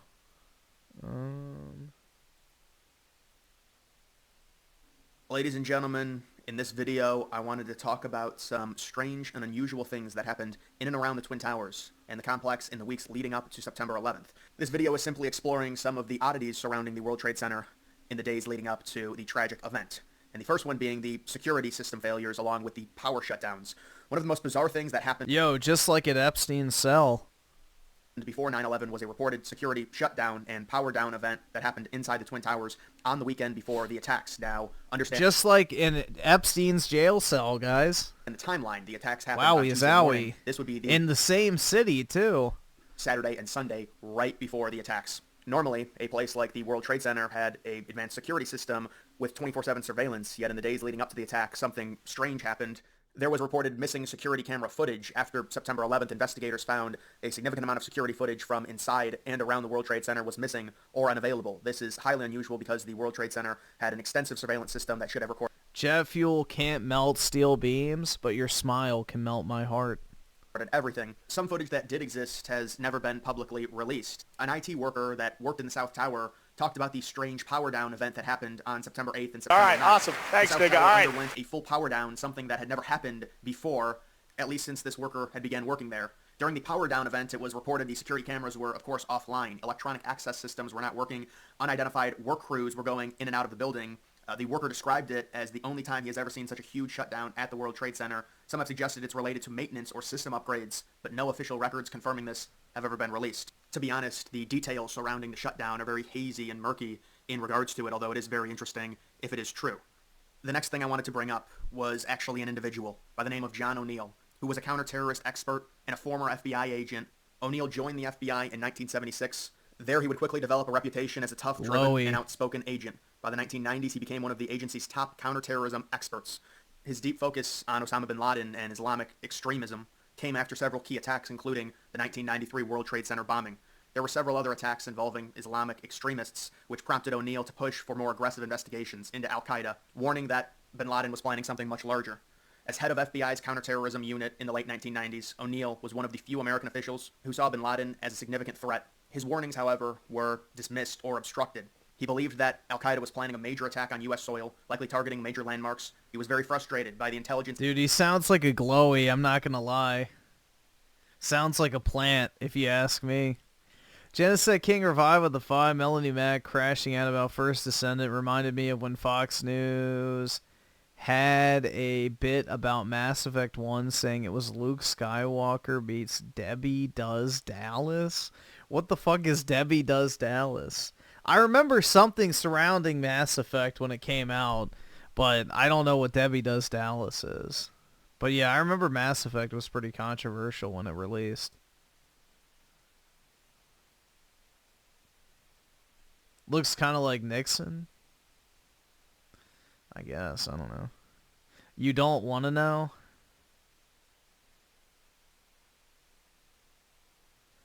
Zoomer to tech. I am, dude, I'm like actually the first year of the Zoomers, apparently.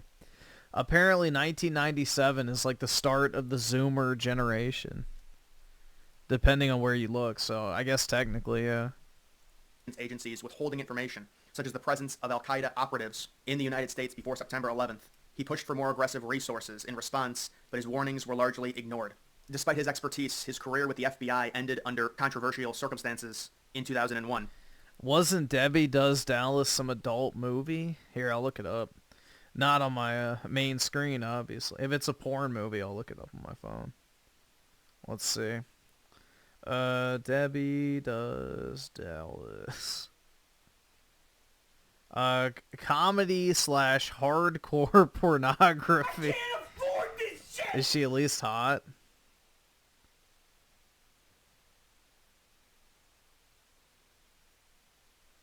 I don't know. I'm getting YouTube videos. Let's see. Images.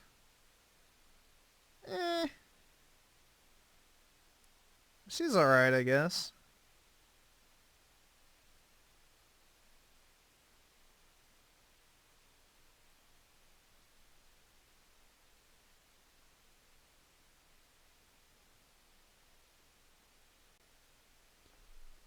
Yeah, I've never heard of that.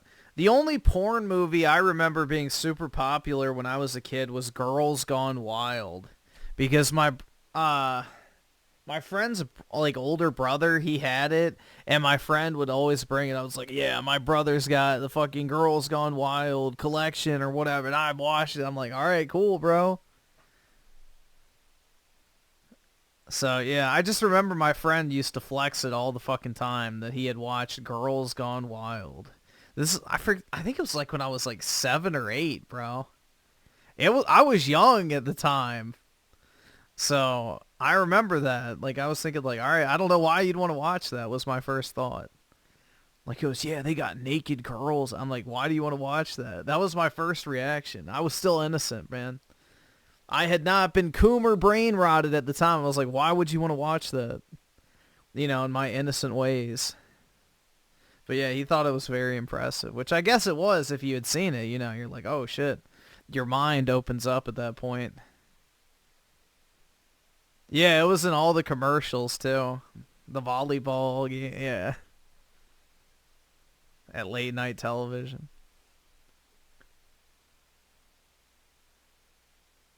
Yeah, I remember the first time, like, I was on Yahoo Images, to date me here, when Yahoo was more popular than Google. And I remember I had looked up my, like, first name, Griffin, and, like, there was apparently some woman who also had the last name Griffin, and, like, I had gone to the 7th page, and I remember that was the first time I saw boobs for the first time. And I was like, wait, what the fuck? Why would somebody upload this to the internet? Are they fucking weird? Like, that was my first reaction, is why the fuck would somebody upload a picture of their tits to the internet? Like, that was my first instinct. It's like, why? Why would you do this?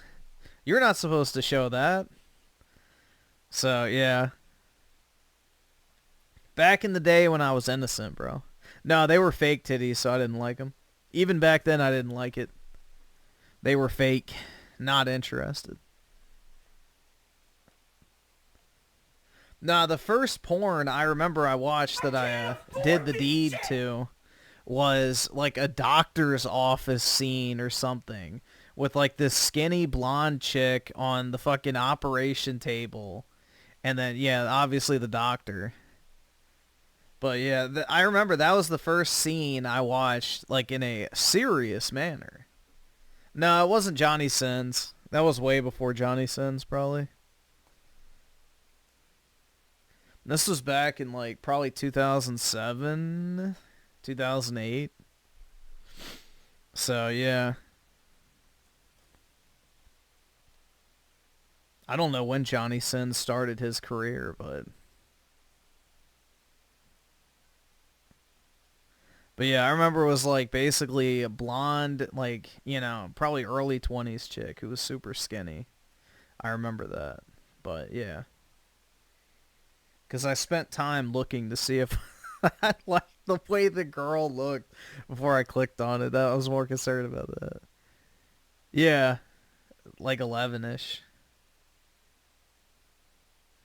But yeah, I don't know, bro. Back in the day when you were still innocent, it's kind of funny, like all the stuff that you didn't pick up on. You're like, why would somebody do that? Ew, why would they take a picture of their boobs? But yeah.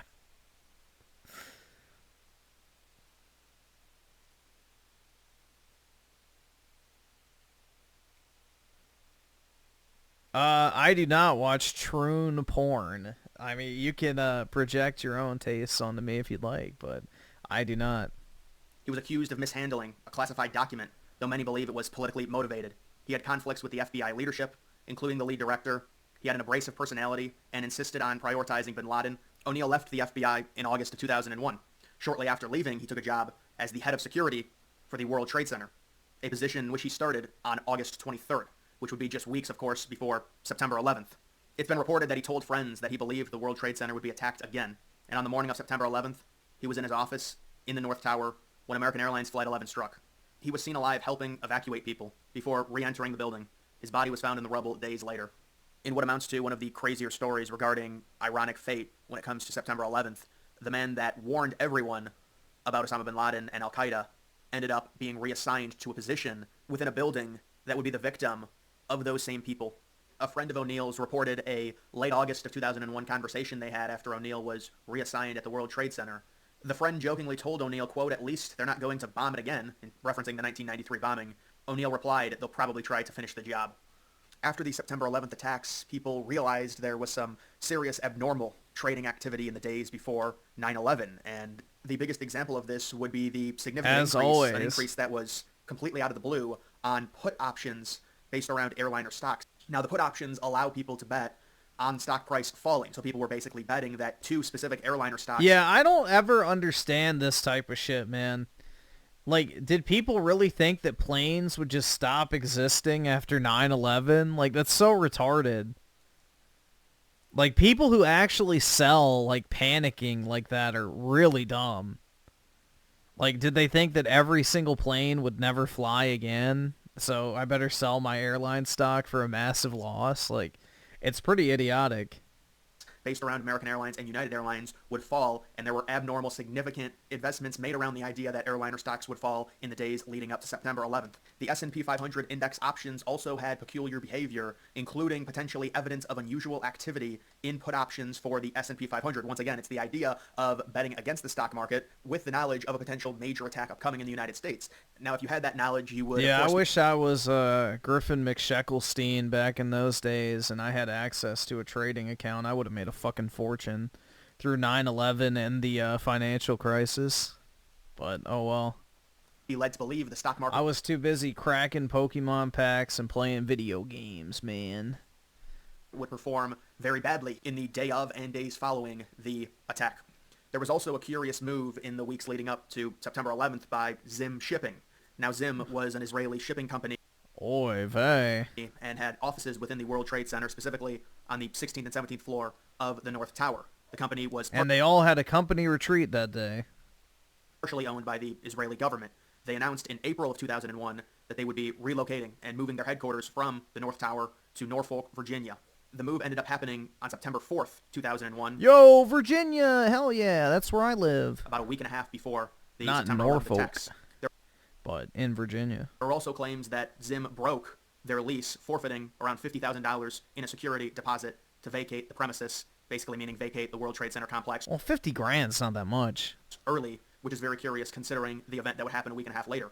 The company did put out an official statement and said that this was always a part of their long-term business plan that they had initiated almost 2 years prior, and that their abrupt exit just a week and a half before September 11th could be explained as their lease was due to expire on September 1st of 2001, which would be 10 days. 50 grand in 2001 was like $100,000, bro. That is not a lot of money for a company. $100,000 is not a lot of money for a company if you're moving your headquarters. That is a minuscule amount of money. And that's just a deposit, so you don't know how much they were paying in monthly rent that they got out of. Before September 11th, which is why they abruptly moved out. Either way, it certainly is very curious timing. That's not that much money. Not in the scheme of a company moving locations. Is this whole video the Jews did 9/11? I don't think so. I think what happened is they let it happen. Like, George Bush let 9/11 happen as an excuse to invade the Middle East. I think they knew it was coming, which is documented. The information was there. They just claimed they needed DHS in order to put all the pieces together because the intelligence agencies didn't communicate and it could have been prevented and blah, blah, blah, blah. Like, I think what happened is they knew it was happening and they let it happen because it was a great fucking, you know, what is the phrase? Never waste a disaster or something like that. So, yeah, it was very opportunistic, is my personal opinion. I don't think Bush literally did 9/11 or whatever. I think they just let terrorists attack, personally. Now, you know, maybe I have the world's biggest tinfoil hat on, but I think that's the most realistic situation.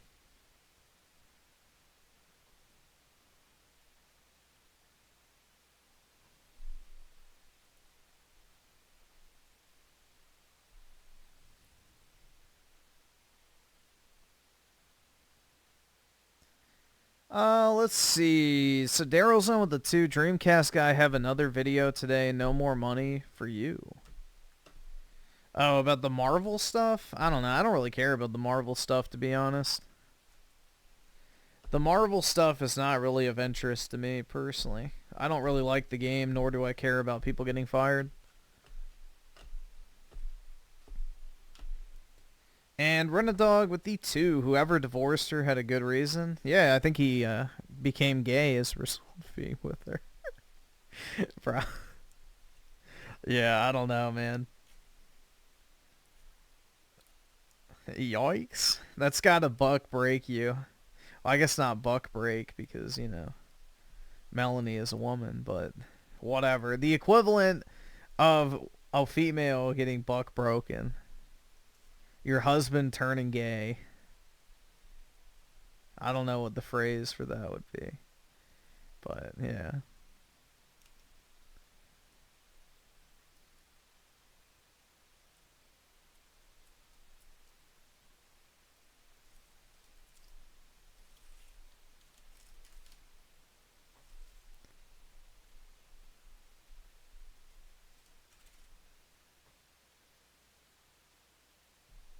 Yeah, the thing is, man, is if you go to war, the only reason should be to extract wealth for your citizenry.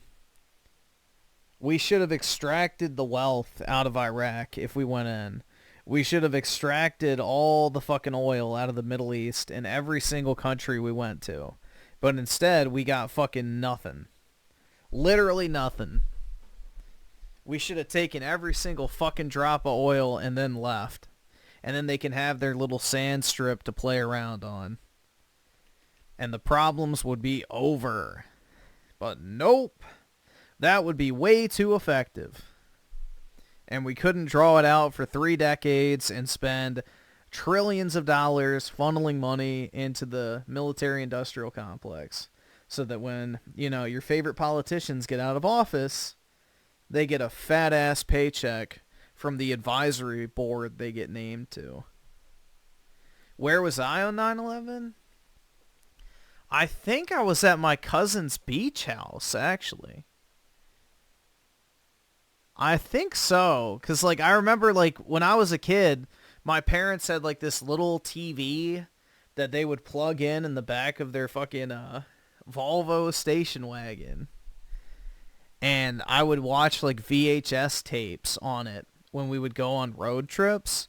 So I believe we were visiting my cousin at the beach, at their beach house, and they used that TV because my parents wanted to watch the news because my aunt had called or something, and my cousins didn't have a TV at their beach house. So we had like the little mini TV and we set up like the antennas and stuff. So I remember that. And then I also remember like my mom and my aunt freaking out on the phone. So yeah. I don't know. It didn't really bother me that much. I didn't really have a emotional reaction to it. Because I was like 4 at the time, so. Or no, 3. So, yeah. Didn't really register for me, personally.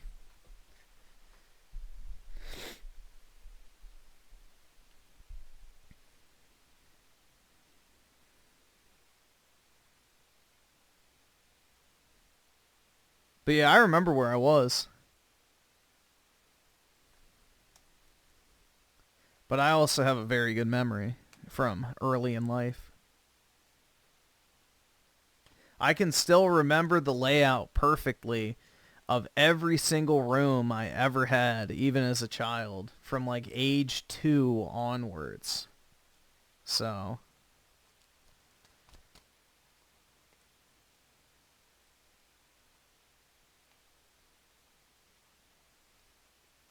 I remember my friend telling his mom was working a building or so over, and she was next to it. Whoa, front row seats. Bro. Imagine sell them on Ticketmaster. See her with the 50. Appreciate it, man. That's very kind of you, sir. Someone argued the Kingdom Come Deliverance 2 gay romance wasn't a retcon because it's optional. Nor was it confirmed. what? I showed him what the dev said. He argued that that was for the first game that was 8 years ago. I guess this game can do no wrong. That's like the definition of a retcon, is when you take existing lore and then change it. So him defending it by saying, oh... Nice car. Hold on. Perfect. So him literally taking that and saying, well, that was for the first game, dude, not the second one. It's been 8 years. That's like the definition of a retcon, is when you take existing lore or existing facts and then change it for a new entry. Like, that is the definition of a retcon. So, yeah, he literally just made the case for exactly why it's a retcon. Because it was established in the first game and then changed in the second. That is the textbook definition of a retcon. So, yeah, people are, like, shilling for this game for no fucking reason, man. It makes no sense. But, you know...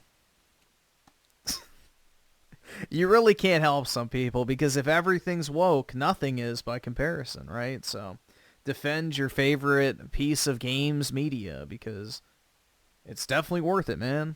I don't know. Very odd that so many people are willing to die on this hill, if you ask me.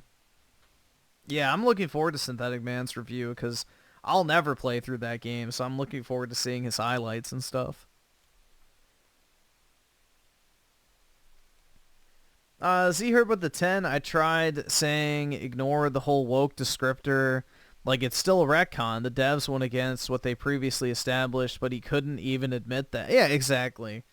That is the definition of a shitlib.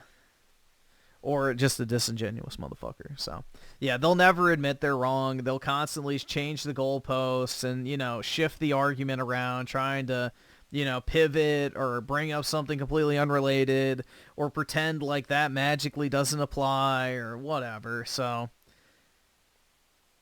at a certain point, you just have to, you know, cut off people like that and be like, yeah, I'm not engaging anymore.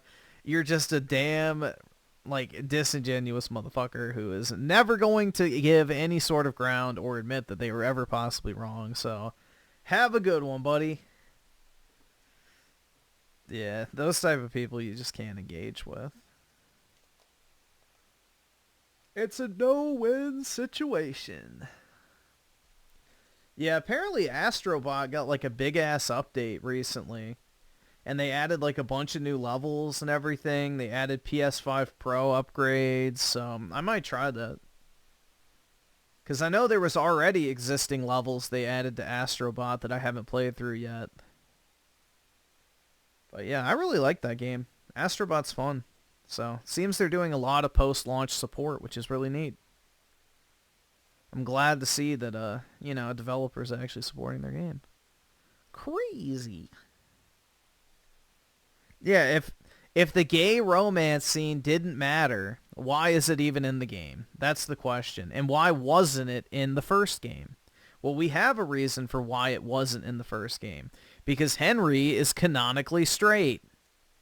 Why is it in the second game then? Because they retconned the existing lore in order to score woke points. Simple as that. They literally removed the ability to walk inside of churches compared to the first game, but they added a graphic sex scene for a gay romance option. Yeah, gee, I wonder what development resources would have been more appreciated. Dicking down your in-game best friend or actually being able to explore the bohemian architecture. But you sure as shit can go in that synagogue. That didn't exist, by the way. So, it's blatantly obvious what's happening. You can live in denial and stick your head in the sand and be like, la la la la la la la. And, I don't care, dude. It's optional. Or you can admit it's a thing and still enjoy the game. Like, that's the thing. Is like, my stance has always been, you can like the game still. Just acknowledge what's going on and stop pretending like it doesn't fucking exist. Because it makes you look like a disingenuous little piece of shit. You can acknowledge that something exists, or that something changed, or that you don't like a certain aspect surrounding something, but still enjoy the game overall. There is nothing wrong with that. But people are just way too fucking just obsessed with, you know, dying on whatever fucking hill they're presented with. It makes no sense. Like, prime example, you know, there are very specific things I disliked about Rebirth, but I still love the game overall. There are things I dislike.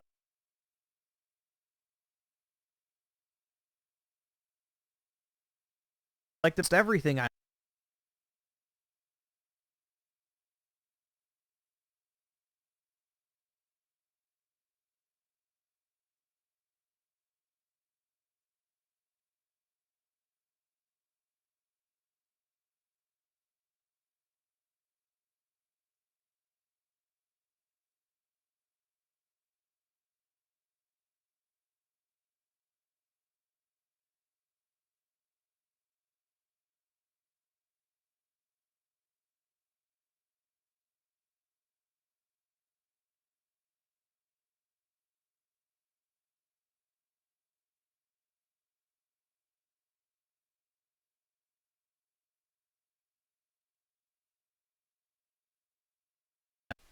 don't think so.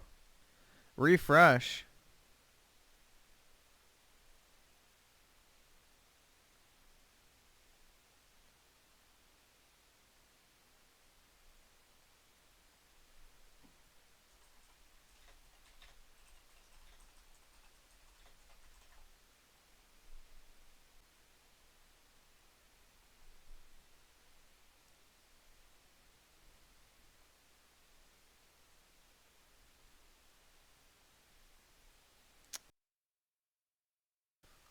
Is that working now?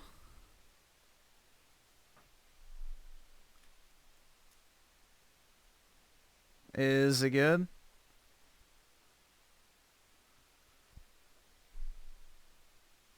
We're back? Alright.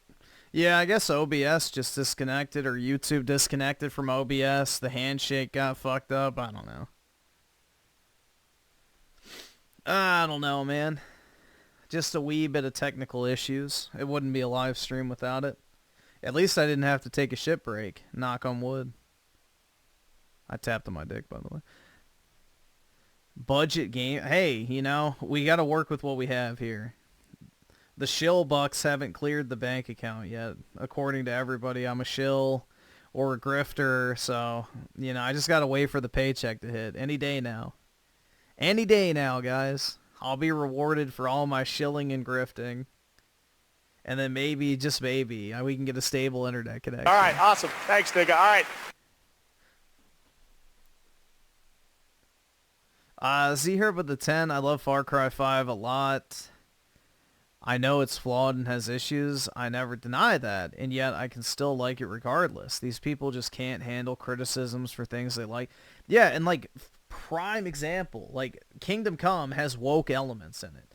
Do you know what other game has woke elements in it? BioShock. I still love BioShock. I don't care. Like, it's subtle. It's not like in your face. All right, like, awesome. Thanks, nigga. shove All it right. down your throat type wokeness. So I can, like, you know, stomach it. It doesn't bother me. But, you know, there are some people be like, oh, well, you're a hypocrite, dude, because you call out woke shit in games. And it's like, yeah, well, I can still call it out and still like the game. You can acknowledge that something exists and still like whatever it is you're acknowledging. Like, it's just very fucking strange. It's not an all or nothing type mentality. Everything in life is a compromise. There is nothing out there that will 100% appeal to you perfectly. So you're always going to have to make some compromises. The question is what you want to support or not. And that's what matters. You know, given the knowledge and information you have, making an informed decision of whether or not you want to support it. And that's entirely up to you.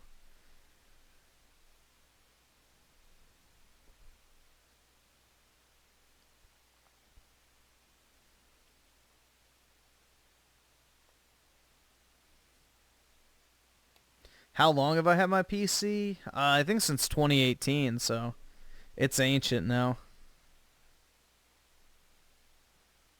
It's ancient.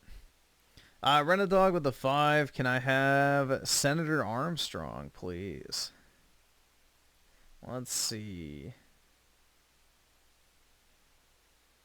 Denver City Council discusses using tax dollars to raise the budget for a legal defense fund to protect criminal illegal Yeah, Senator Armstrong was from Colorado, right?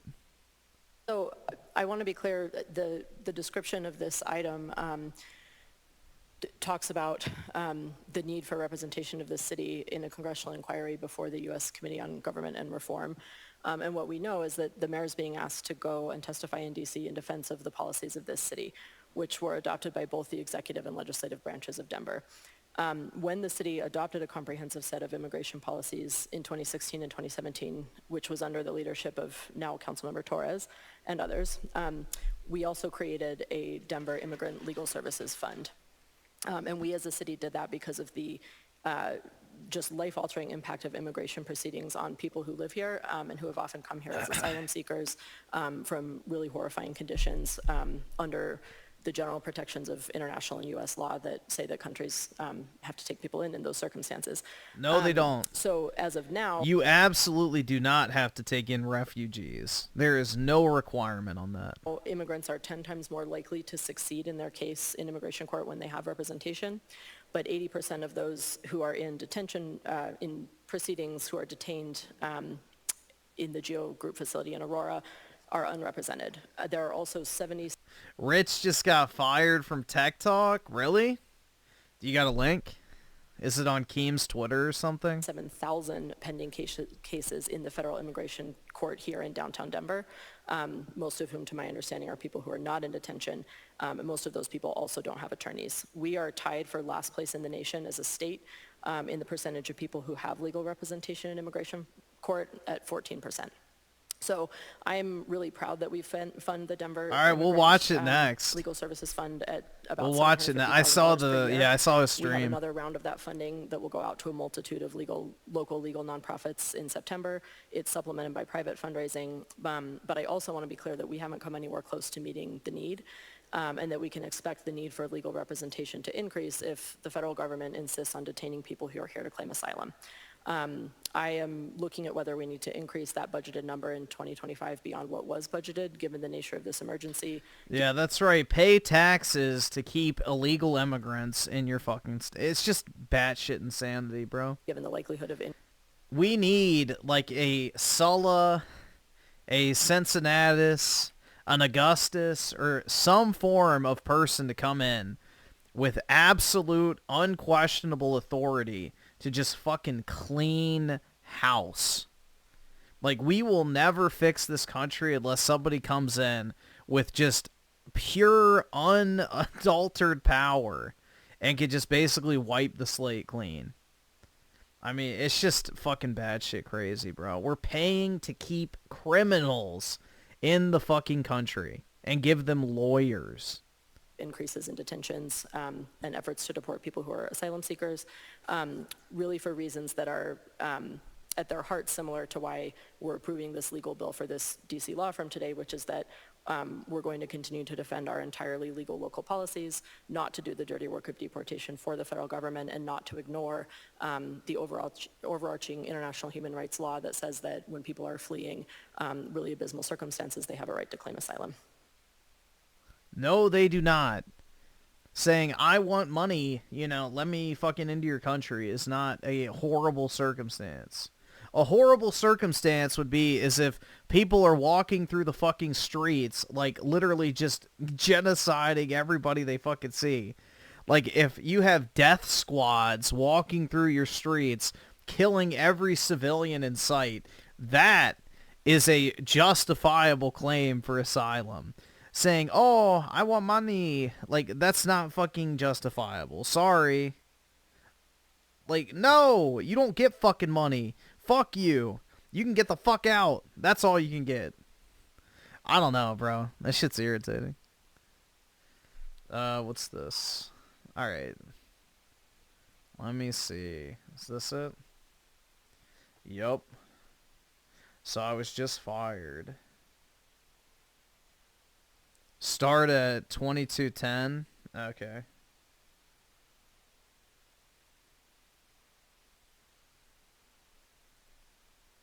Of course. Of fucking course.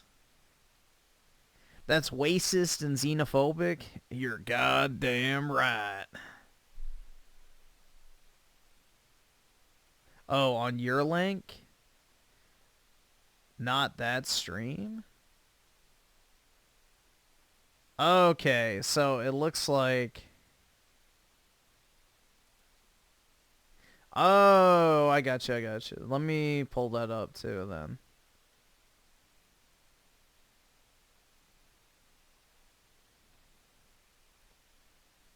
Start at copy. He needs a shirt? Yes. Here tomorrow. You know them. Okay. It's not 8-bit Eric. Oh. It better not be 8-bit Eric or something stupid. There's something off about this whole thing. There's something really off. 20 in from Poppins says, hey, Jay, I can't message you on Twitter because I'm not verified. Yeah, dude, just like tweet at me. You don't need to DM me. I'll DM you back, buddy. And I'll try to get you on the Discord. Username is Puppins Muffins. Okay, I'll handle this right now for you, man. I have no idea if it's real or not. Best show on the universe. They are full of shit, Rich. They are messing with you. All Who right, knows? awesome. Thanks, I have nigga. no All right. idea. I had like, and everyone's like, oh, Rich, you're part of the script. Motherfucker, when he called me, I was streaming on my channel. Did I pick up the phone? You guys have seen me pick up the phone before. Melody Mack is going to be your new co-host. Oh, God. Don't even joke. Listen. He wishes, bro. He wanted a piece of that shit back in the day. He wants to, you know, butter her 40-year-old ass. Let's see. Z-Herb with the 10. Griffin, did you know Avowed can't be compared to Elder Scrolls because they are different? Really? I never would have guessed. And doing so makes no sense. Apparently an action RPG with different gameplay, or do you mean similar gameplay?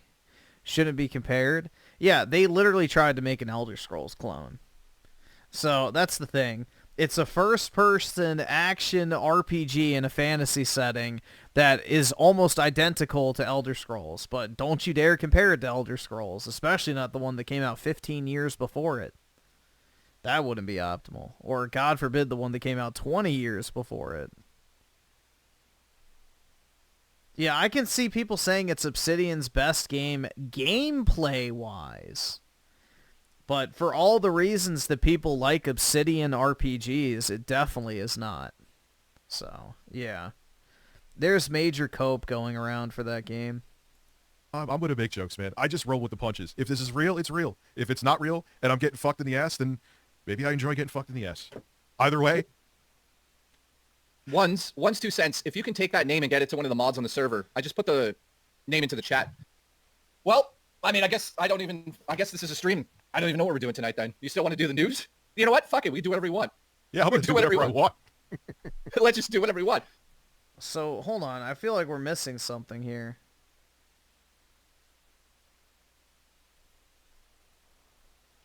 Well,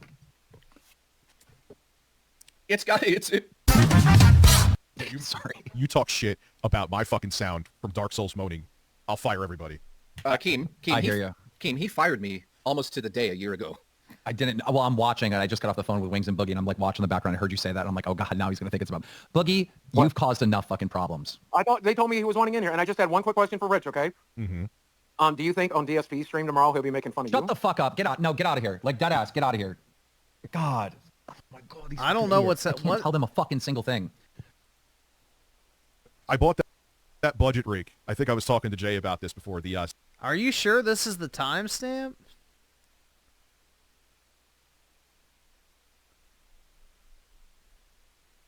This seems really out of order. $699 Best Buy rig, and I'm going to put a 14900K in there and see if it explodes. I may have mentioned it earlier in the stream too before I got fired. Yeah, I feel like we need to watch the beginning Before I drive there. All right, Poppin' Muffins with the 20 says, Thank hey, you, I didn't get the Neglected cash Tipples. count. Neglected Tipples. All of them. Listen, they say that I ruin streams. They say you ruin streams. They say Wing has a fantastic beard. Wings, what's going on, man? Hey. Question. Maybe I have an answer. Have you ever, Rich, actually dealt with like I always heard this rumor that you worked at Best Buy. I did. What happened with the Best Buy? Did you ever talk about it? I worked there as like a second. Boogie's on here too.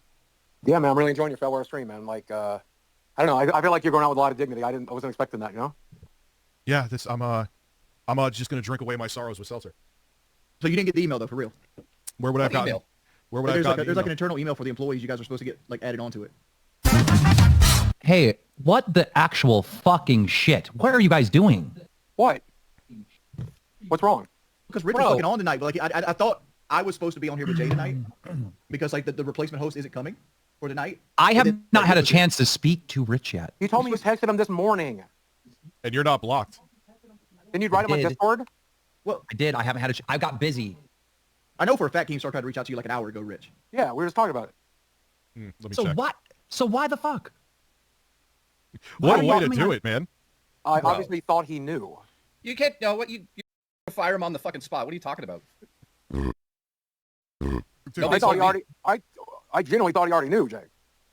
Why would you? I see. I missed a call from Keemstar now.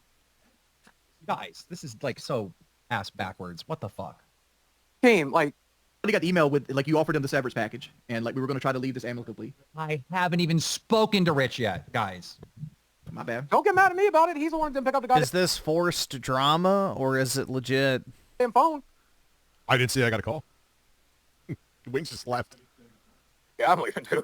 You motherfuckers figure this shit out. Dude, you're both fucked. You're both, I swear to God, you're both fucked. What the fuck is this? Bye, Rich. I'm not telling you shit ever again, you fucking... All right, what's going on? Yeah, so what's going on? For fuck's sake. I don't want to do this public. Do you want to do this public? Do it public. I don't care. I got someone else coming in to host Tech Talk. Okay. Who would that be? I don't know if I can announce right now. Oh, you absolutely can. I can hear the temptation in your voice. I mean, I want to, but I'd rather that person just come, be on it. Look, Rich, this entire month you'll get paid. I'll take care of you. We'll talk about it off air. But tonight's the last night, man. This is so fucked up. I didn't want to do this public. I wanted to have a conversation with you. Well, I'm sorry, man. He's a fucking idiot. They're fucking idiots. Well, here's the thing. If this is real... It can't be fucking real. It can't How's be. it real? Are they fucking around? I don't know. Maybe they want me gone. Maybe I'm not entertaining enough. Well, they're saying fire me instead. We'll see. Let's see where this goes. This is it. Listen, Becky's your new host. If it's Becky, I'll kill myself. It can't be Becky. Don't even put that idea out there. Yo, listen, for everyone saying it's fucking fake-ass drama, I don't know a fucking thing. I dead-ass swear to Christ, I don't know a thing. I see I got a missed phone call at 9:17 from Keemstar. And guess what? You guys know I was streaming. Did I pick up a phone? I know some of you here from my stream. Did I pick up a phone? I have no... So what did Rich do that he's getting fired? Just being boring? Maybe they are fucking with me. Maybe they're testing me right now. Maybe they thought I would just quit and shut down the stream. Look, one says it has to be a troll. Like, I think so too. And if it's not, you know what? I'll get it. My severance package will be people supporting me. You know what's funny? You know what's funny about this? Hang on a second. You know what? I'll fucking do it. If this is Rich's last stream, which I have no fucking clue what's going on. I have no clue either. Listen, I'll say this right now.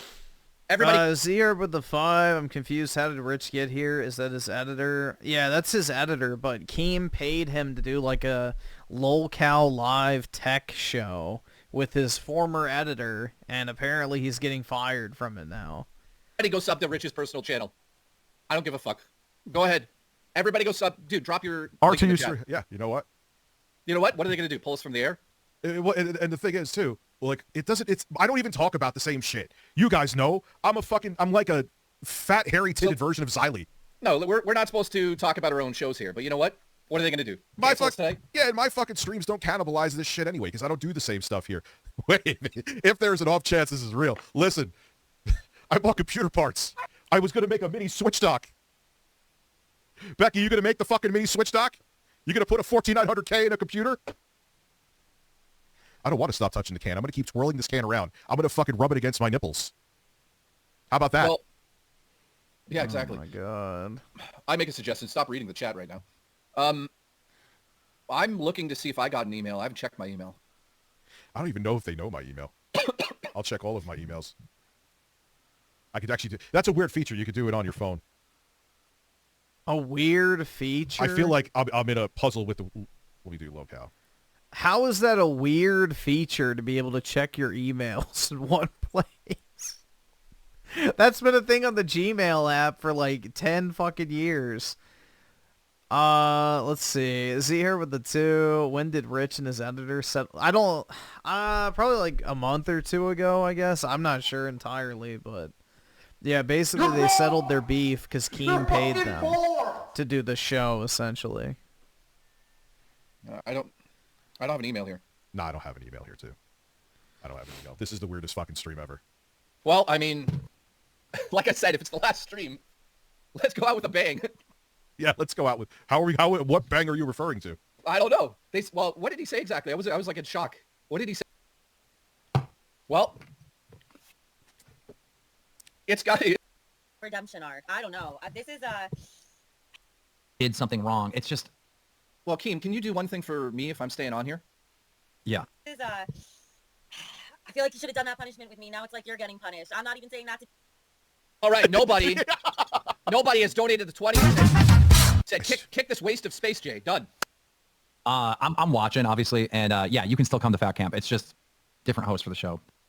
Okay. And it's no bad blood. I hope it's not bad blood on your end. This is not how I want to do this.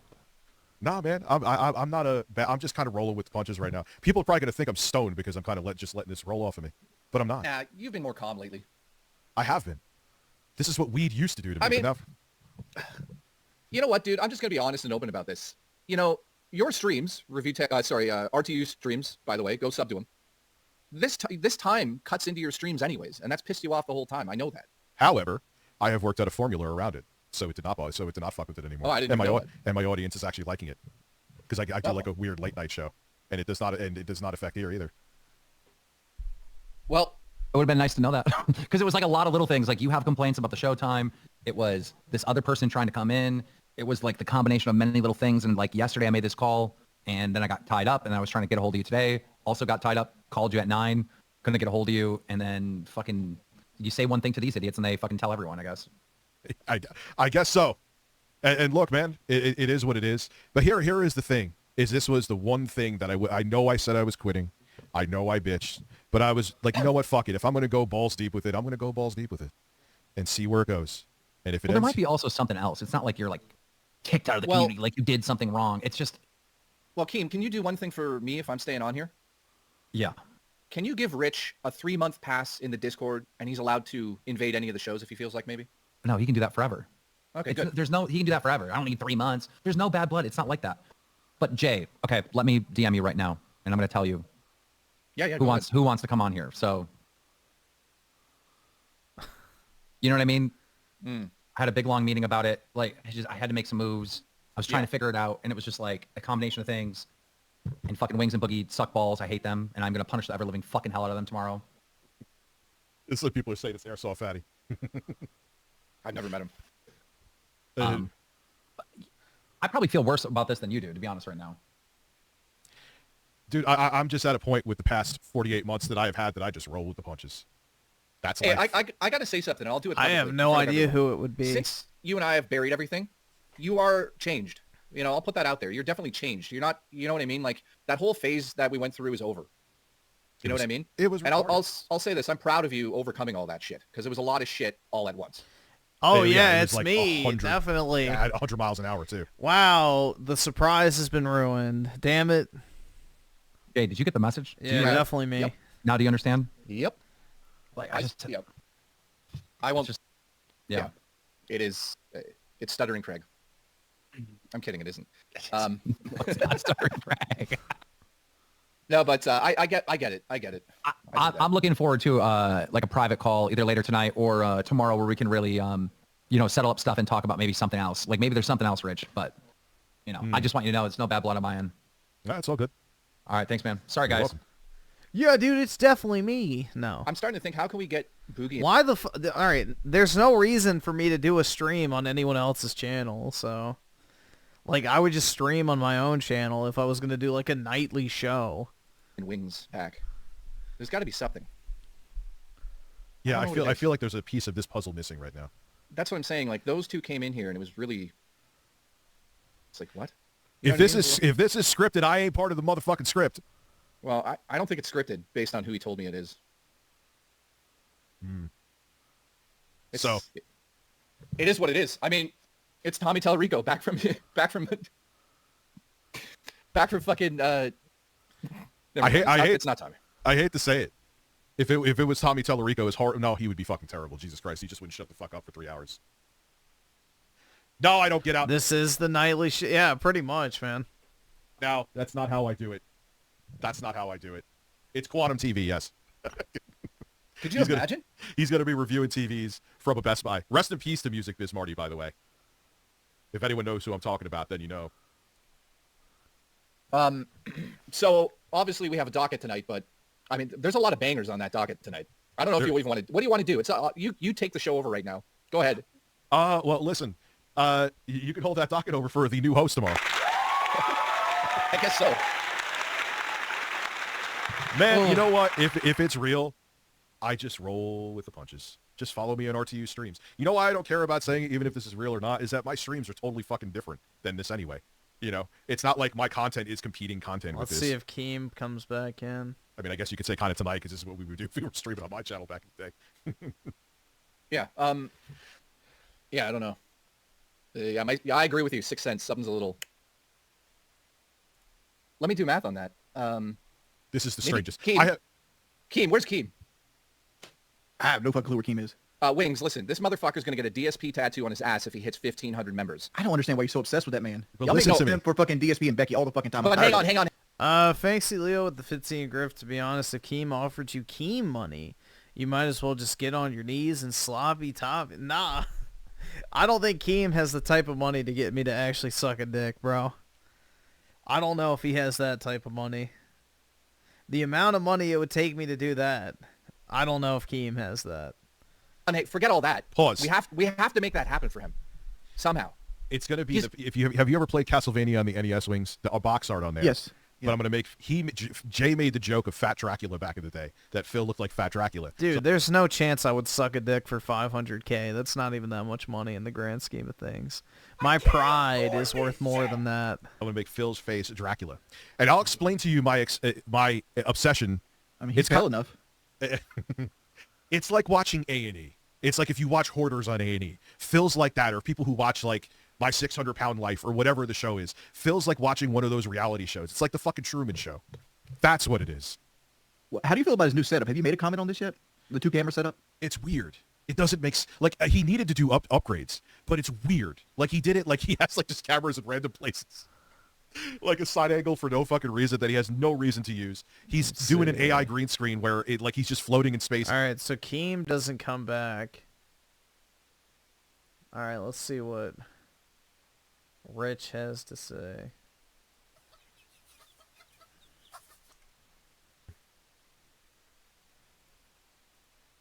Well, that's interesting.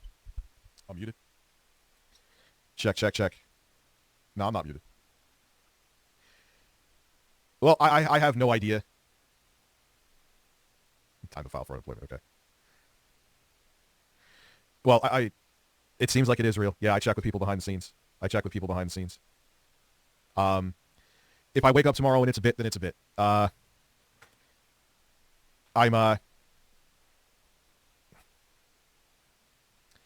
It's interesting because funniest thing is part of the reason I wanted to quit is because of this shit, right?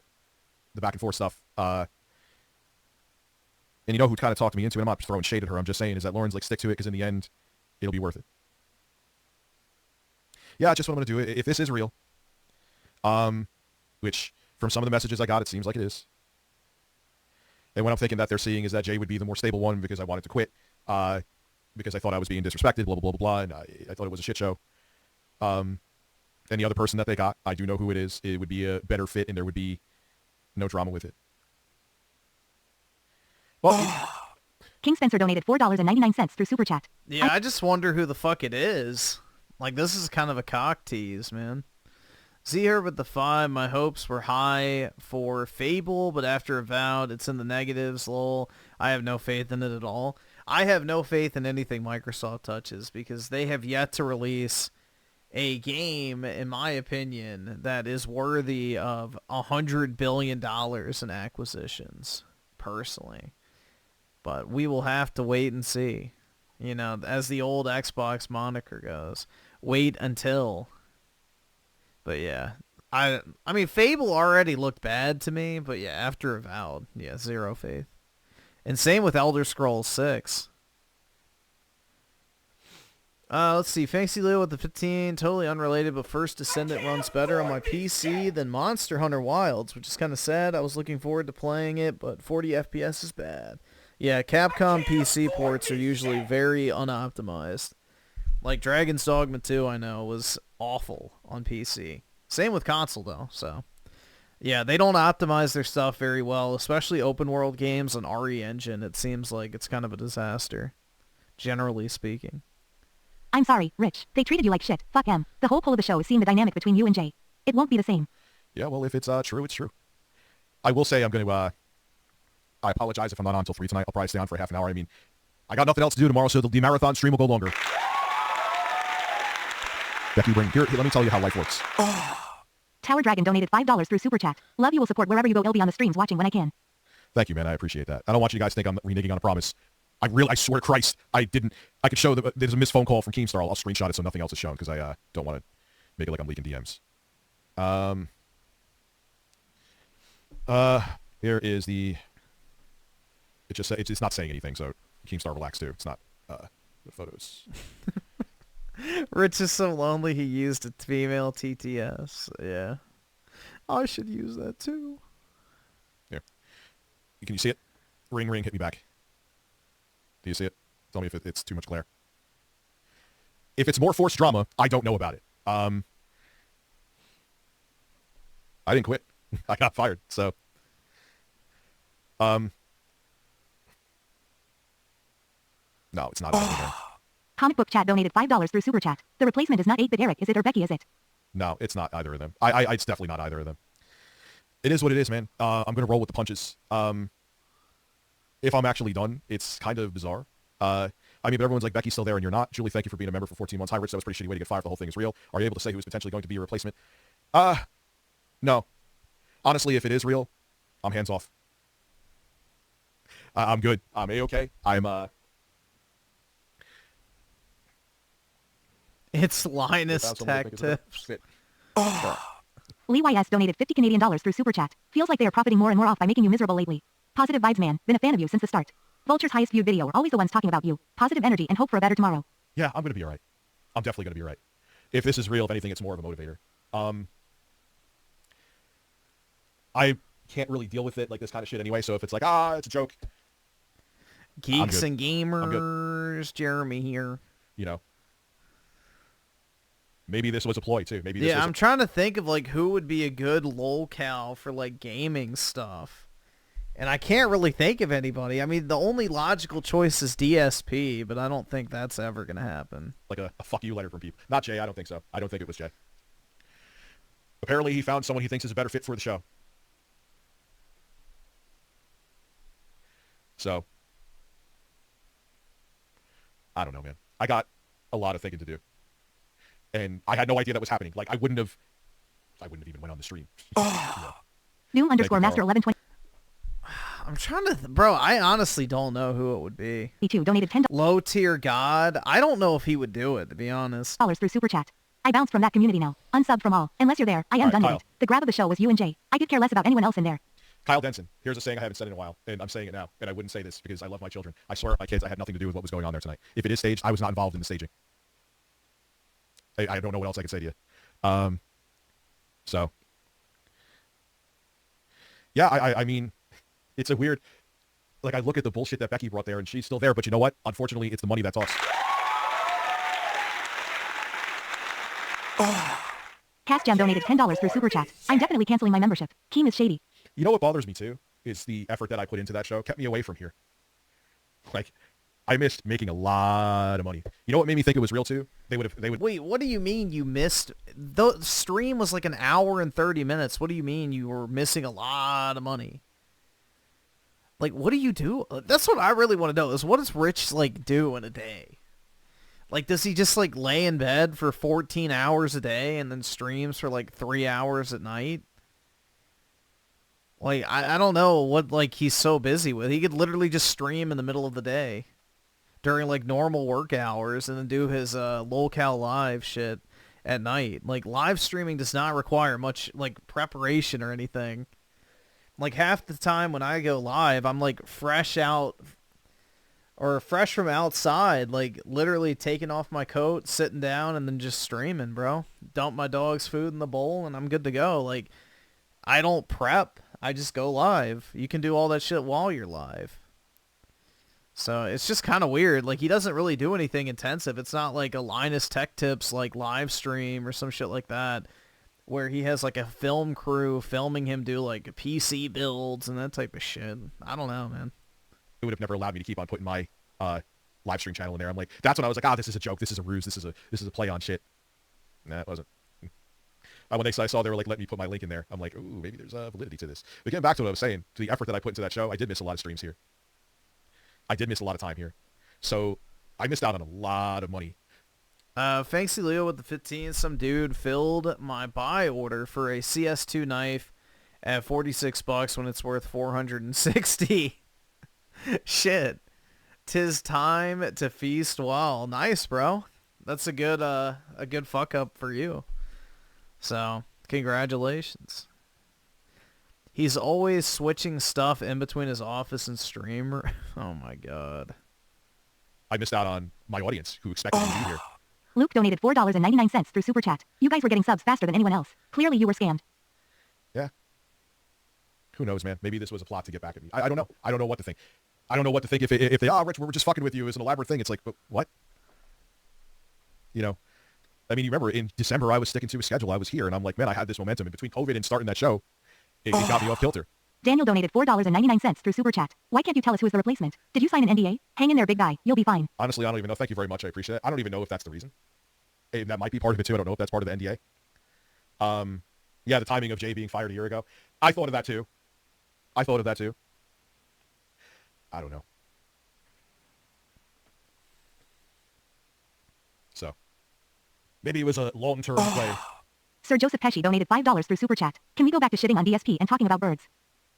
Yeah, whether or not, you'll find out tomorrow, right? What do you mean Jaffe filibustered your direct question? Maybe it is him. I don't know. I don't know. Maybe it's someone else than what they told me the person was, and he's the guy. Who the fuck knows? Yes, we're going to go back to shitting on DSP. Tomorrow's stream is definitely still happening.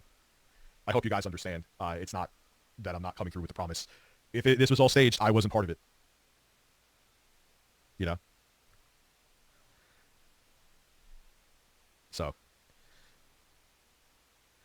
I mean, it was a year after he was fired from me. It seems like it is real. You know, I can only go by what I'm being told.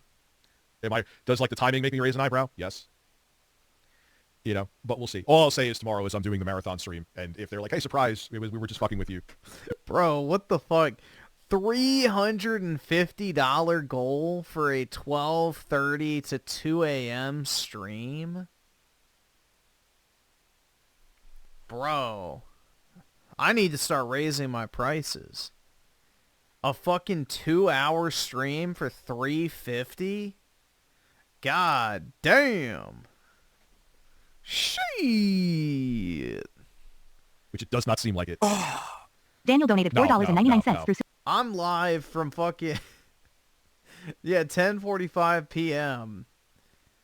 Usually I'm live from 10:45 p.m. to like 6 a.m. And most nights I don't get $350 for that. Wow. Yeah, I'm doing this all wrong, guys. Super Chat. I just need to go live for like an hour and be like, yeah, if I don't get $350, I'm ending the stream, you pieces of shit. Don't go to fat camp. Don't give them content. No, I'm going to go to my own fat camp. It's me just working my ass off and losing weight here. No. I'm not paid to do something that I'm not part of. Thank you. I guess if this is real, and again, tomorrow, even if it isn't, I'm still doing the stream. Anthony donated $4.99 through Super Chat. Paul, thank you for becoming a member. Yeah, if it's real, I ain't going. No way. He's fuming, bro. I'm going to pay to give them content that I get nothing out of? No, man, I need the hustle. Between Tech Talk and not making money on it, and Me being sick last month, I got catch up to do. I got shit I gotta do. I gotta hustle. I gotta hustle. Yeah, guys, we're gonna watch DSP tonight. So, who knows? You know, Melody Mack and David Jaffe. Yes, I would actually still tune in and watch that. Oh man. King of Void with the 2. Have you thought about doing OnlyFans? Well, the thought has crossed my mind once or twice. Unfortunately, you know, I'm not small enough or large enough to fit into either one of those particular subcategories, if you catch my drift. So, yeah. Unfortunately, I was not blessed with massive schmeat or cursed with micro meat, so yeah, my market's kind of limited. Yeah, Jay and Jaffe have good. It's very easy to have good chemistry with David Jaffe unless you're a complete fucking retard. Like even if you're, we'd all watch that. Yeah, have totally different political views with him. In a different life, man. He still has a talent to have banter. Act obese and beg for donos.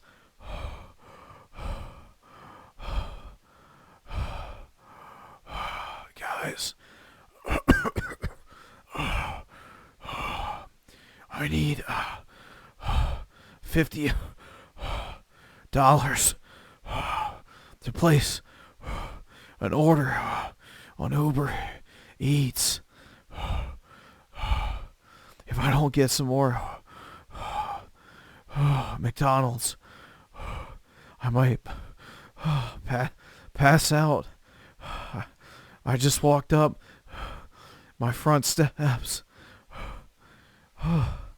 Oh, I need some Mountain Dew. Oh, fuck. Oh, man. Oh, I gotta take my shirt off. Damn.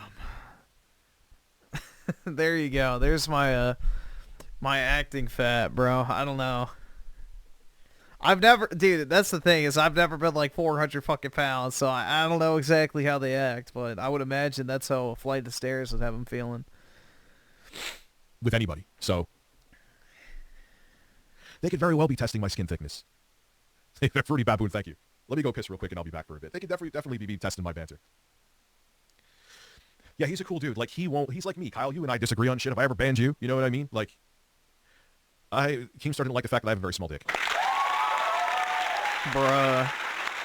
Rich could do OnlyFans. All right, let me be back in a second. I'll get the music for SimCity in a second, but now I'll give you this. I wasn't thinking. I mean, oh god. The goal for tonight is, here's what happened. I was going to stream till 3. That was before knowing what I knew. I'm still going to do the marathon stream tomorrow, which starts at 3 p.m. And I'm going to go till whenever. So I did that a little too well. You know, I always aim for success whenever I do anything. I supposedly got fired from Tech Talk. No, I'm not calling Keem right now. For those of you who don't know, it does seem real. At first I thought it was fake. It still could very well be. You know how this shit works. Let me check if the stream key is valid on Tech Talk. I don't know why I was fired. If it's a real firing, then it's a real firing. I can't check right now. No, this is my side of it anyway. I've said this before to Kyle Denson. It's not a script. I haven't used this saying in a while. I swear on my kids that it's not a script, and I wouldn't do it, at least for me. I don't know about anybody else. If it is, I'm not in on it. You know? And I wouldn't do that and swear on my kids. And I was like, no, guys, I knew about everything. I didn't know about fucking things. So whether it's scripted or not, whether it's a shtick or not, I don't personally know about it. Dude, what am I... Dude, man, I was saying this on Tech Talk tonight. I've had a fucking roller coaster of 2 years. You know? I just roll with the punches. You know what I'm saying? So... Oh god, SimCity SNES stream, I could do one of those all day. It's been 3 years. I mean, if you go into my daughter being sick, I don't like blaming my actions on other... Why does his body look like that? Carbohydrates. Things, because I still think I know what I have fucked up on and I own it, but that definitely set me on a spiral. It could very well be a prank. I know that. I'm not stupid. Like, I know that it could be a prank. Here is the thing. Keem, if it is by some small chance a prank, I'm off tomorrow.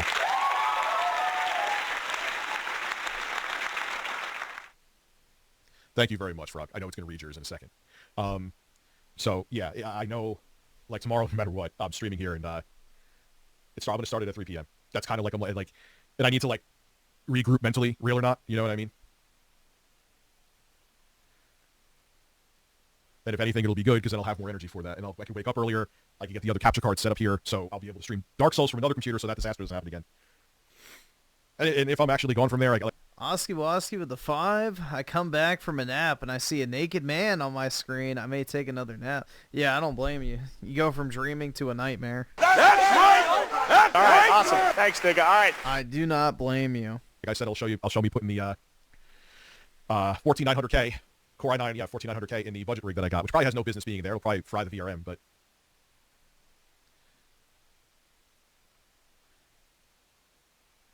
Maybe it was. Maybe in the end of the day, who knows, man? Maybe the whole thing of me doing this was to make me look like an idiot. Who knows? And if that's the case, I'm just going to have to prove people wrong, right? Yeah, I should start my own channel and call it Review Tech USA.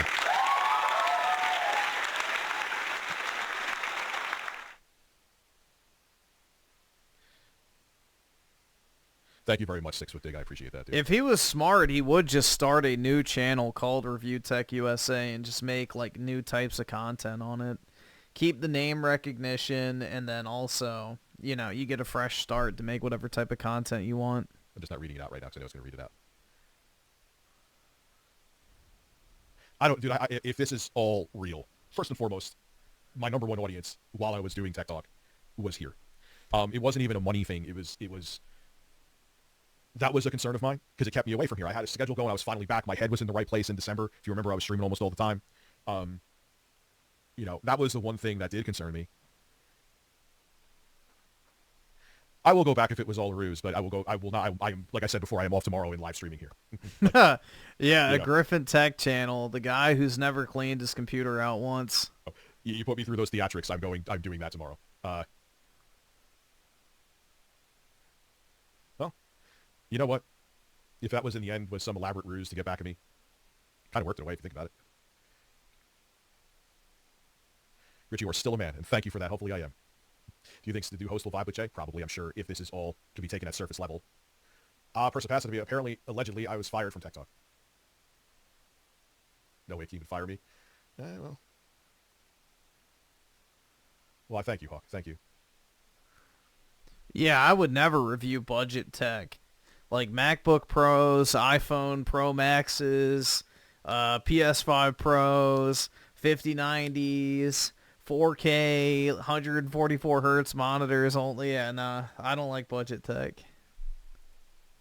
Yeah, comic book chat, thank you. Do I ever get tired from eating excessive carbs? I don't really eat a lot of carbs anymore, but yeah, typically if I eat, like, I guess anything fried fucking knocks my ass out.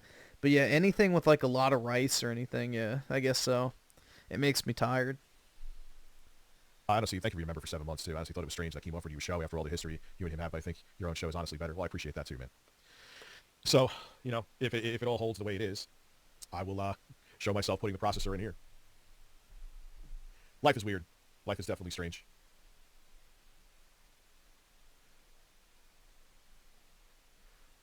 Well, you don't know if it'll crash. Like I know I'm a talented guy. But you don't know if it'll crash without me. There's plenty of other people that can hold an audience, you know.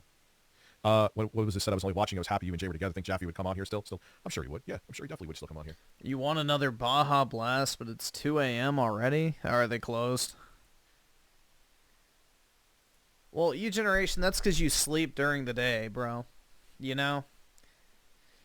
You have a normal schedule just at an abnormal time. So, you don't count. Talented and buff. I don't know about the buff part.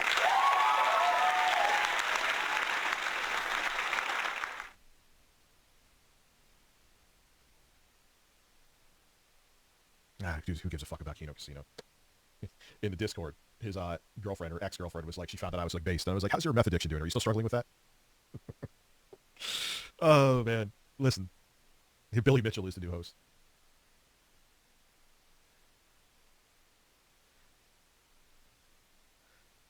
DSP, well, Tech Talk is still there. Yeah, you know what, man? Yeah, I saw they had the Steam Deck OLED in stock, like the refurbished one for like $400, which is a really great price. I almost thought about getting one, but I rarely ever use my existing Steam Deck, so I decided not to. But yeah, for an OLED Steam Deck, even refurbished, that's a really good price. Because, I mean, refurbished, you still get the Valve warranty with it, so. Here is where... Hello, I'm Key. I have some inflection and can look back on things. Look at myself, I mean to say. People will be mad for a while, and then once they hit the stride, if this is real, once they hit the stride... What is this? The show will pick back up again. It's just human nature, you know?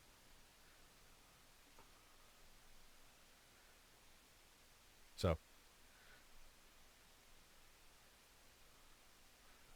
Yeah. I guess we'll see tomorrow. Here's the thing. I'm off tomorrow and streaming here. Yeah, listen. Me and Intro Guy are taking over Tech Talk. Hide your wallets? Nah. Open your wallet and give me all of your monies. Don't worry, I'll keep your money safe. If I'm off of Tech Talk, I'm going to be doing my own thing. Well, it can't be Lockout Tech Talk. I'm sure he has it copyrighted. Yeah, Matt would be great for these shows, man. Yeah, Kane, like, Lauren said the same thing, though. And the reason why I was like, all right, I'm in, is bigger picture. Like, a year from now, a year and a half from now, where would the show be? But, so, listen, man, but I got shit to do. I'll make that, like that thing I was supposed to do with the, I'll make that here, with the switch deck, mixing two names together, changing the base over to, the dock, I should say, to this. I'll put the 4900K in up here.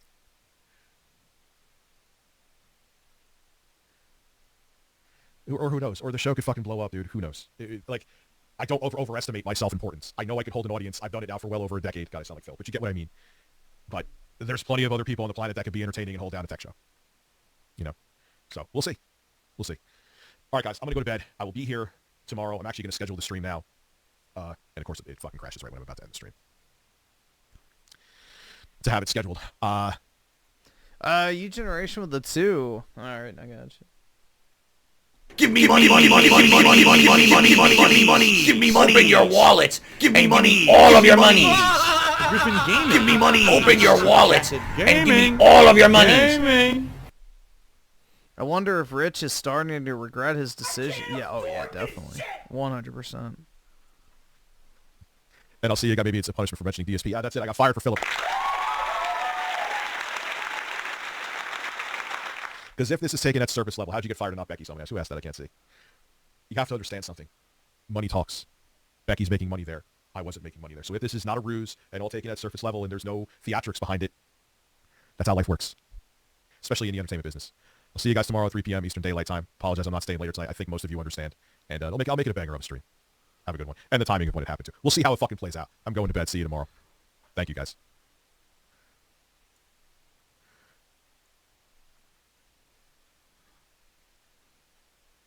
Well, there we go. I guess we'll find out who the replacement is. I've never watched the Tech Talk thing, but maybe I'll watch it tomorrow. So I guess the drama's working.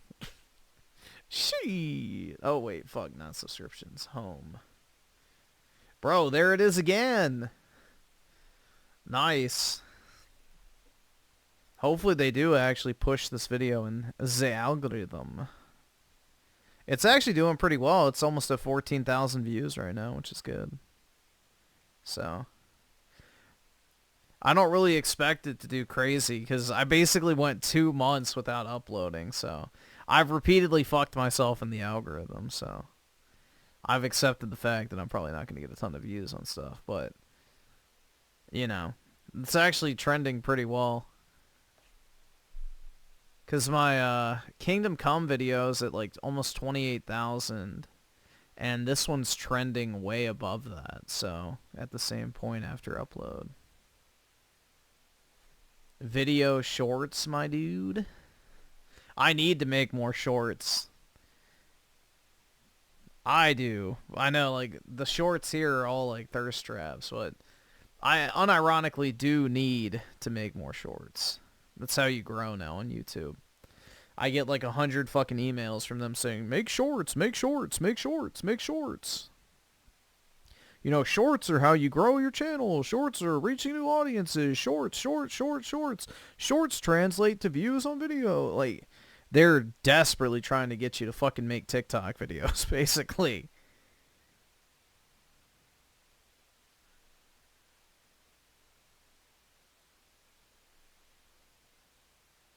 What is this shit? It's always racism is bad.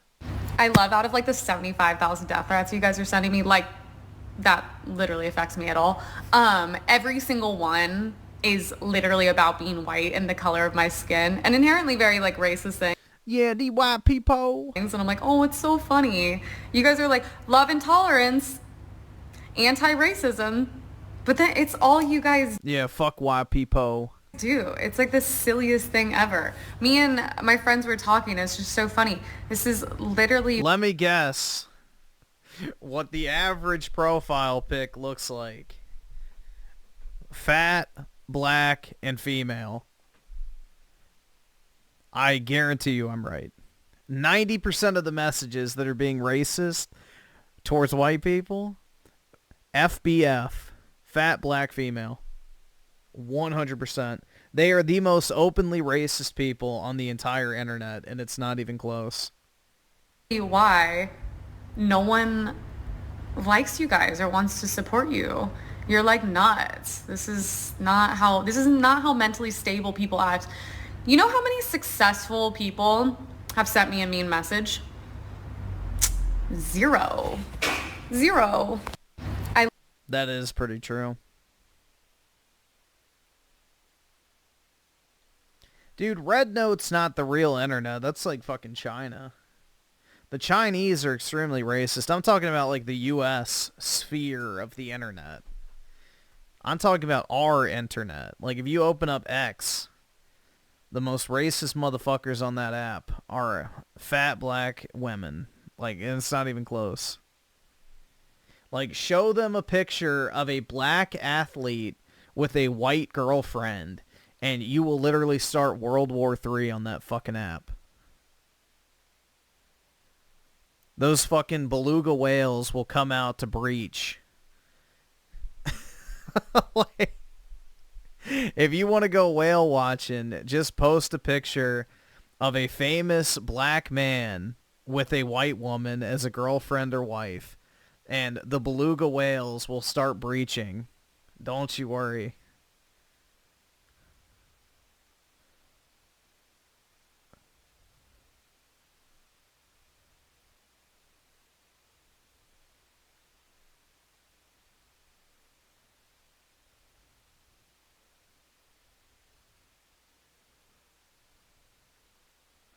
Yeah, ain't your mama black? She ain't look like your mama or your mama. Her family ain't gonna ever love your kids. Yeah, that's always what you hear, bro.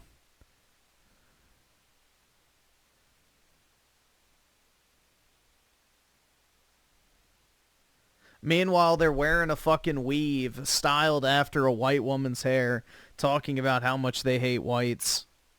Shit.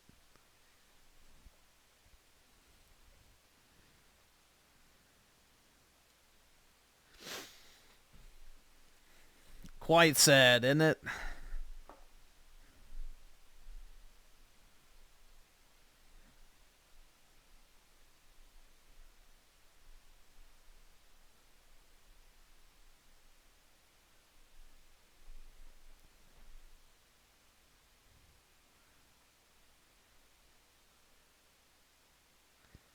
Dropping by to say good work on your Kingdom Come Deliverance 2 video. I think you did a great job countering the reductionist, you're all homophobic idiots talking point.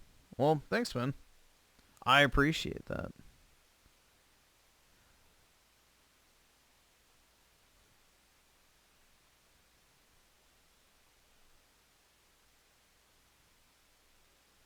Just a little... Everyone else is busy doing God's work.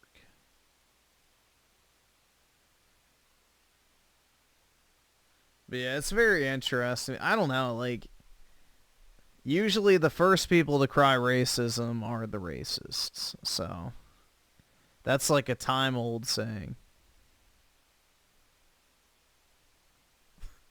Final Fantasy 13 critique, 21st century Kino.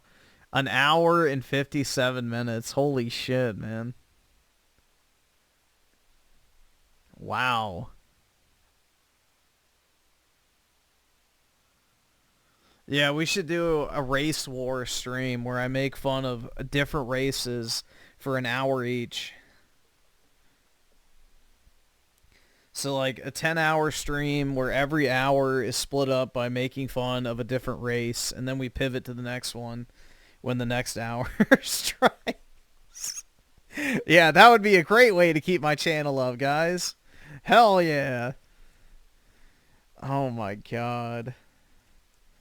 Yeah, that definitely wouldn't get me in trouble.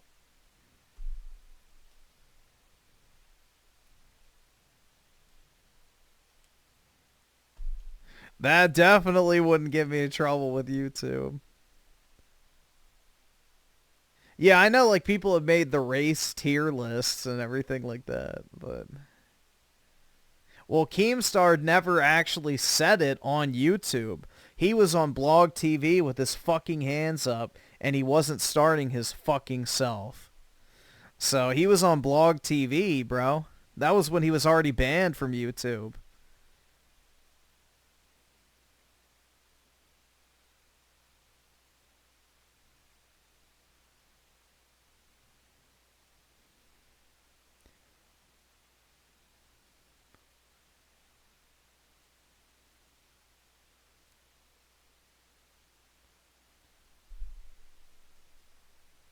Griffin clicked the Lena Rhodes short. Why? Oops. There goes my cards on my keyboard. Oops. There we go. One of the worst. Honestly, I feel like I'm in denial sometimes and I can't accept some of the things that I've done. There is one thing. You had no problem accepting all those BBCs, bitch. That, you know, I tried talking to a therapist about before, something that I had to do for a scene that and he just wanted to repeat it. Was really rough for me. Basically, this guy had a bowl and he like gagged me until I threw up into it, and then he like pissed in the bowl, and during the scene he asked me to drink it. And this nasty bitch did it. She's like, oh yeah, now shit in it. And I didn't know how to say no. It was one of the most disgusting, foul scenes I ever had to do. And I'm telling a therapist. You got a link? Is this, and they don't even fucking know what to say to me. Yeah. No one can relate. Like, no one. Anyone got the sauce? Anyone got the sauce? Sauce? Sauce? Sauce? Yo, I bet that's some of the comments. Bro, nobody said sauce? Boo! The internet's so gay nowadays.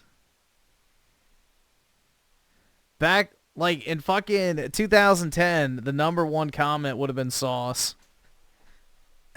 It would have been sauce. Yeah, dude, I don't feel any sympathy for these nasty-ass fucking hoes. They were more than happy to cash that fucking check for a decade. And then all of a sudden they want to fucking, oh, I was so abused. Nope, you chose that shit. You chose that shit. You wanted the fucking money. You sold your fucking soul. Now live with the repercussions.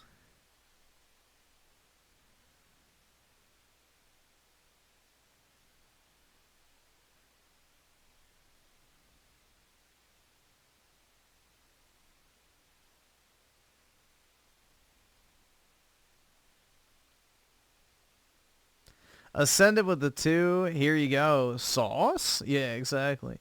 Yo, anybody got a link? Shit. I'm trying to see some.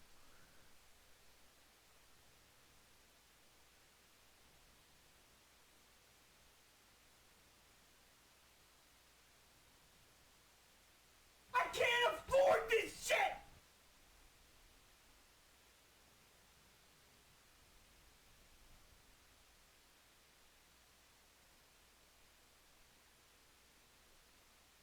Dude, I keep seeing this gay-ass fucking video. Don't click on it, guys.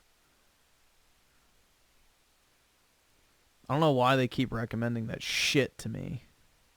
I don't want to fucking watch it.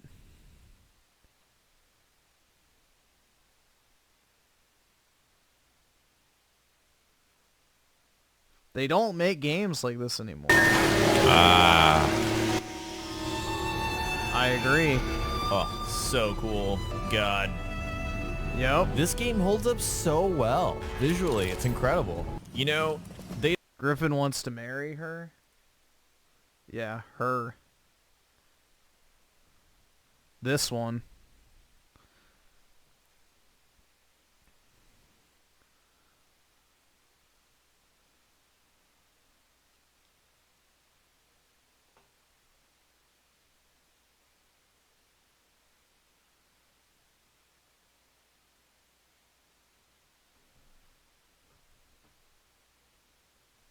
Dude, I thought about actually making a short out of, hold on, out of this clip.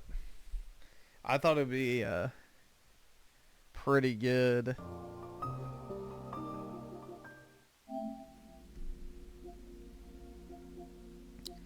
Where is it? This one. I thought about making a short out of this clip. But this is more fool than not. He didn't bother to also secure a... I'm not like the rest. I'm a progressive.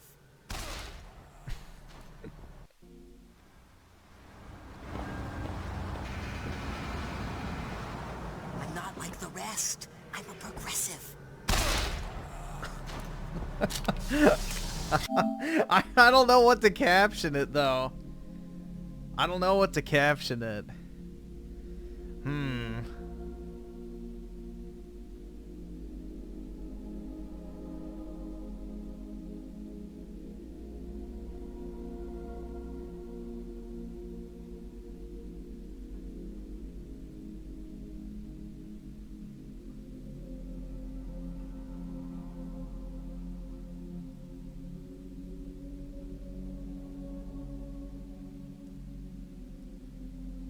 Yeah, I don't know. I'm trying to think of a good title. I was thinking like maybe he didn't vote for Trump or something like that. I'm trying to think of stuff that would appeal to the normies, you know?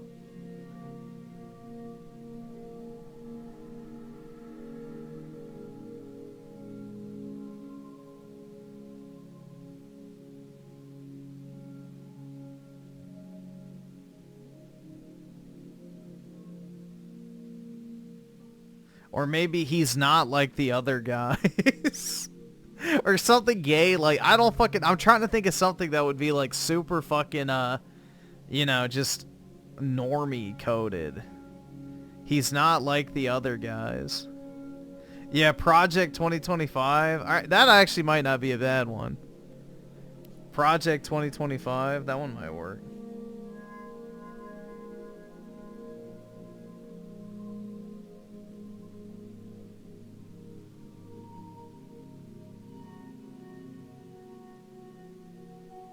Oh, no, I know what it should be. Trump's America. That's all I need to title it. Trump's America. That's it. Just put Trump's America as the title. All the lib shits will be like, oh my god, it's so true. And everybody else will get the joke.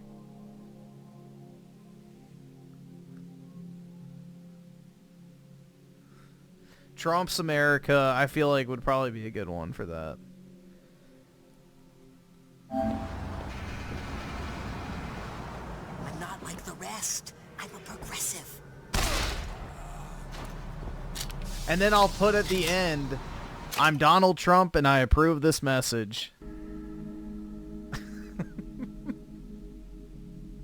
That would be a good edit. That would actually be a really good edit. I'm Donald J. Trump and I approve this message.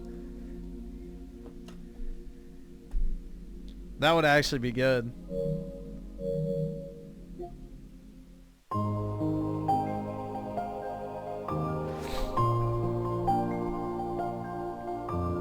No, it's not illegal to make a meme.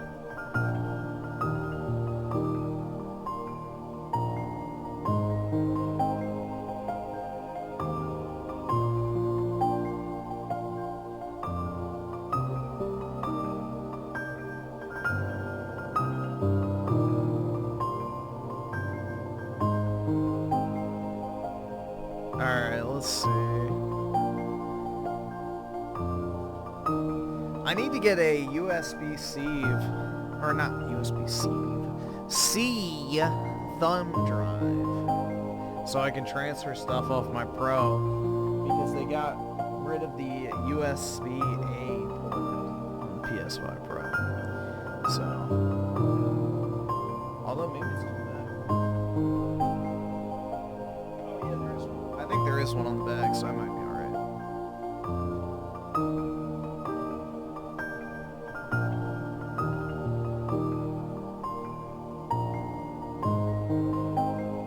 You want to fuck Melanie Mac? You heard crazy girls have the best kid. Oh my god.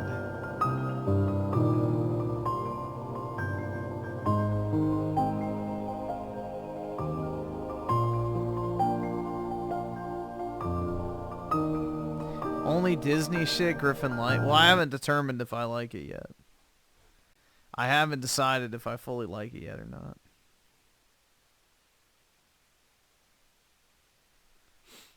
She is a born again, so if you got her to sin, she would be a wild ride. Yeah, that's what's crazy, bro. Is like she's already divorced and then wants to wait until marriage to have sex again. It's like, wait, what? Sweetie, you already did the worst of the two sins, so...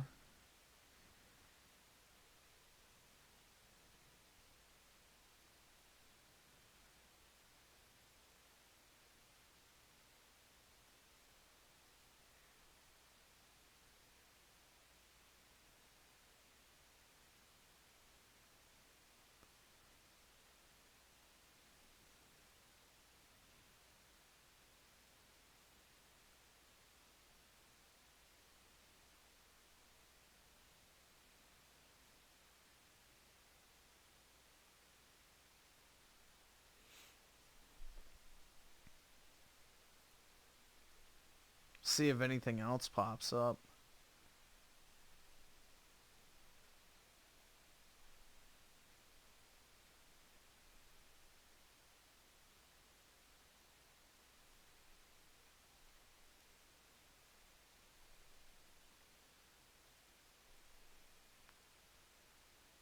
Dude, what the fuck was she doing?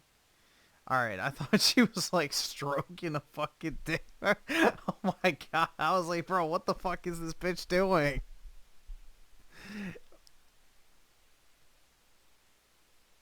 Yeah, that's mad. That's like that shitty fucking TikTok crap.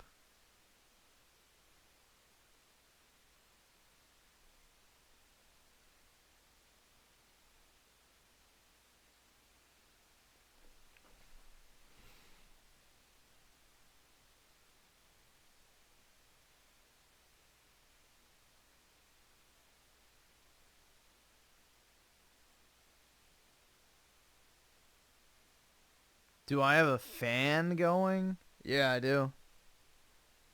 I leave my ceiling fan on all year round.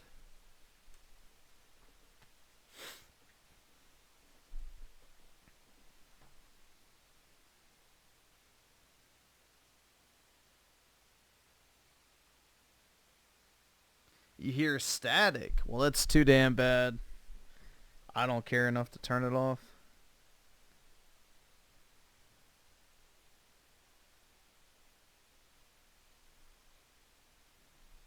Let's see, anything else down here?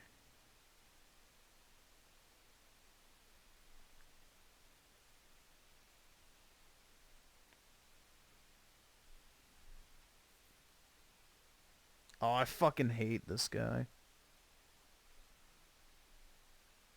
The only one good thing he did was the fucking goofy Evanescence song or whatever the fuck it was.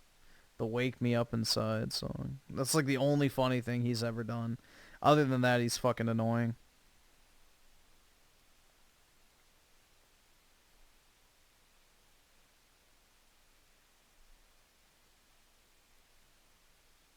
The top 10. How the fuck do you make a 30-minute video top 10 for Switch games?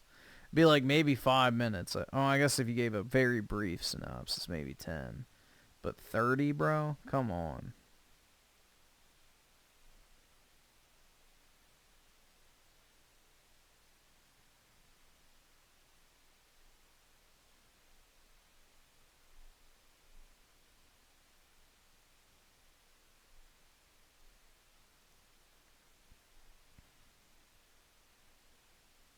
Stellar Blade on PS5. Hell yeah, man. It's a sign. YouTube is dead. I'm not seeing anything on here that's inspiring me, so it's unfortunate. All Final Fantasy 15 cutscenes. Say no more.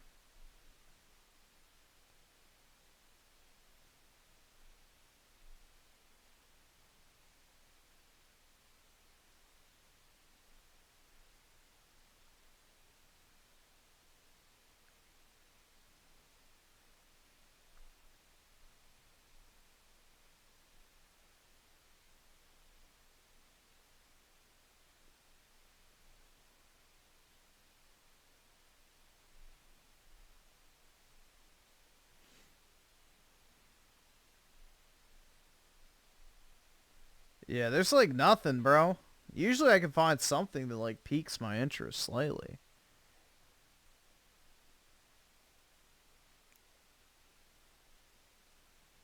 Well, that's based. Final Fantasy VII Rebirth. Oh my god, there it is again, dude. No way. Sony made a big mistake. I guess we can watch that. All right, guys, welcome back to the channel. Welcome. If you're new, thank you for taking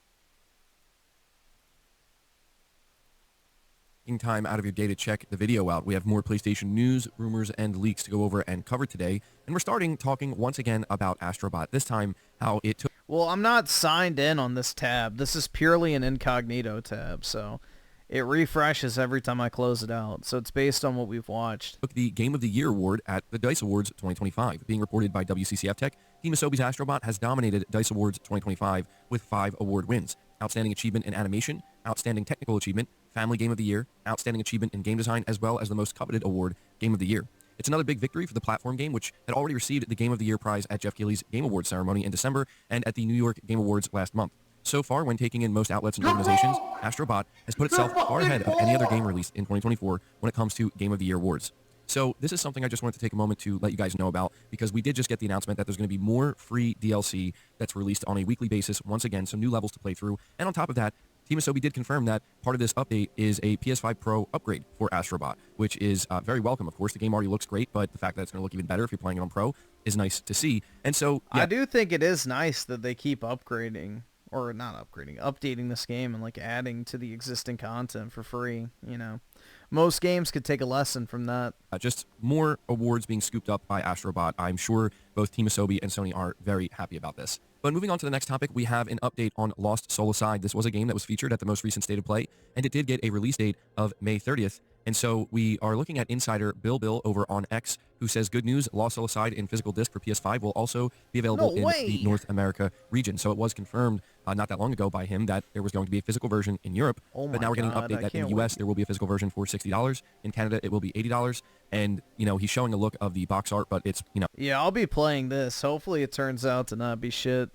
Nothing too surprising there. But I just thought this was... I mean, it is kind of a graveyard of PlayStation's once great IPs. Worth mentioning, because this is one of those games where I think people were kind of wondering, like, will it get a proper physical release? It is a China Hero project. We know with Black Myth Wukong, it did get a physical release, but it was a little bit later. It also wasn't a China Hero project title, but still, it's understandable why people would be curious about this.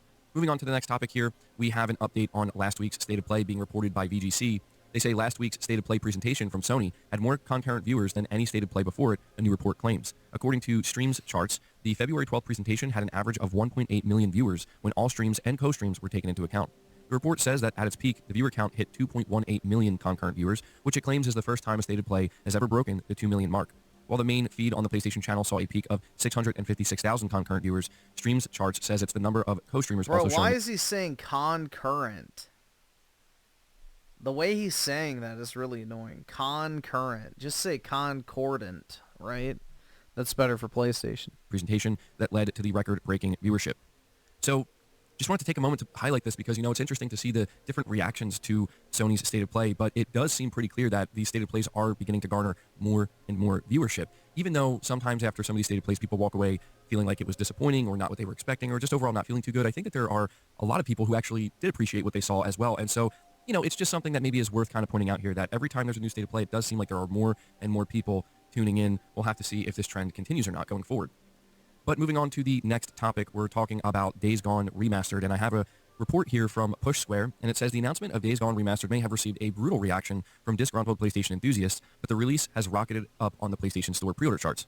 At the time of this writing, the revamped open world is sitting in the 10th position in the US behind various versions of Monster Hunter Wilds, Elden Ring Night Rain, WWE 2K25, PGA Tour 2K25. He basically is an AI. MLB The Show 25, and Assassin's Creed Shadows. It's just above the anticipated Metal Gear Solid Delta Snake Eater. Obviously, the game is aided by its cheap $10 upgrade for existing players, although it is worth noting that disc owners will not get the opportunity to pre-order, and will have to wait until launch day on April 25th to download the remaster at its reduced price point. The game retails for $50 if you're not eligible for the upgrade. And I came across a few interesting posts here on the PS5 subreddit regarding this information that I thought were worth highlighting. One user says, again, proving that gamers aren't a hive mind who all play the same. No one cares that you don't need to pre-order. People will always spend their money on what they like. And somebody else below that says it also shows how insignificant Reddit/internet gaming hive mind is compared to the grand scheme of gamers. Reddit and YouTube comments on this remaster, why does it need an upgrade? It's pointless. No one is going to buy this. The reality, excellent pre-orders. It's the same with Assassin's Creed Shadows, Reddit and YouTube comments. This game is the death of Ubisoft. No one is going to buy it. Reality, excellent pre-orders. The vast majority of gamers don't participate in gaming discussions online. Internet consensus. Yeah, anybody saying that Assassin's Creed Shadows is going to completely bomb is foolish, but the game will not sell what they were hoping it would. Otherwise, they would not keep delaying it. Of gamers as a whole. For some reason, so much of current discussion forums these days just feed off of negativity and wanting games or devs to fail. The reality is that the majority of gamers aren't so negative about everything and just buy games to have fun. News, in my opinion, and I think a lot of people are going to agree with that. We have a new report here coming from PlayStation Lifestyle where it says popular former PlayStation executive Shuhei Yoshida has claimed that he was forced to step down from his PlayStation Studios role by then CEO Jim Ryan.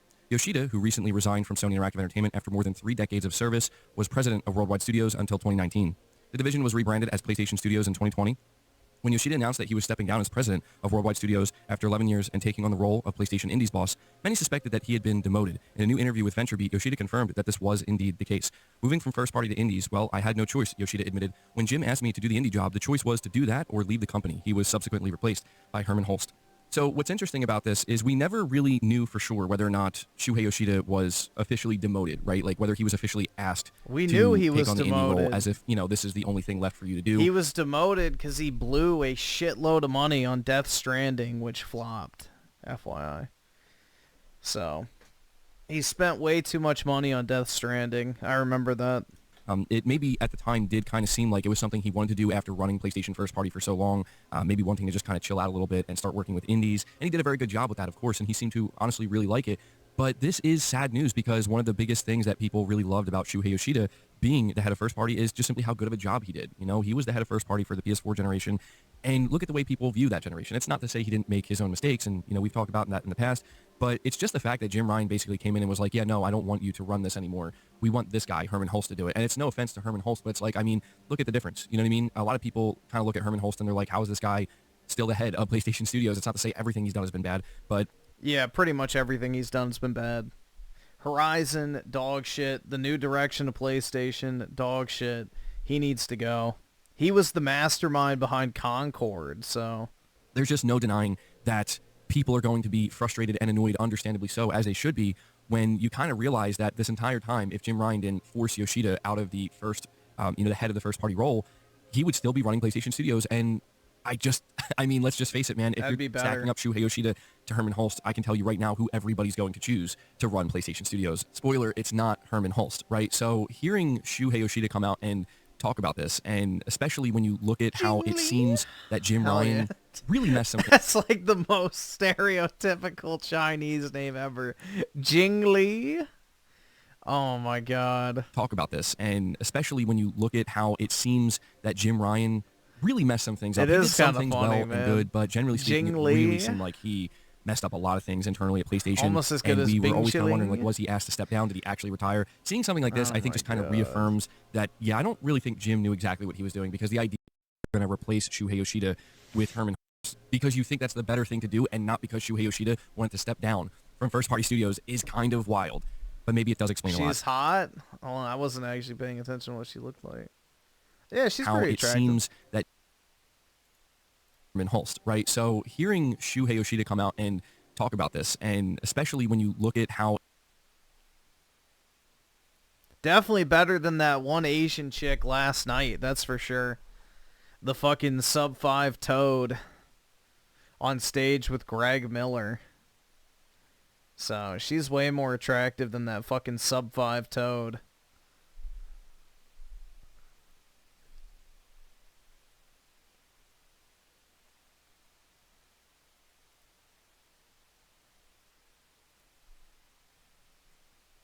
Your butt's been wiped? Well, sit down and shit again, then. Real controversial truth with the two. Thought we were gonna do some game trailer cope. Nobody sent any, but I guess we can do some. Let me think. Let me reach into my trailer bag.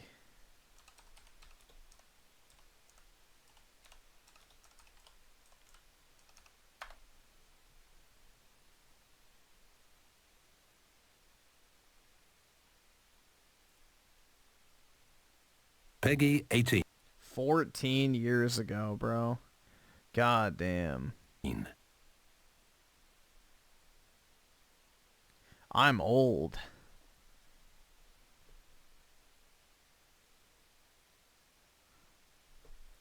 Bro, this trailer is older now than I was when I first watched it.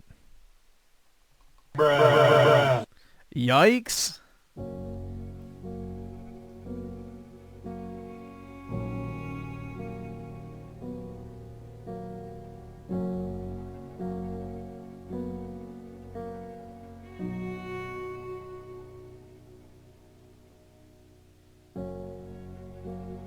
This was such a great trailer, and then Dead Island turned out to be such a flaming pile of shit. But it was fun, regardless. I like Dead Island. It's like so bad it's good, kinda, you know?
Yeah, this is back when games could be gory, man. People didn't fucking care.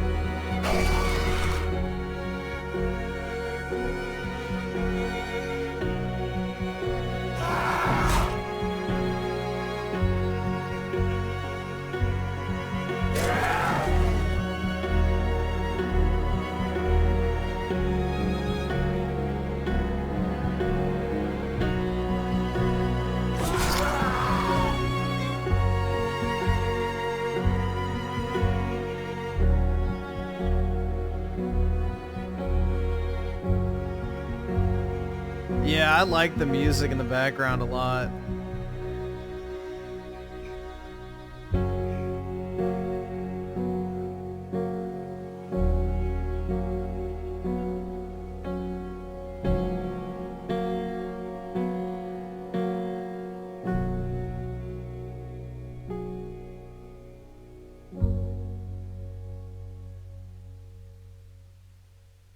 Facebook.com. If that doesn't tell you how old this is, dude, where Facebook is the default social media. Oh my god. Yeah. Jeez, man. Let's see if I can find this one.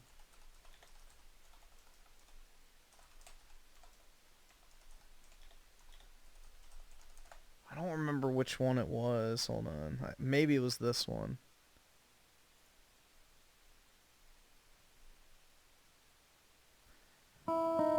Yeah, this one, bro. I like the music in the background of this trailer, too.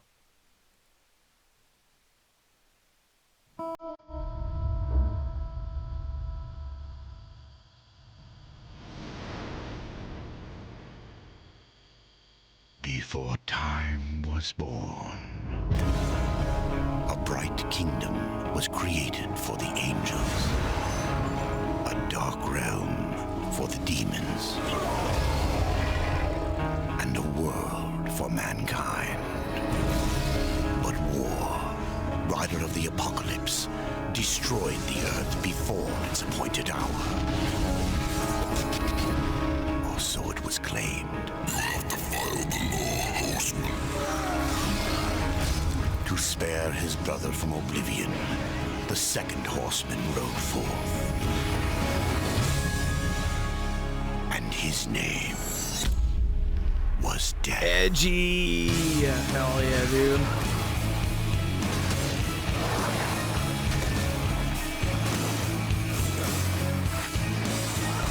I see you, rider of death. You offer so little. I have an offer in mind.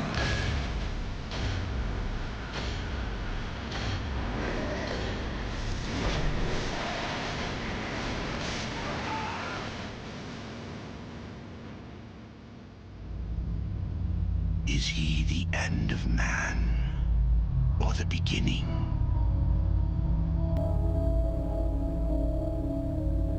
Dude, I have this game sealed with like the lenticular pre-order cover from Best Buy. I love Darksiders too. And 1's good as well.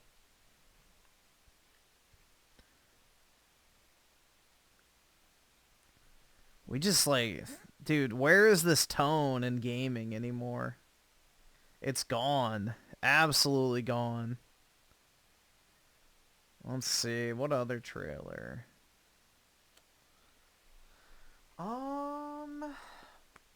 Let me think.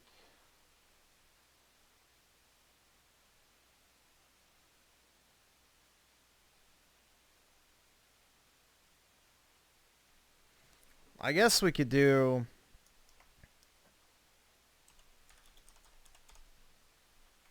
This was always a good one.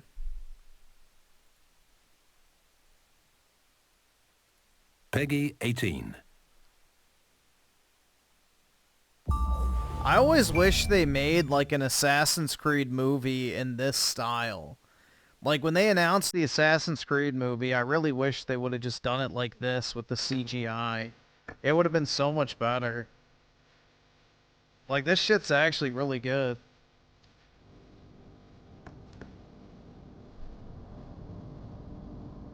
Like they could easily do a movie in this style with this exact, like, you know, cinematography shit.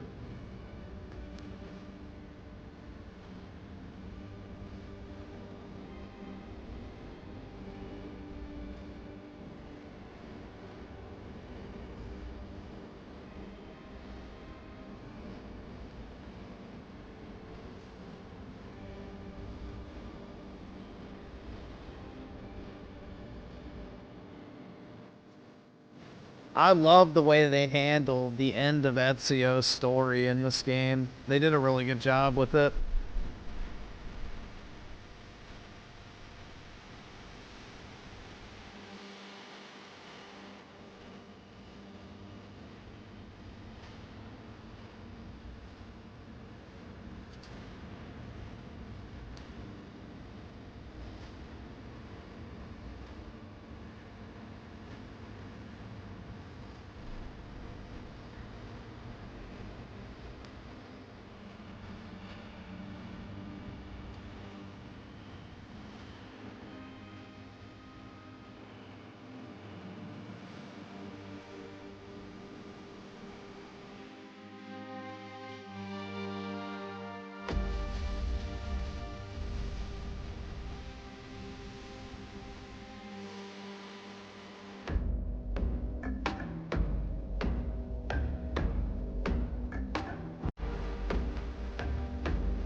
There was the reveal of how old he got.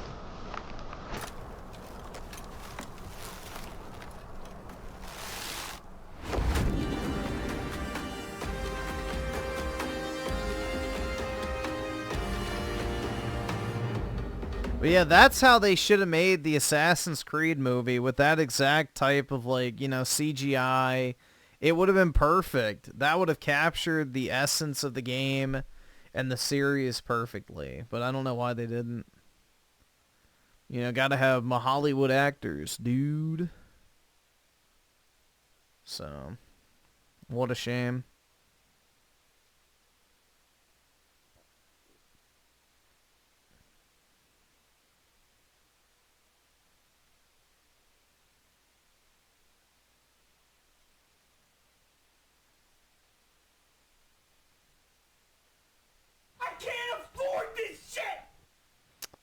Jedi Knight of the Tifa called the two. Yeah, we can do that.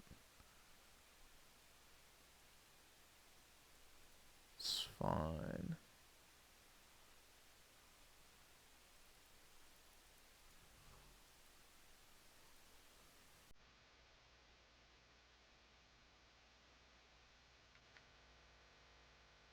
Wanted to make sure it was the original one.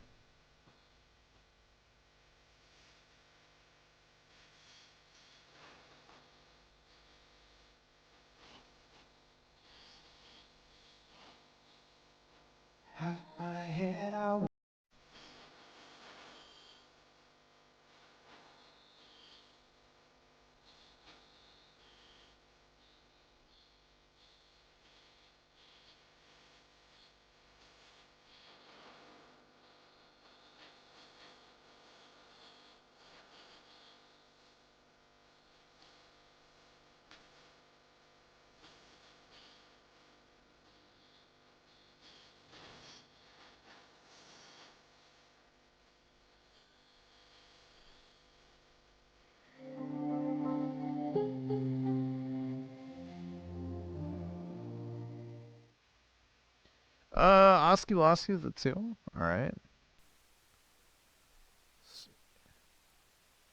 Oh. Hold on. Gotta find a re-upload. There we go. Peggy 18. He was there from the beginning. A power that exists at the end of all things. He walked without 2006 was a long time, yep. And shaped our deepest beliefs.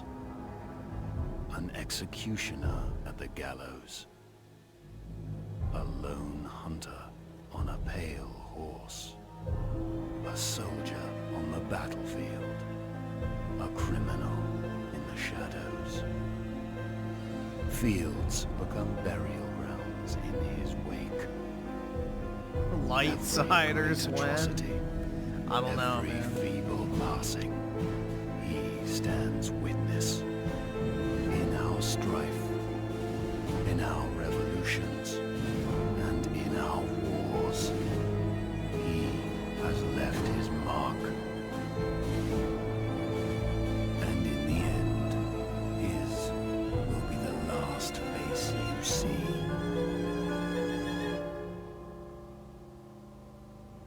I can't afford this shit!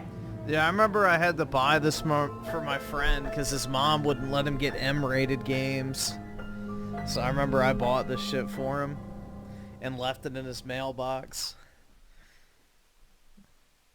Yeah, I made my mom like park way up the street, and I like had to sneak to his mailbox so that his parents wouldn't see me giving it to him. It's fucking retarded, man.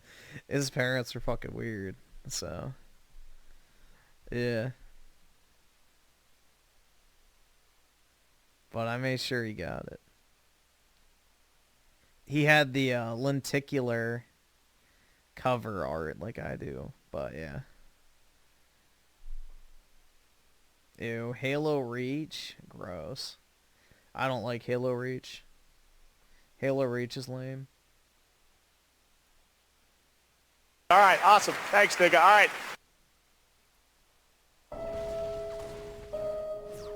Halo reach around. Spoiler!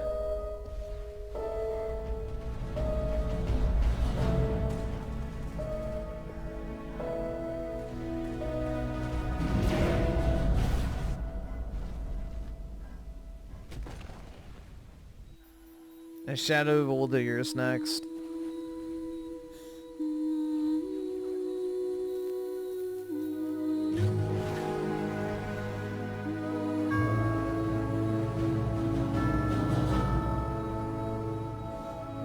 I hated the Reach multiplayer, which is the main reason I play Halo, so yeah, I was not a fan. Remember Reach? I hated the DMR spam, and I hated the bloom, hated how large the maps were. Yeah, not a fan.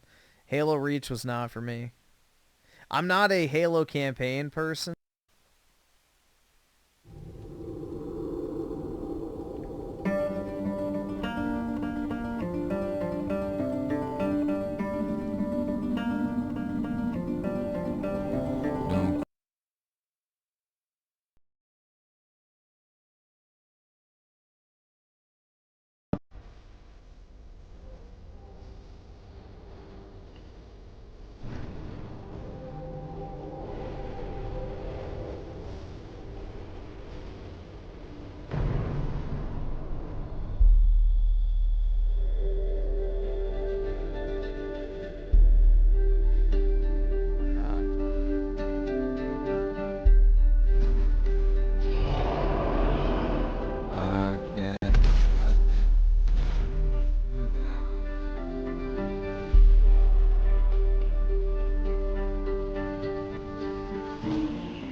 The best Microsoft game by far. By fucking far. Here, I'll do something that everybody will love.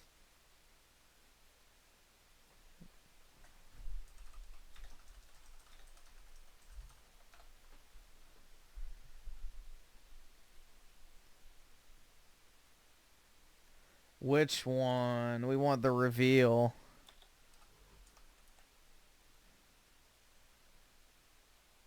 Yeah, this one.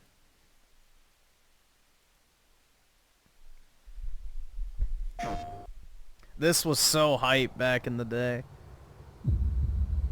Long ago, we looked upon a foreboding sky. The memory of the star that threatened all burns eternal in our hearts.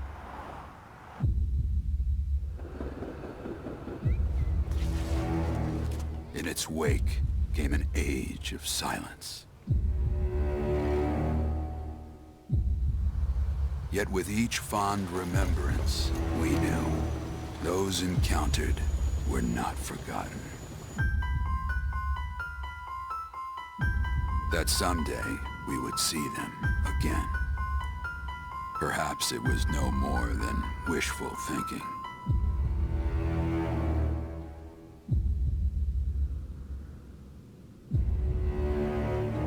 But after the long calm, there are now the beginnings of a stir.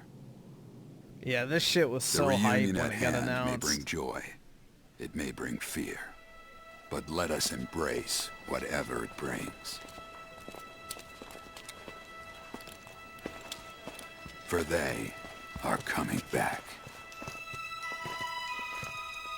At last, the promise has been made.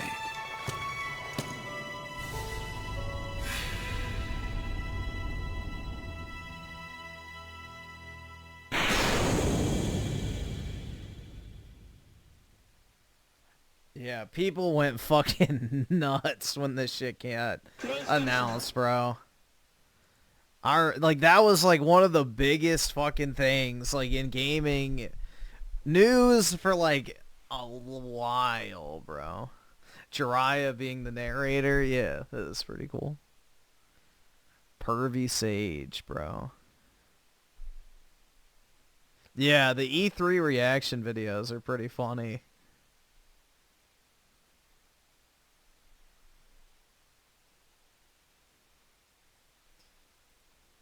Here, let's see.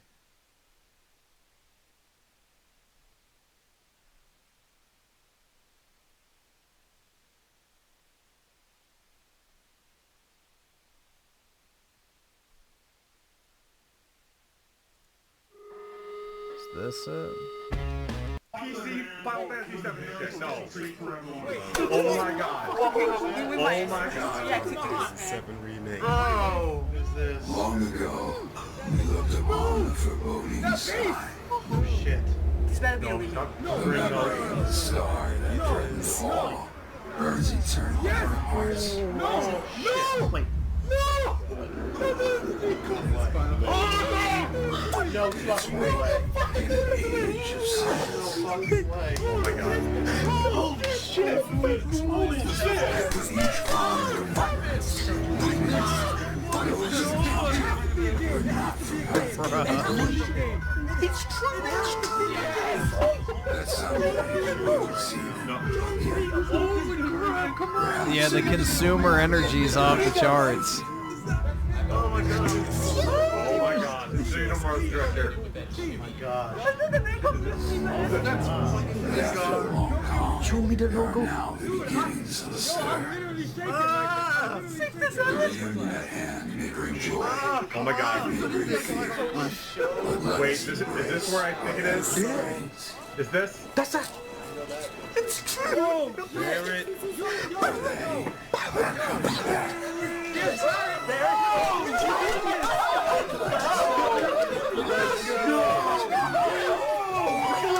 This actually happened. Final Fantasy 7 remake.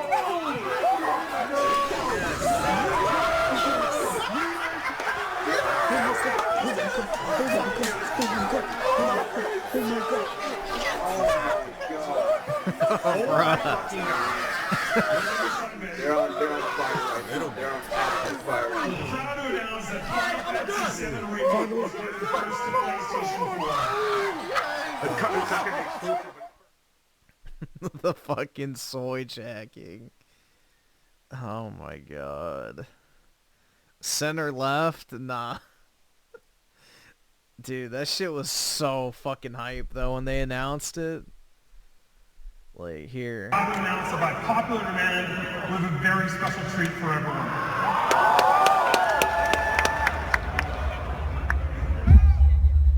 Long ago, we looked upon a foreboding sky. The memory of the star that threatened all burns eternal in our hearts.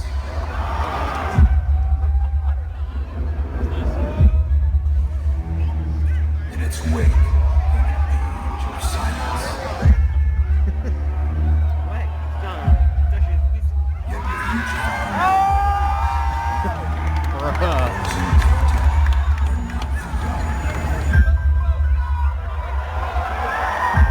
that someday we would see them again. Perhaps it was no more than wishful thinking.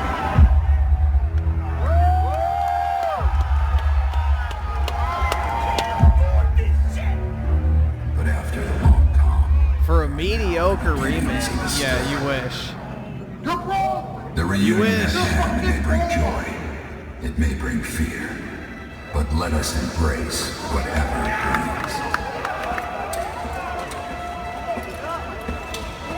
For there,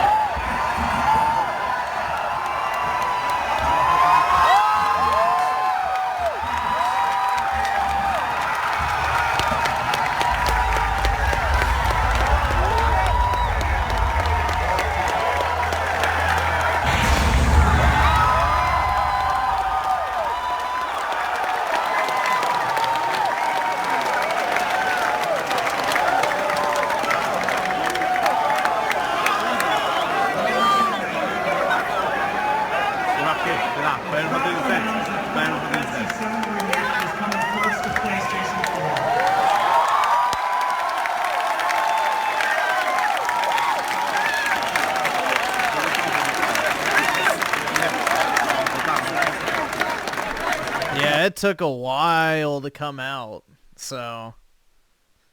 And it came out at, like, the perfect time, too, right as COVID hit, so... Yeah. You wish it was trash, Key. You absolutely wish it was trash. They're also on the 2 jobless reactors. I guess so. I don't know. Maybe they're employed, maybe they aren't. Let's see. Even Star the 2, Final Fantasy VII Rebirth final trailer. Key's favorite game. I don't know. I feel like Key's more of a Nintendo guy.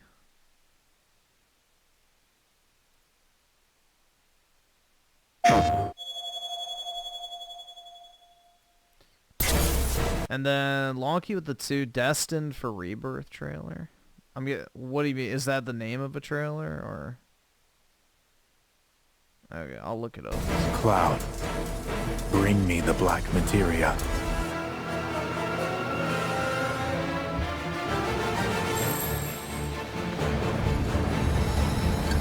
The beginning of the end. The celebration of the faithful. Okay, yes. A watershed moment for all mankind. Hey kids, sorry we're late.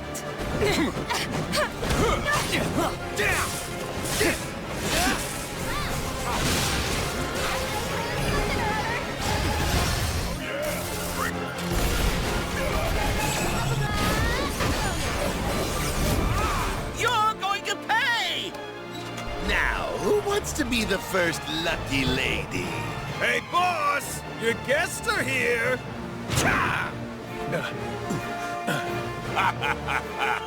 At long last, the knave returns. I refuse to be upstaged a second time, my friend! Good, Cloud. Very good. Fill your hollow heart with rage.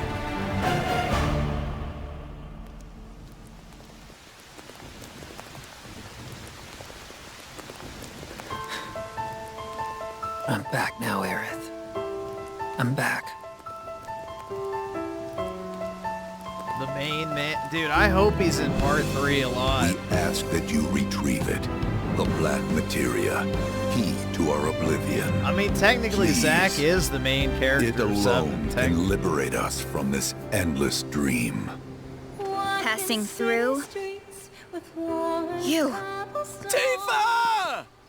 Yeah, that's y'all's reaction. Hey, guys! They're getting some sun too, huh? Yeah. Well, Red? How do we look? Huh?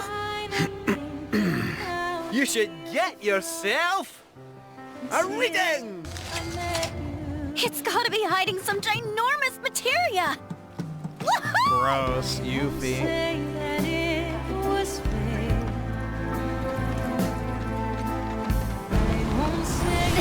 Whoa! Hold this thing over right now! You said that Sephiroth is your foe. I have a history with him. You wouldn't believe what he can do.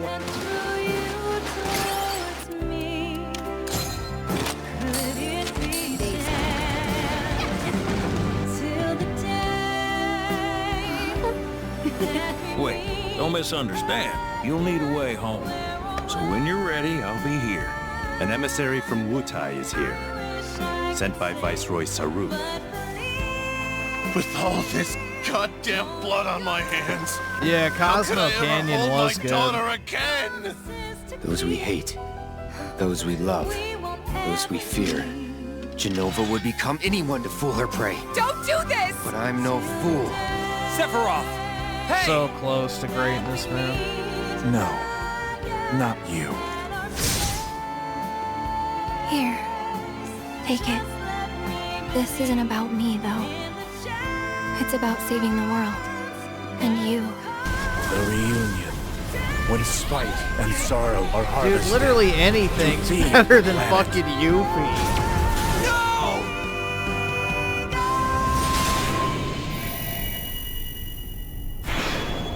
Anything's better than Yuffie, bro. That's not even saying anything. I still think it's cool they did it on the leap year day. Nah, she ain't dead, bro. She's gonna come back. Believe it! Just like Naruto, dude. Alright, so I found the other trailer. There we go. Sephiroth. You should have sent the Noodle Cup one. What happened to this place? It was Sephiroth. It can't be. He wants to finish what he started and rule over the planet. You coming? Way ahead of ya! We have to help them. Let's get to work. You are truly a model soldier. We can handle this. I will reclaim our world.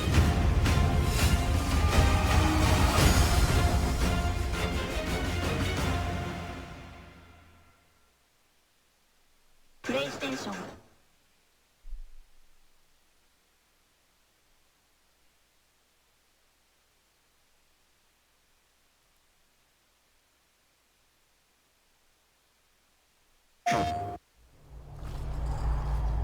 This was a cool trailer.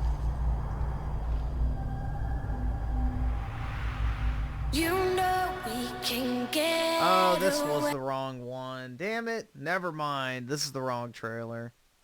This isn't the one I wanted. This is the gay one. Shit. Where's the actual God of War Ascension trailer without the fucking homo music?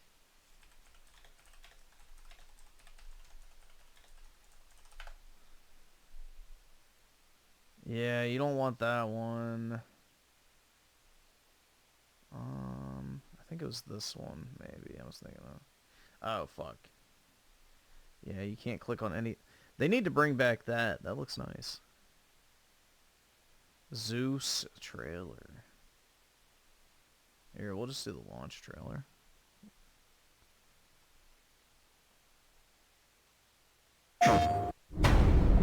These are the real God of War games. I pledged an oath in blood.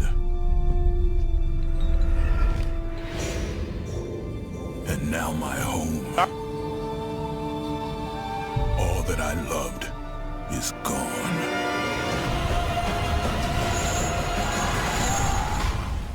Pain is all I have left. Hello, Kratos.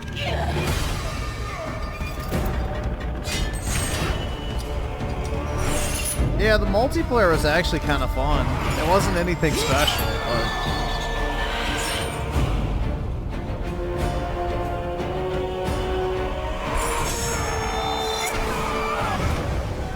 You have no reason to trust me, Spartan.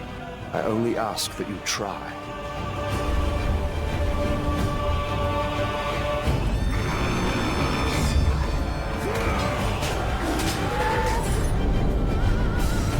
An army in disarray. Return to us, General.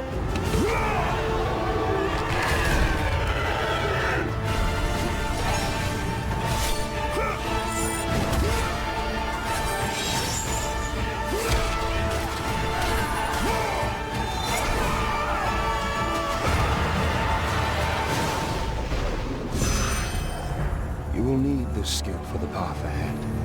And what path is that?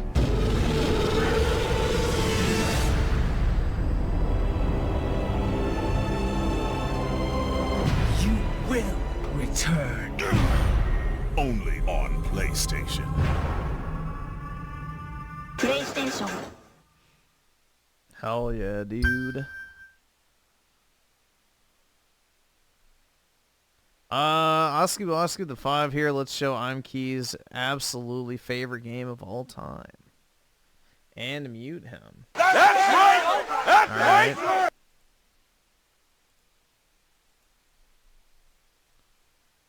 So, there we go. Oh, God. Onward and upward. upward.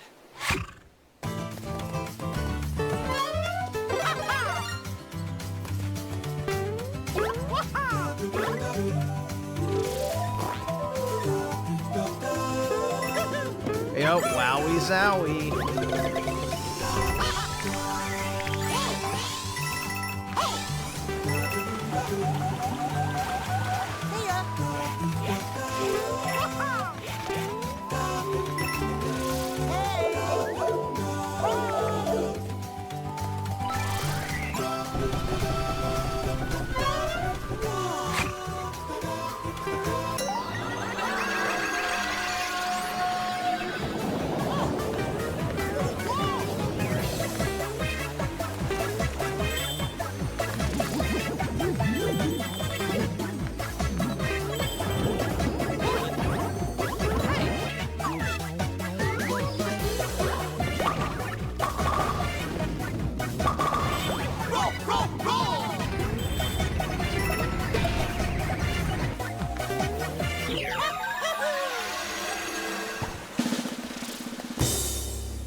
How is Hojo the biological dad of Sephiroth?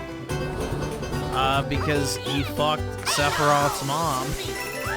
That's how.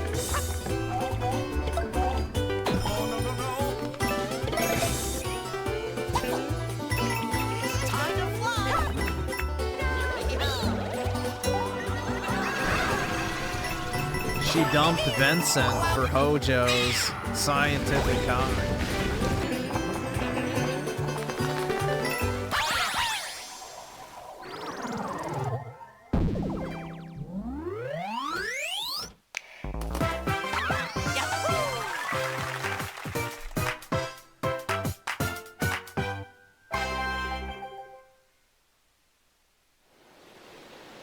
No, so there we go. Here it comes. Wowie zowie! Wowie zowie. That Goomba looks so well then. Wowie zowie. Alright, so here is a very brief explanation. Sephiroth was a normal child as a fetus. He was injected with the Genova cells, which are the alien DNA of Final Fantasy VII, as a fetus. So as he was forming in the womb, like his fetus and the Genova cells like merged together. And that's the reason why they say he was made in a lab, quote unquote, because they injected him as a fetus with the Genova cells, which is what gives him his special abilities and connection to, you know, the alien abilities he has. So that's why. Well, not even a baby when he was a fetus. So as soon as he was a fertilized egg, they injected him with Genova cells. So from his very formation, the Genova cells were a part of him in order to avoid the cellular degradation, which happened when you were injected with them after you had already been, you know, formed as a person, essentially. Because, like, they injected other people with the Genova cells, and they had, like, cellular degradation to where they become, like, the Sephiroth clones that are, like, the cloaked figures. And, yeah, basically, he's the only one that was, like, the perfect combination of the two. Well, Genesis and Angeal were injected as children, and the rest of the soldiers were injected as adults. So, Sephiroth was injected in the womb.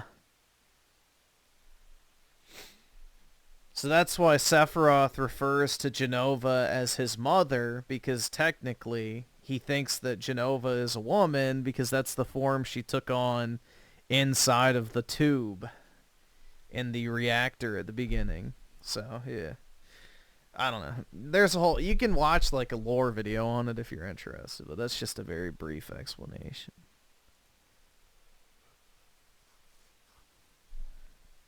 That's a very brief explanation of what happened.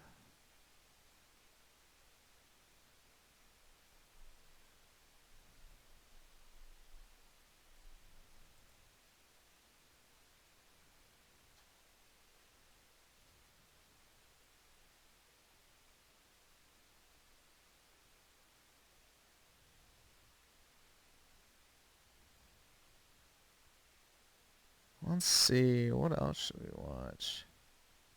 Oh, I know.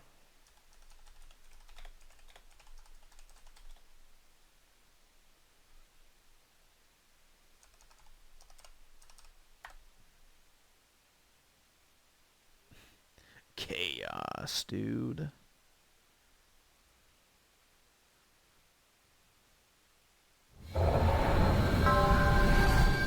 This game is based.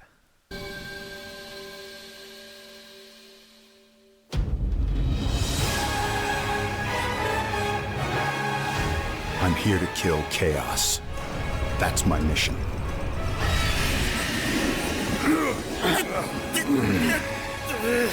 Looks like Chaos has been waiting for us. You gonna make us go in there and find you? Guess we'll just show ourselves in. I only know one thing. I want to kill Chaos. We need to. It's not a hope or a dream. It's like a hunger. Thirst. Move aside! You're dust! You sure Chaos is here? Yeah, they can only squash monsters for so long. I hate doing pest control. This is the Shrine of Chaos. He's here. We just have to hunt him down. Feel the pain!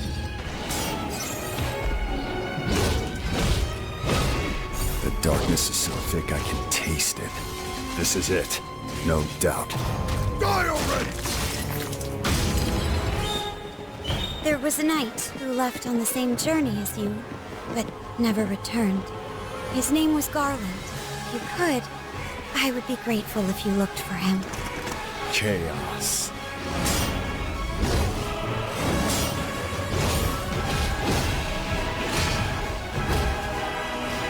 I'll crush you! Know when you're beaten! And who are you? We're here to kill Chaos. The prophecy's very own Warriors of Light. Real. He always wore such splendid armor, with a helmet that was terrifying to behold. It's Garland! No. I become Chaos. Yep, the Team Ninja that made Ninja Gaiden. It's a really fun action game. Well worth picking up.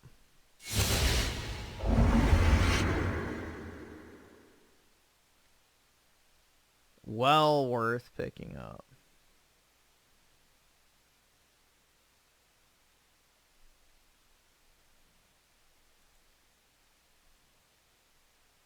Don't you lie to these people? What? Yeah, it's a prequel to the first Final Fantasy.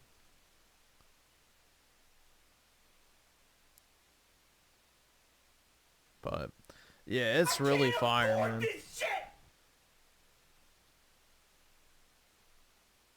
Such a great game.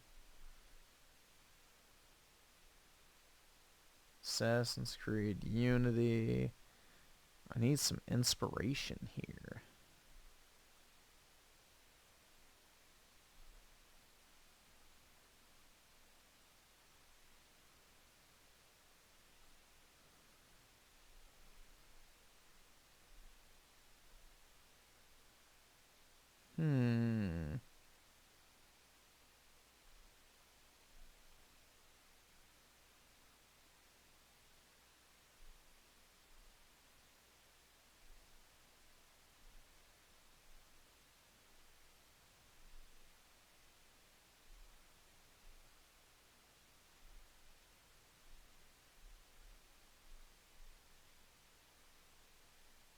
Griffin asleep? What? No. I'm looking at the trailers.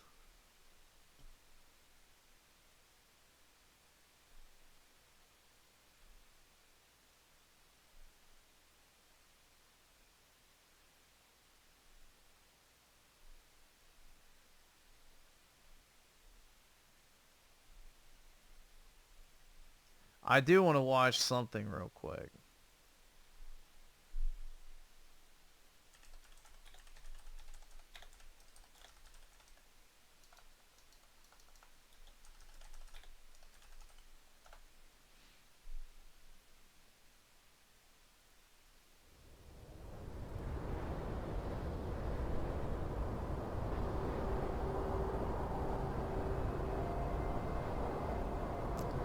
long... Yeah, we can check that out.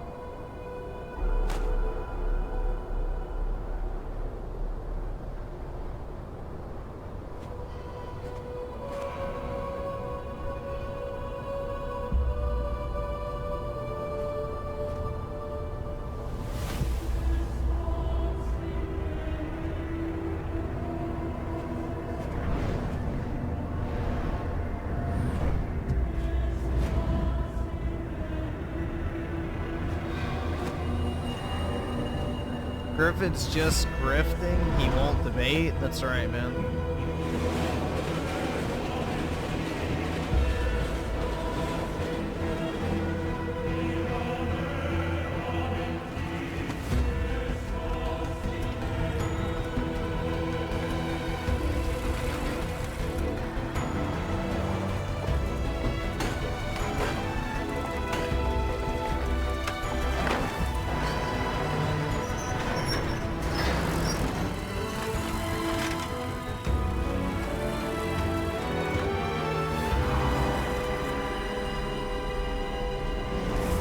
If this was an Xbox game, it'd be lame. They'd find a way to screw it up. Real talk.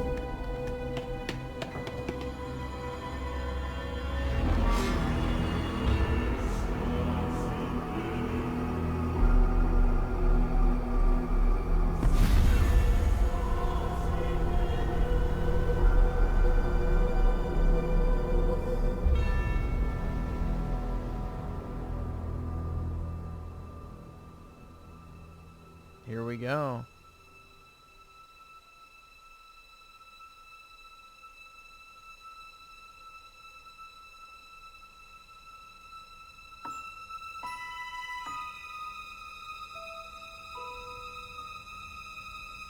I can't afford this shit!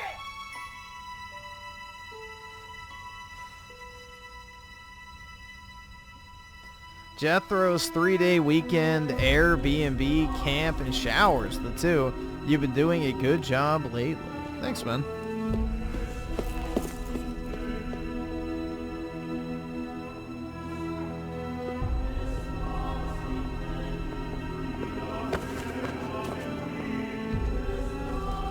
The real main character of Remake.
This is just so nostalgic.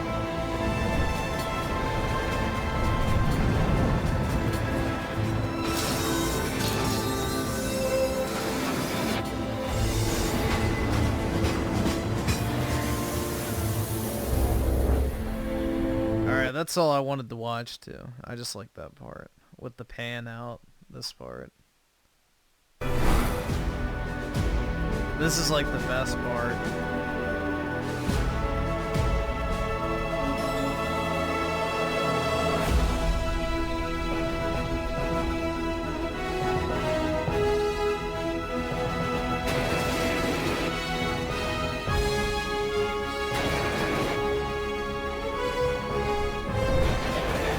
Like, the comparison's crazy, bro. Hold on.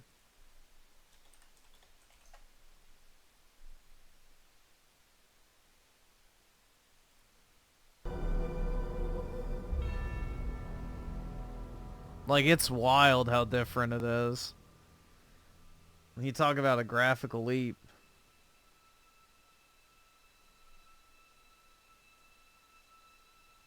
Recharges social battery. Yeah, just inject this shit into my veins, bro. Nostalgic in 2 different ways.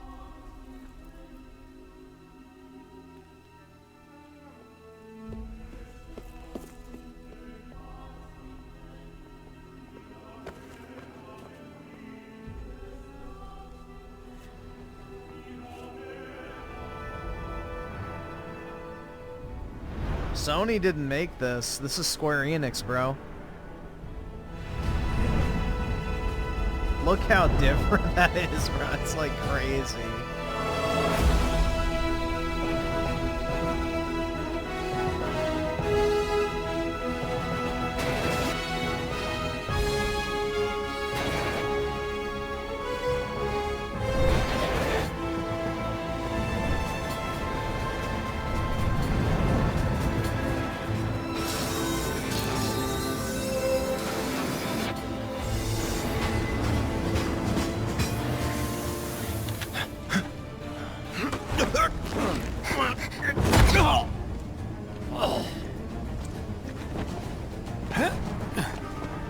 It's wild, bro.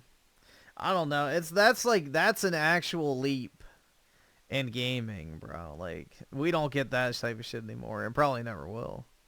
But yeah, that's like just crazy.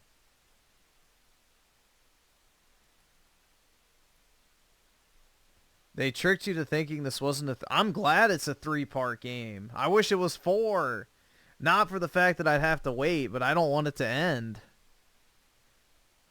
Like, I genuinely would be okay if they just, like, kept making parts, but I didn't have to wait. I honestly don't care that they split it up into 3 parts. I like it more that they did and, like, fully fleshed it out.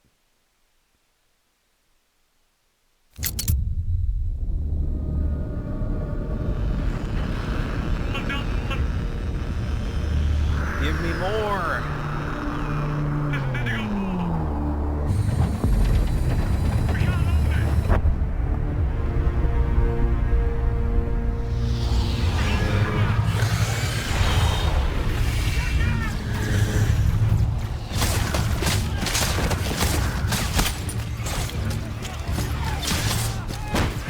Company command! This is first platoon! We've lost the square! We can't hold it!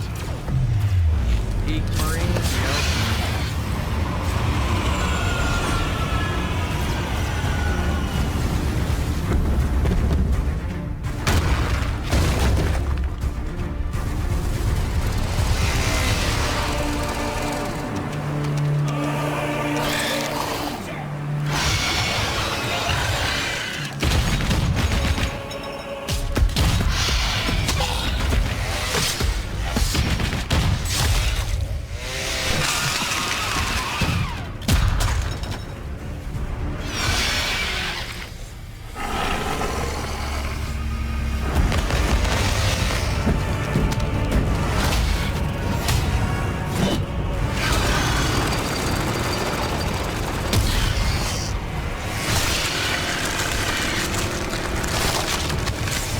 I never thought this game was ever gonna get a sequel. I'm glad it did, though, man. I hope we get Space Marine 3 as well.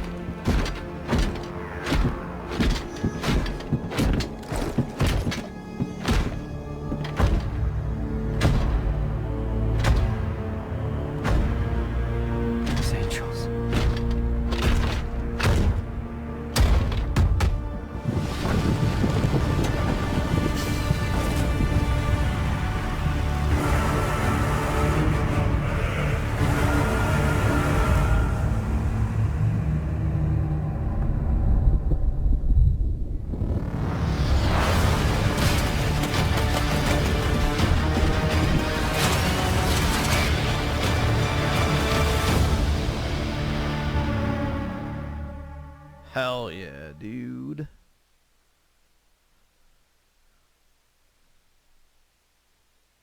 Let's see. See here with the 5 last of the... Oh my god. You sure you're not run a dog on his ult? Using a VPN?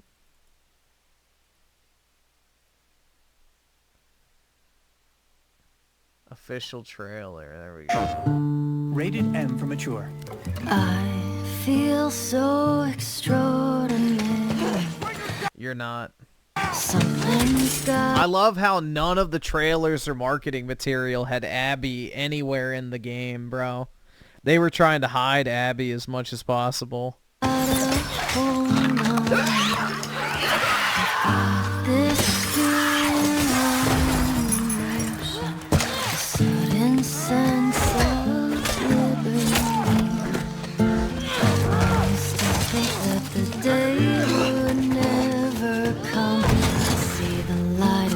Shade of the morning sun. My morning sun is the drug that brings me near to the childhood I lost, replaced by fear.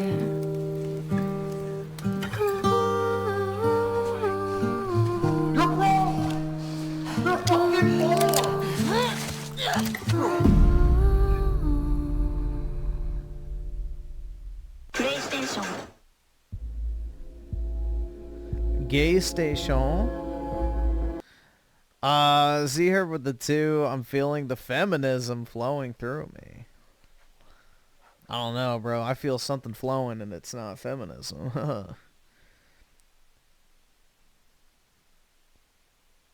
Yeah, I saw he said that the body type doesn't matter to the story, so it just confirms that he has a femdom muscle mommy fetish. Yep, I saw that.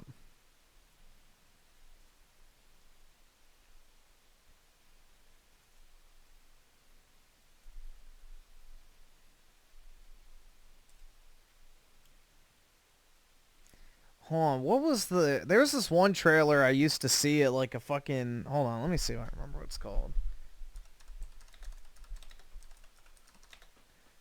I think it was this. Let's see. I remember a trailer for this game.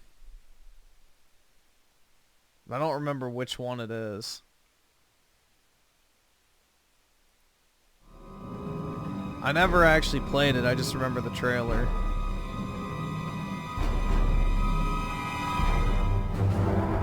The war for the Star Wars galaxy Incoming Imperial troops. Evasive maneuvers.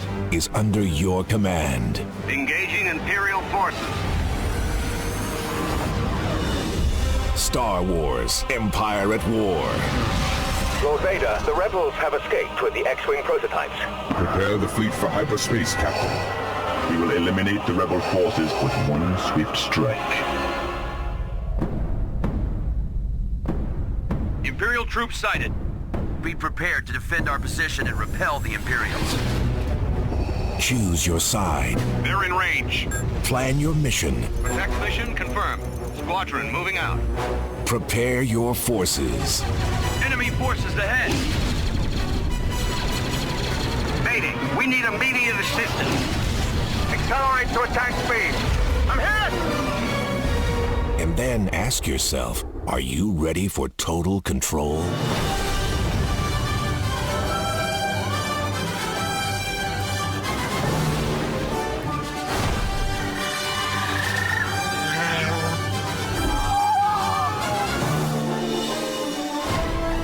Awaiting orders.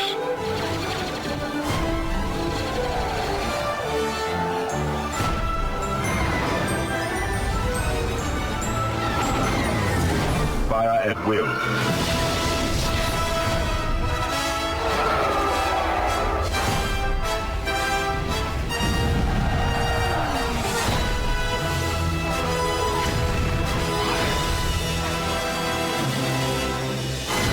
Will you repeat Star Wars history? Force will be with you. Always. Or change it forever? Yeah, I just remember this trailer. I never actually played it because I didn't have a gaming PC, but I remember seeing the commercials and stuff for this all the time back in the day. Back when Star Wars had sick fucking trailers, man. Shit. Back when we could have nice things. Zier, what the fuck? Can we watch Bioshock Infinite opening or God? Let's do God of War 3 opening because I just played through Bioshock Infinite on stream recently.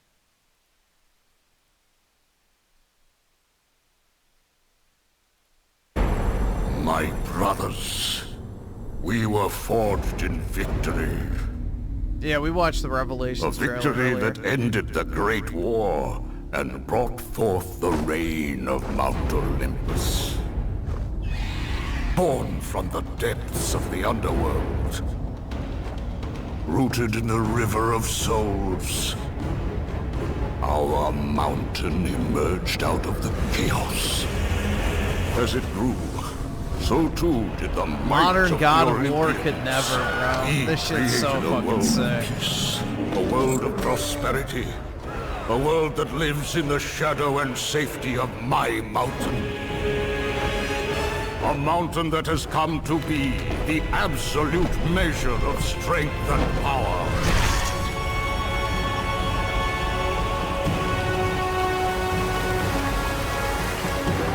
Now, on this day, that power is to be tested. The mortal Kratos seeks to destroy all that I have wrought. Brothers, put aside the petty grievances that have splintered us for so long. We will unite.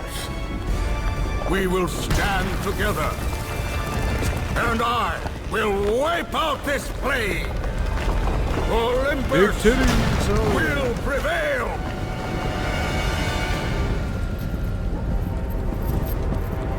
Squad.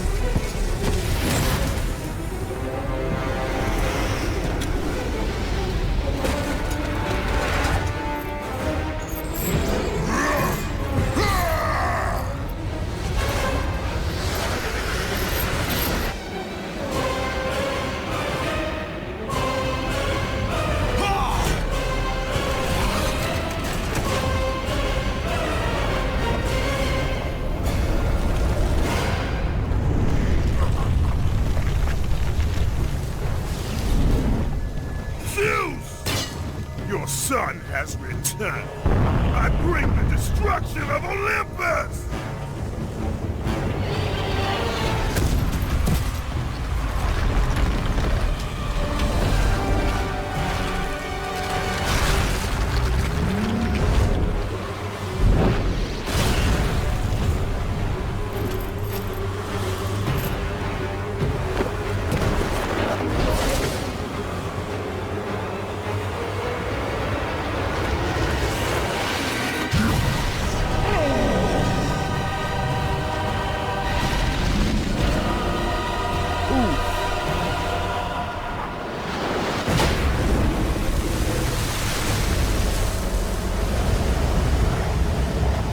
Yeah, it's just pure exposition, man.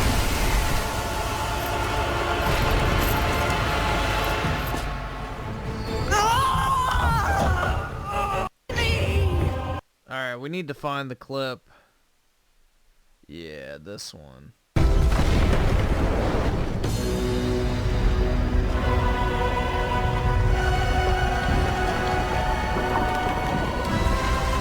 This part's badass. What will you do, father? You can no longer hide behind the skirts of Athena. Athena is dead because of the rage that consumes you, Kratos. What more will you destroy? The hands of death could not defeat This part's me. so fire. The sisters of fate could not hold me. And you will not see the end of this day. I will have my revenge! Excellent child! I will tolerate Bro, your that insolence shit's so no fucking more! badass. Like, that's just peak right here. This is the Kratos that we're missing, dude. What more will you destroy? This is Kratos. The hands of death could not defeat me. The Sisters of Fate could not hold me. And you will not see the end of this day. I will have my revenge! Excellent child! I will tolerate your insolence no more!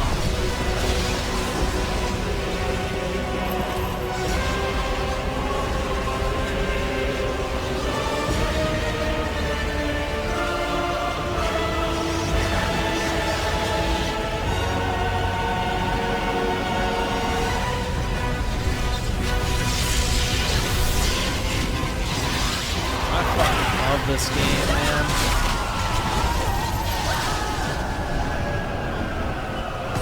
This is what Sony needs to make more of, not the fucking shit they make now.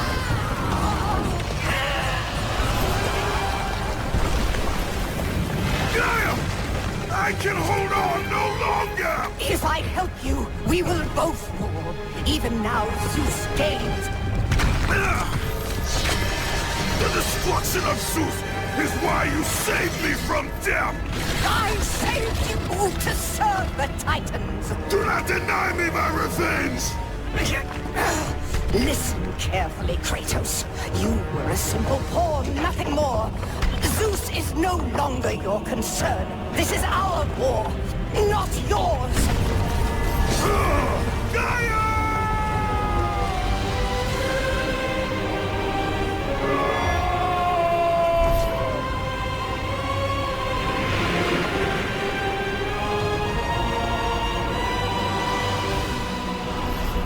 I have lived as a warrior. Alright, now we need to watch the actual descent. Here it is. I can't afford this shit! This part's fucking sweet, bro. I love this part. The descent into madness. Before the age of the twilight set upon the gods, a legend rose to claim his place among them. And even though Kratos sat on the throne as the new god of war, he was haunted by visions of his family. See her with the fun people act like this isn't good because he's not Sados and but the reflecting hands on of death could not his defeat him. Fifis. Man, The I miss this Sisters of Fate awesomeness could of God not of War. control Yeah, it's just him. pure And masculinity. on this day, the man, the legend, Kratos, will have his revenge. This opening scene was so fucking badass, bro. The soundtrack for this game was awesome.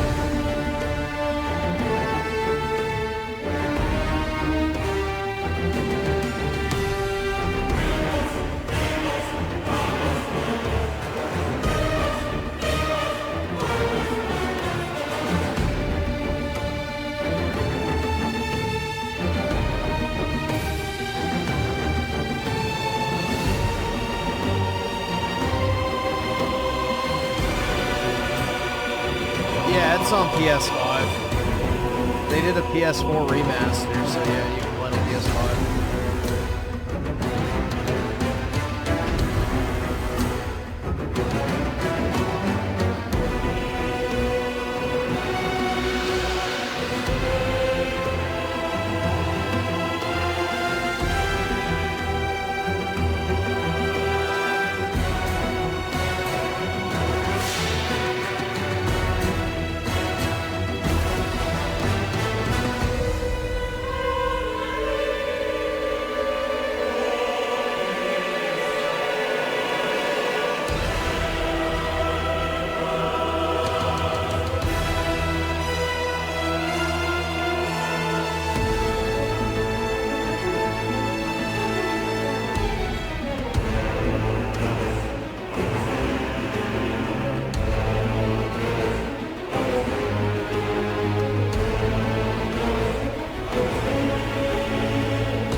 That, like, bro, that's like gotta be one of the hardest transitions in all of gaming.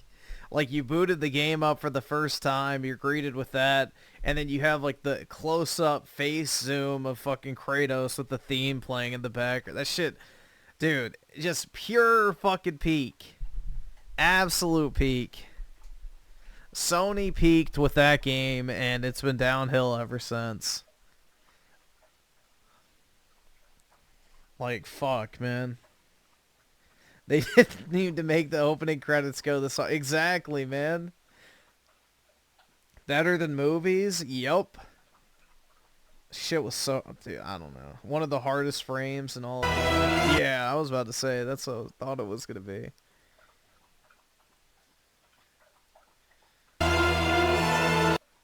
Like, right here. Right there, bro. That shit looks fucking sick. There's so many different, like, things you could take as, like, a screen. Like, right here, too. Like, that shit looks fire as fuck as well. I don't know, bro. It's just a different fucking industry. And people say, oh, dude, you just don't like video games anymore? You need to stop playing games, dude. You obviously just don't enjoy them. It's like, how the fuck do you watch that and go, yeah, dude, gaming's never been better? Like, are you fucking kidding me? Like, fuck right off, bro. Tourist-ass motherfuckers. Like, yeah, compare that to this fucking broccoli top retard. Yeah, get the fuck out of here, dude. Hell nah. Hell fucking nah. You know, go dock with your little broccoli tops if that's what you want. The rest of us will take good games again, please. Please.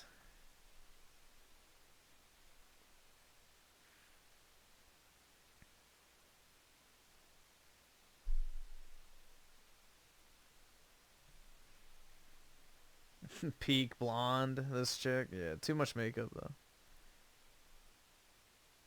Partial nudity? Where? The decreed hour is come. Set forth with my blessing, Prince Noctis. Thank you, Your Majesty.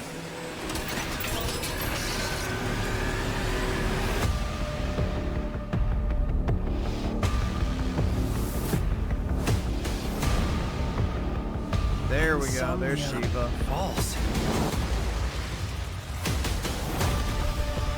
The king was found dead. Lies.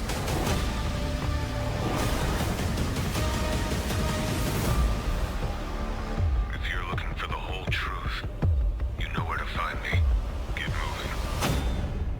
moving. Never happened. It should have happened. Fuck the adamantoids, bro.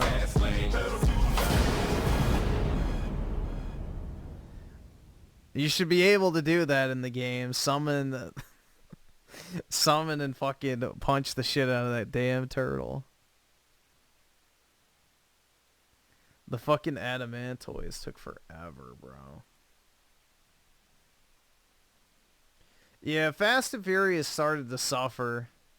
I thought, what was the last one? I thought 7 was decent. Maybe that's the last one I saw. No, actually, I think I saw 9. I think I saw 9. And that one was not good. I think I watched 9 with the fucking blonde chick or whatever as the, like, main villain. Oski with the 2 Final Fantasy 15 remastered for the Switch 2. Yeah, I think it'd be cool if they went back and, like, updated the visuals on that. Because, like, it is a little rough at places, but overall I think it's aged pretty well. I can't afford this shit!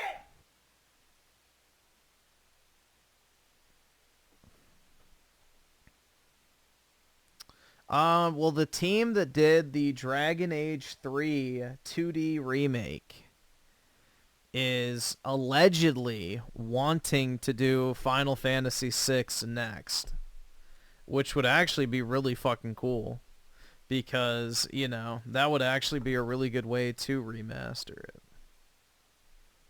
Although, my suspicion is Square probably wants to do a full 3D remake of that game because of all the merchandise they can sell of Terra. So, you know, the Goon Squad will be out for Terra if they give her like a real 3D rendered model that is like on par with something like Tifa, obviously, you know, visually, because the merchandising potential is pretty high.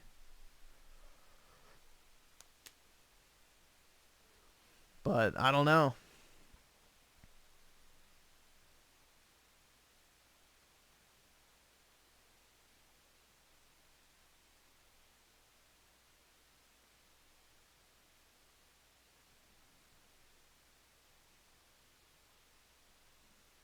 Well, the junction system you can, like, fundamentally break, so...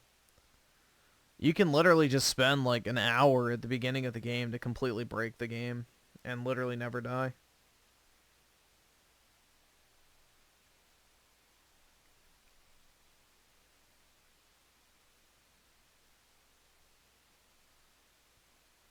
I wish I was an AI, because then I could just, like, stream and make content all around the clock.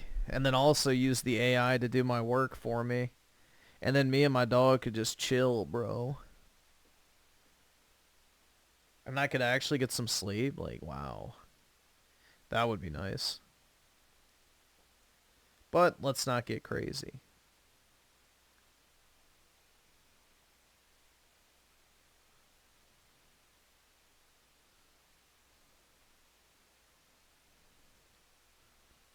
Crisis Core, yeah, dude, the ending of Crisis Core is goated. The problem is it's copyrighted.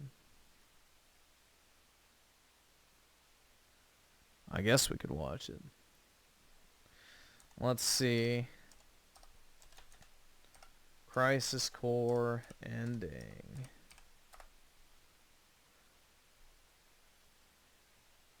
It's really well done, honestly.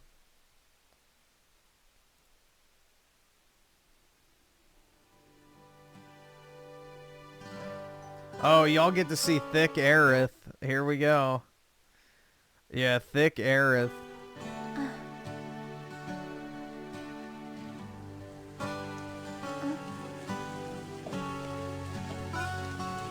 When she had that thing on her, bro. Hell yeah.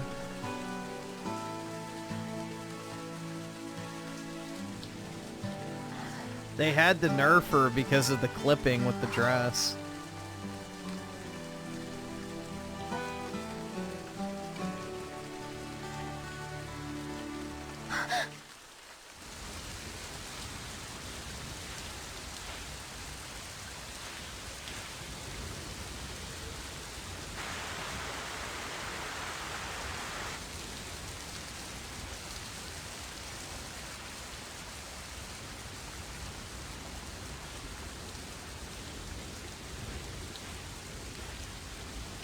The main character, yep.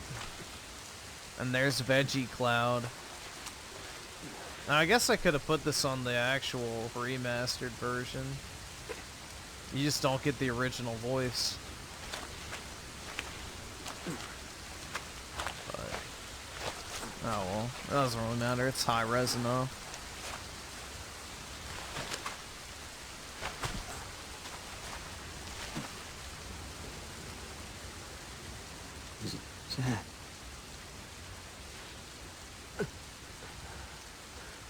The original Zack voice was much better. For the both of us. Both of us? That's right. You're gonna... Convoluted bull... How is this convoluted bullshit? This is like the most straightforward part of Final Fantasy VII. Live. You'll be my living legacy.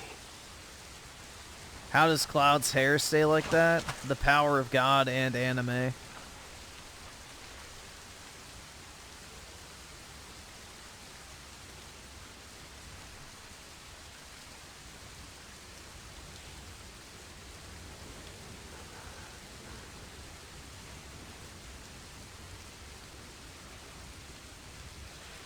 My honor.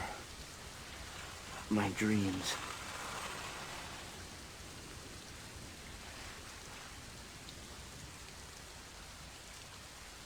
They're yours now. No, this isn't an anime game. I said he has the power of God and anime. There's a difference. I'm your living legacy.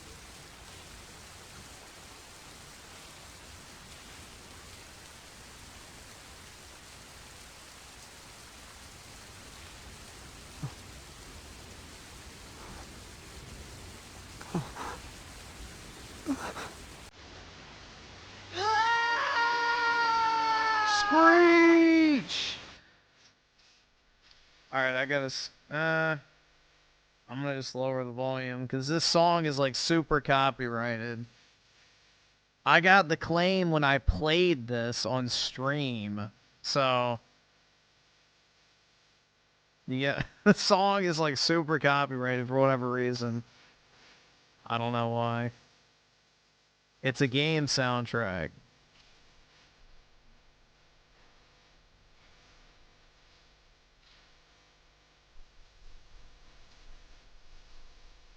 The ending is even better when you watch Advent Children, too.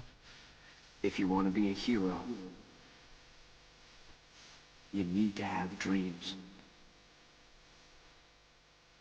Thank you.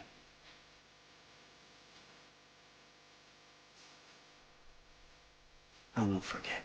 No, I think it's just Square Enix copyrights these type of songs. Because they hire somebody to make them, so I think they just want to protect them. That's my guess.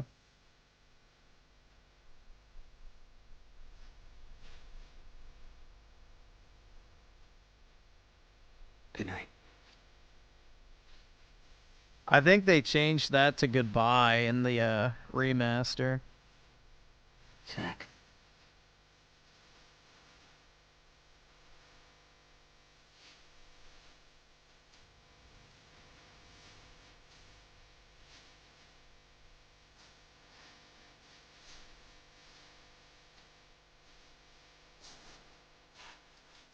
That girl. She said that the sky frightened her. They changed that in remake to match now. FYI. That looks so liberating.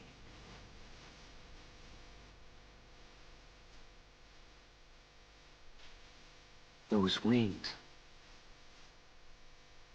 I want them too.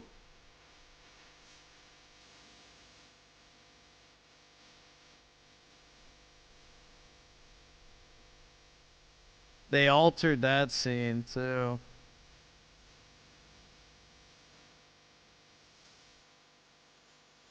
So good, Halo Reach had to copy it pretty much, yeah. Good.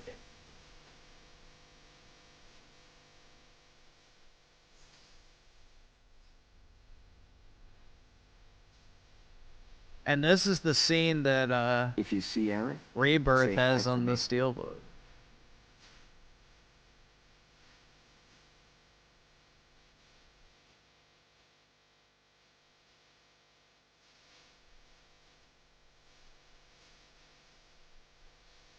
Hey, would you say I became a hero? So you saw that part right there? What makes it really cool too is like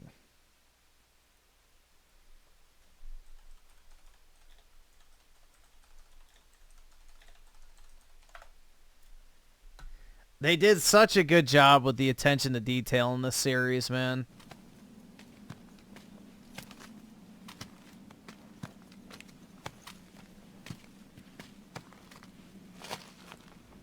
So it's the same spot, but after, you know, everything happens.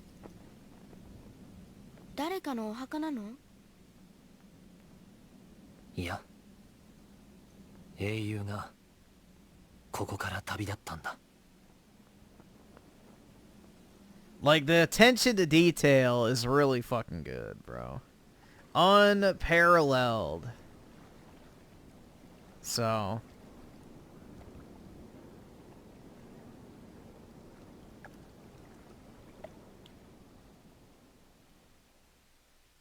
if they retcon Zack's death, it'll be interesting for sure. Yeah, it will be. Well, they already showed that Cloud is the one that uses the black materia this time around, not even Sephiroth. So they're obviously going to change the final sequence. So I don't know what they're going to do, but I'm very excited for it.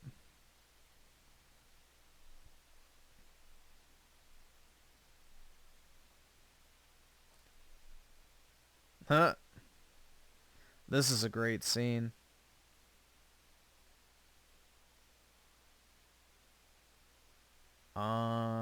That is not Rebirth, bro. Fake news. Let's remake. Damn, I'm getting emotional for some reason. I don't get why you geek out so hard over this mediocre franchise, because it's one of the few things left in this life that makes me feel alive. You got a problem with that, PK? Kill yourself.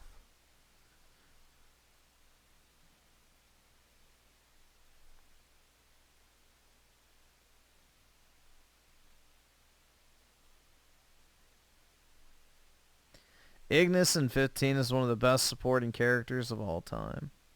Yeah. 15, I think, is solid all around. Other than Prompto's annoying ass, like, it's good. I would say 95% of the time.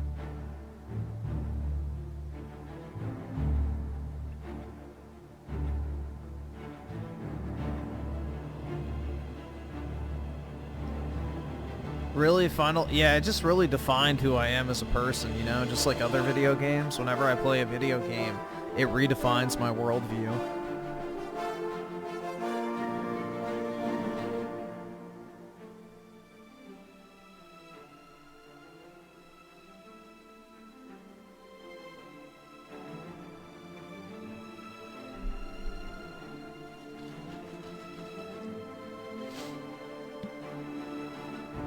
Damn, it's already 5:15. I may have to hop off. Shit. I've got work, bro.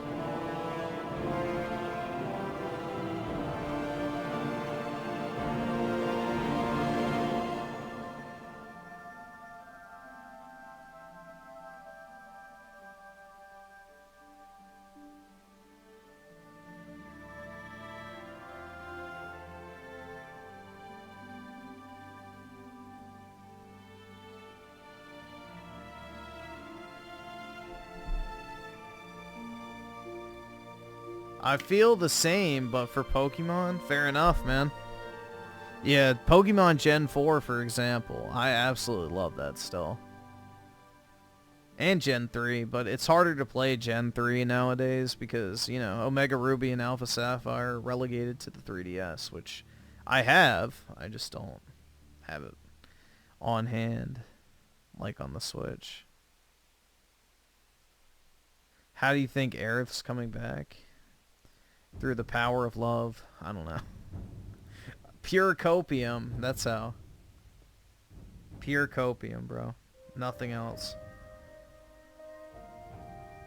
I just want the ending to be different, personally. I want to be surprised.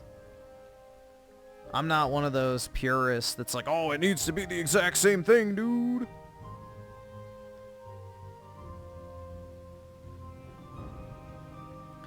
I want, like, something unique, because both games can exist at the same time, so I think it'd be cool if they really do differentiate the ending. I will talk to all of y'all, I guess, later tonight. Got a solid 7-hour and 20-minute stream in, so all videos. So PK, you can't say that I scammed for at least 1 to 2 more streams. Even if we don't watch videos. So all I can say is keep that same energy. But anyway, guys, I'll talk to y'all later. Have a great day, and peace out, everybody. Oh, and if you haven't watched the video yet, you know, shameless plug, go drop a like on it so you can help my poor, irrelevant YouTube channel. get off the ground once more. So anyway, I'll talk to everybody later. Bye, guys.